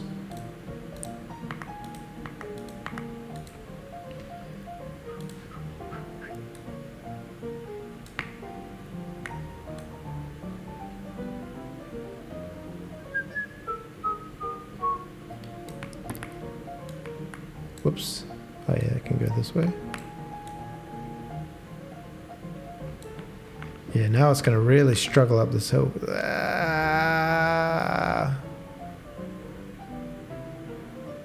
And it will go to 0.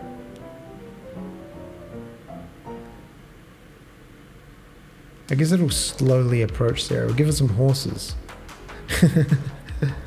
The power of horses.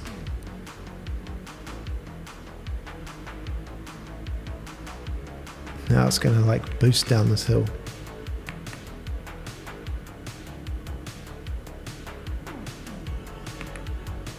Is this when Chris Sawyer was making Transport Tycoon and like saw this like these downhill trains and was like, man, this is like roller coasters. We need to make roller coasters up in this thing.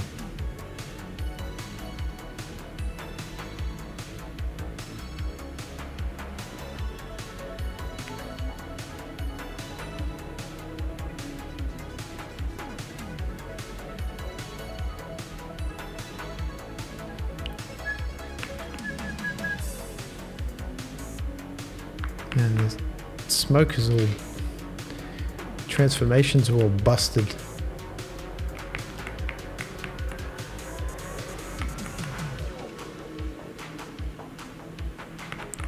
Yeah, we've gone too far to Simulationville. Pine, good call.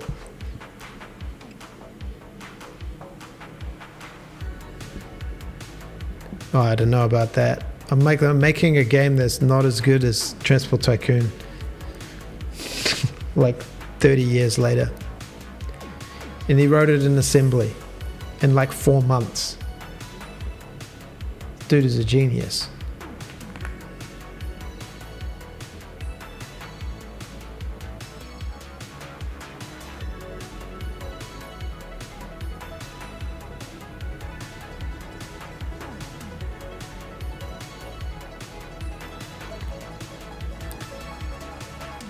Yeah, Dragon Laser also offered something. I just don't have...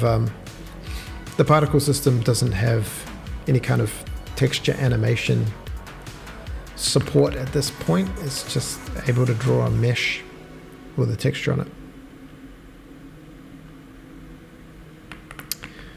Alright. Give it the horsepower to get up the hill power.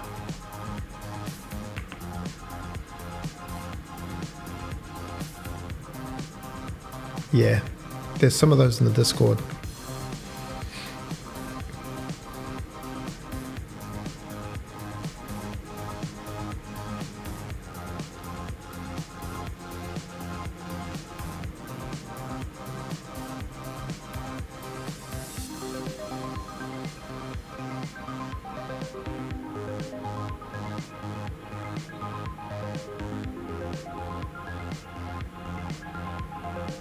The horsepower is too strong.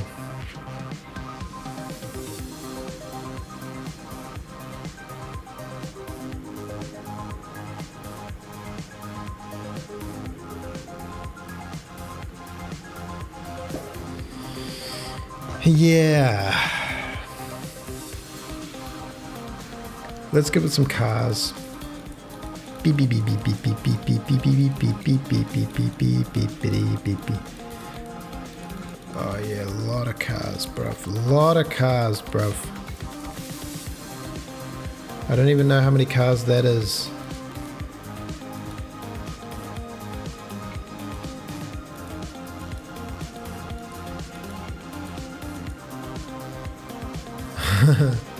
Mega trains. If we turn the horsepower way down, it's probably just...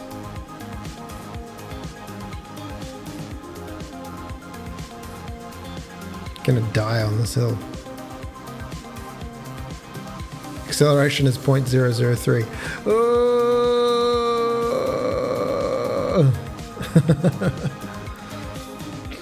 This is like real trains move like this.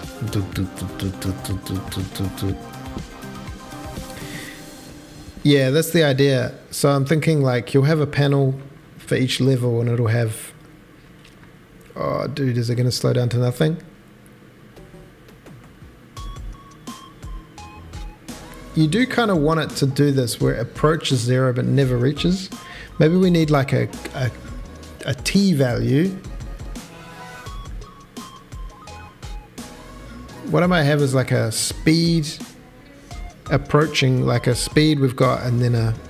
Oh no, look at the horsepower is just not enough for this many cars. Nah, not going to be like that. There will be collisions, and then it'll just be the trains come off the tracks or something. I don't know whether I'll get into like animating crashes and stuff.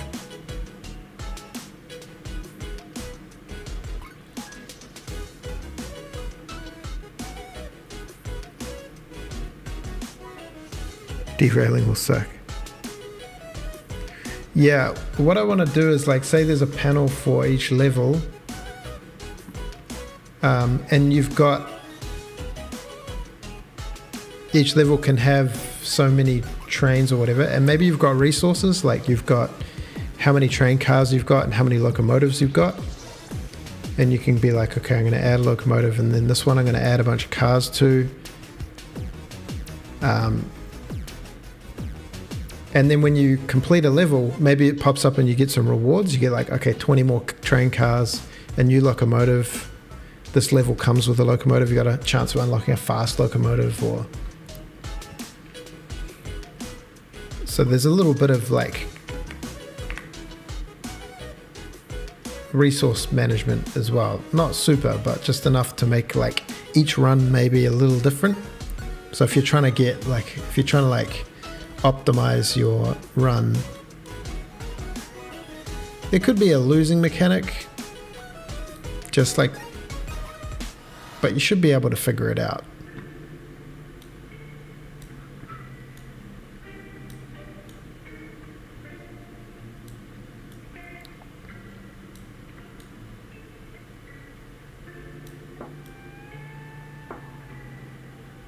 Oh, nice moody lighting there, bruv. Nice pinky hues.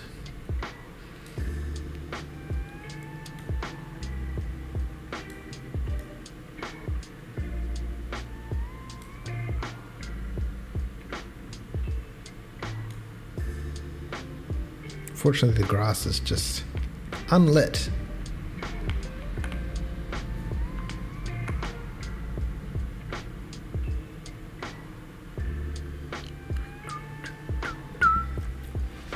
Yeah, so this is what I'm kind of working towards, is like this idea of resources.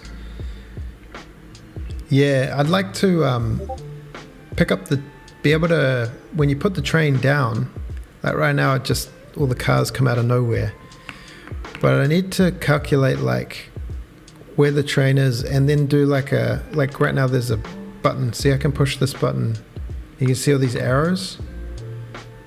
And that steps through the rail network until it finds a loop point.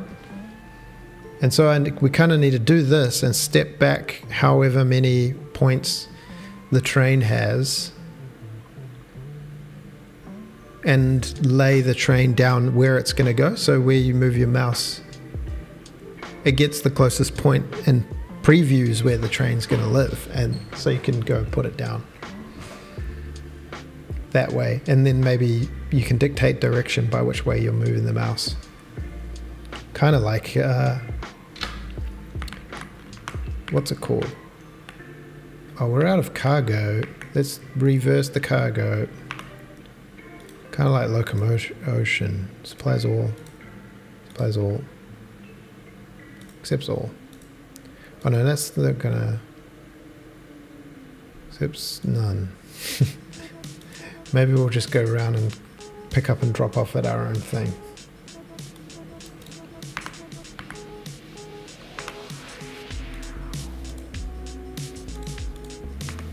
Oh, let's get some trees in here. What are we thinking without trees? Oh,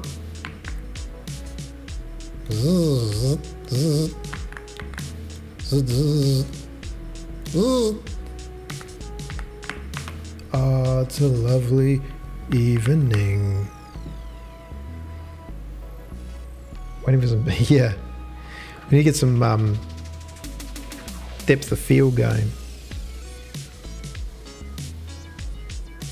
Is this snow just going to start dropping off? Oh, it struggles to get up that hill.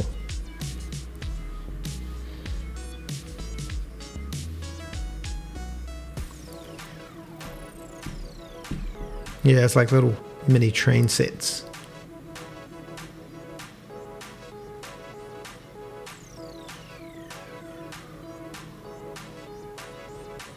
Yeah.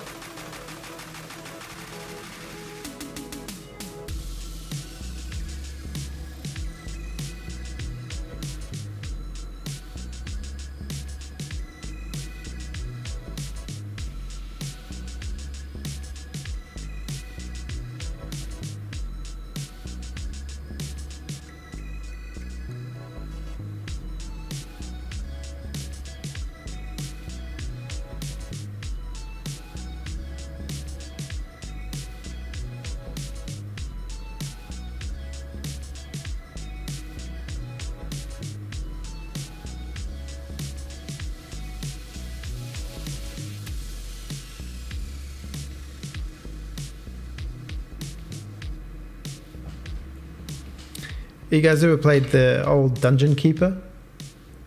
Where like you could pick up your little dudes, and it was the icon was a little hand going and then you could pick up your dudes and then go drop them somewhere, and you could give them you could do the little slap to make them work harder, but it would also take their life down. What is something weird just happened then?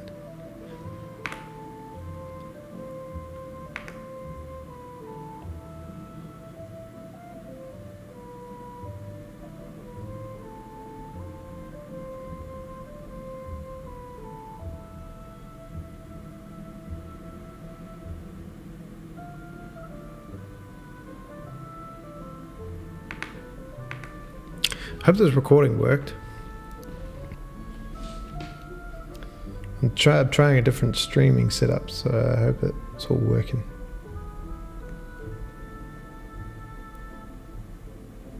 Slap the trains. And pick them up by different points.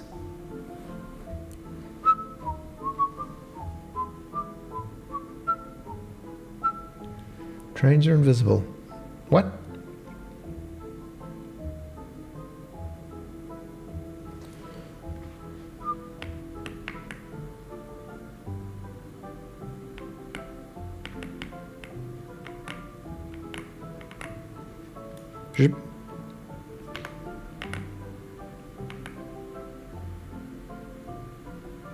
The quality of the graphics, unparalleled.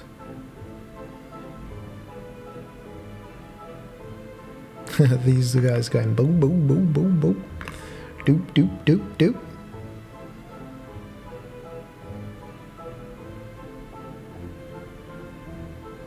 Boo.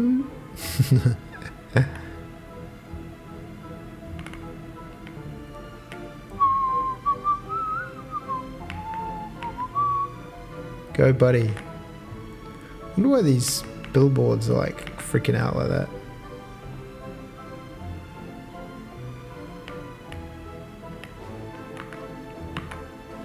What we need is we need to program a little train camera that like sits at the front of the train or whatever, or sits. It did a little jump. Do do do do do do do.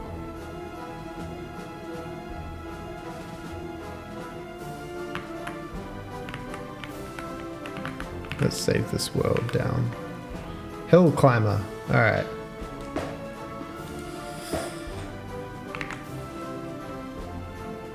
Thanks, bro.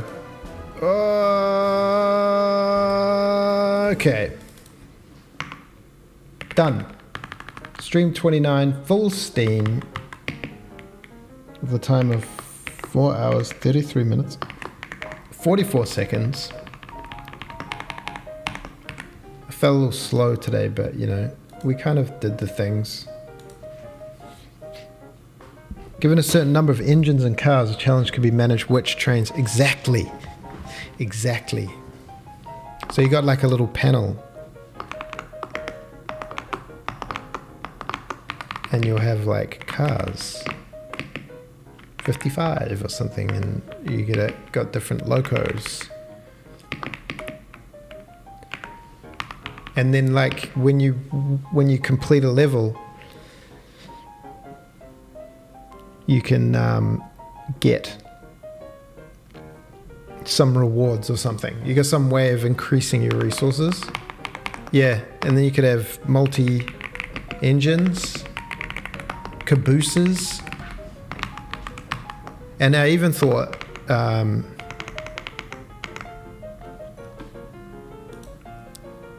about, because I was looking at some cargo trains. And if you actually look at cargo trains,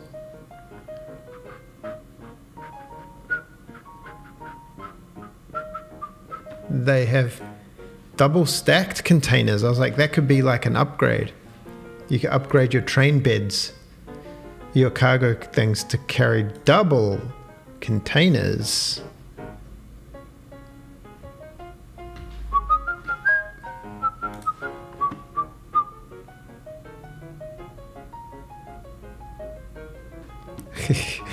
Yeah, this little task system. I got it from Obsidian, because it's like how you write a checkbox.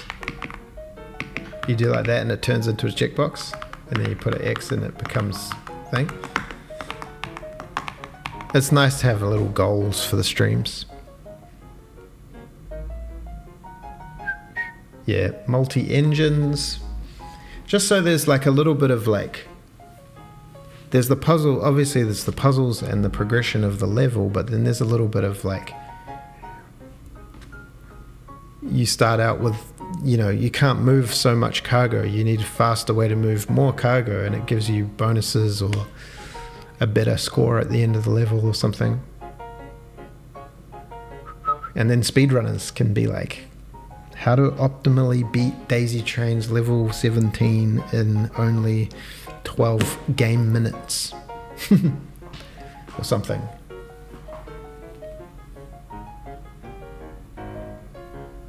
How do you mark your to-do? Oh yeah, it's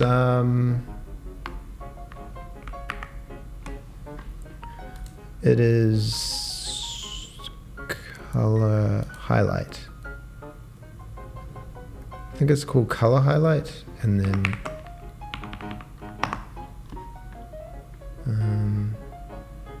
to-do highlight. To-do highlight. Is that what it's called? To-do highlight. And then you can set your own ones. So I've got these like fix me, hack. You write the little keywords and you give them little colors. Yeah, to-do comments, to-do highlights. I think there's a couple of them. One of them's easier than the other one. To-do highlight. Is this one? Yeah, I think that's the one. Oh, the watermelon keyboard. Oh yeah. I changed the camera so you can't really see what's going on, but... Oh yeah. I mean, it's the same keyboard, it's just new keycaps. They're clones. They're clones, but they do the job. They're actually kind of nice. They're kind of alright quality and all that. Oh, angle of lighting. Man, I was so pumped to use 10x editor this whole time, be a hardcore editor, and then I just ended up using VS Code like an absolute savage. This is it's a cheap EPO maker 104 or something. EPO maker Owler. EPO maker Owler crossover. Sorry, there are no products.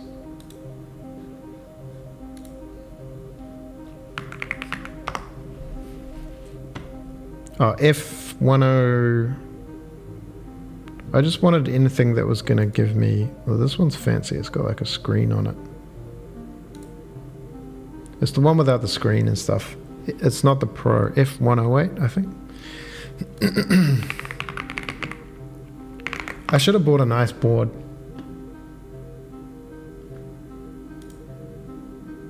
But I was just like, I just want... Because I ended up switching the switches and the keycaps. So it's just the board, and the board's... It's alright. It sounds alright. But then you look online, there's like some nice boards. But I think like full-size boards are out of fashion, so...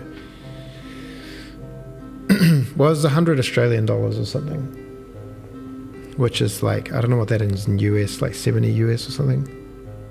Keychron K2. Yeah, I should have probably bought a Keychron like bare bones.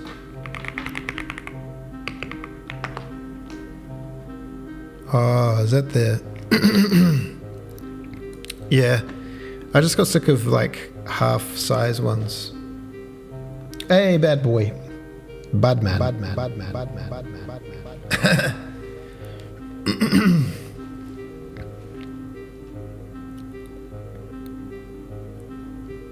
But yeah, trying to save money at the moment. Bought the cheap AliExpress keycaps. They're pretty good. Yeah. Well, cheer everybody for the stream. Cheer for the stream. You missed the stream, big man. Yeah, the numpad. Yeah, I don't actually use the numpad as much as I think I would. Oh, there it is. Save. Save. Alright. I think I'm out of here, but that was reasonable. Reasonable. Thanks everyone for your input. Sorry if I was a little bit, like, not fully locked in. But we're getting there. We're getting there. Hope everyone has a good one. Has a good whatever today is and wherever you are. Got a little bit of work to do coming up, but I'm gonna still try and stream as much as possible. Thanks, man. Thanks for the input. Should have listened to you from the beginning. Yeah. Build those rewards. I was like, did you do like the pop-up rewards? Hey, you won. Do you want to select from one of 3 things like every other game? Maybe make it a card game. Oh, dude, it's a train game. Anyway. Yeah, all right. Man, it's raining over here.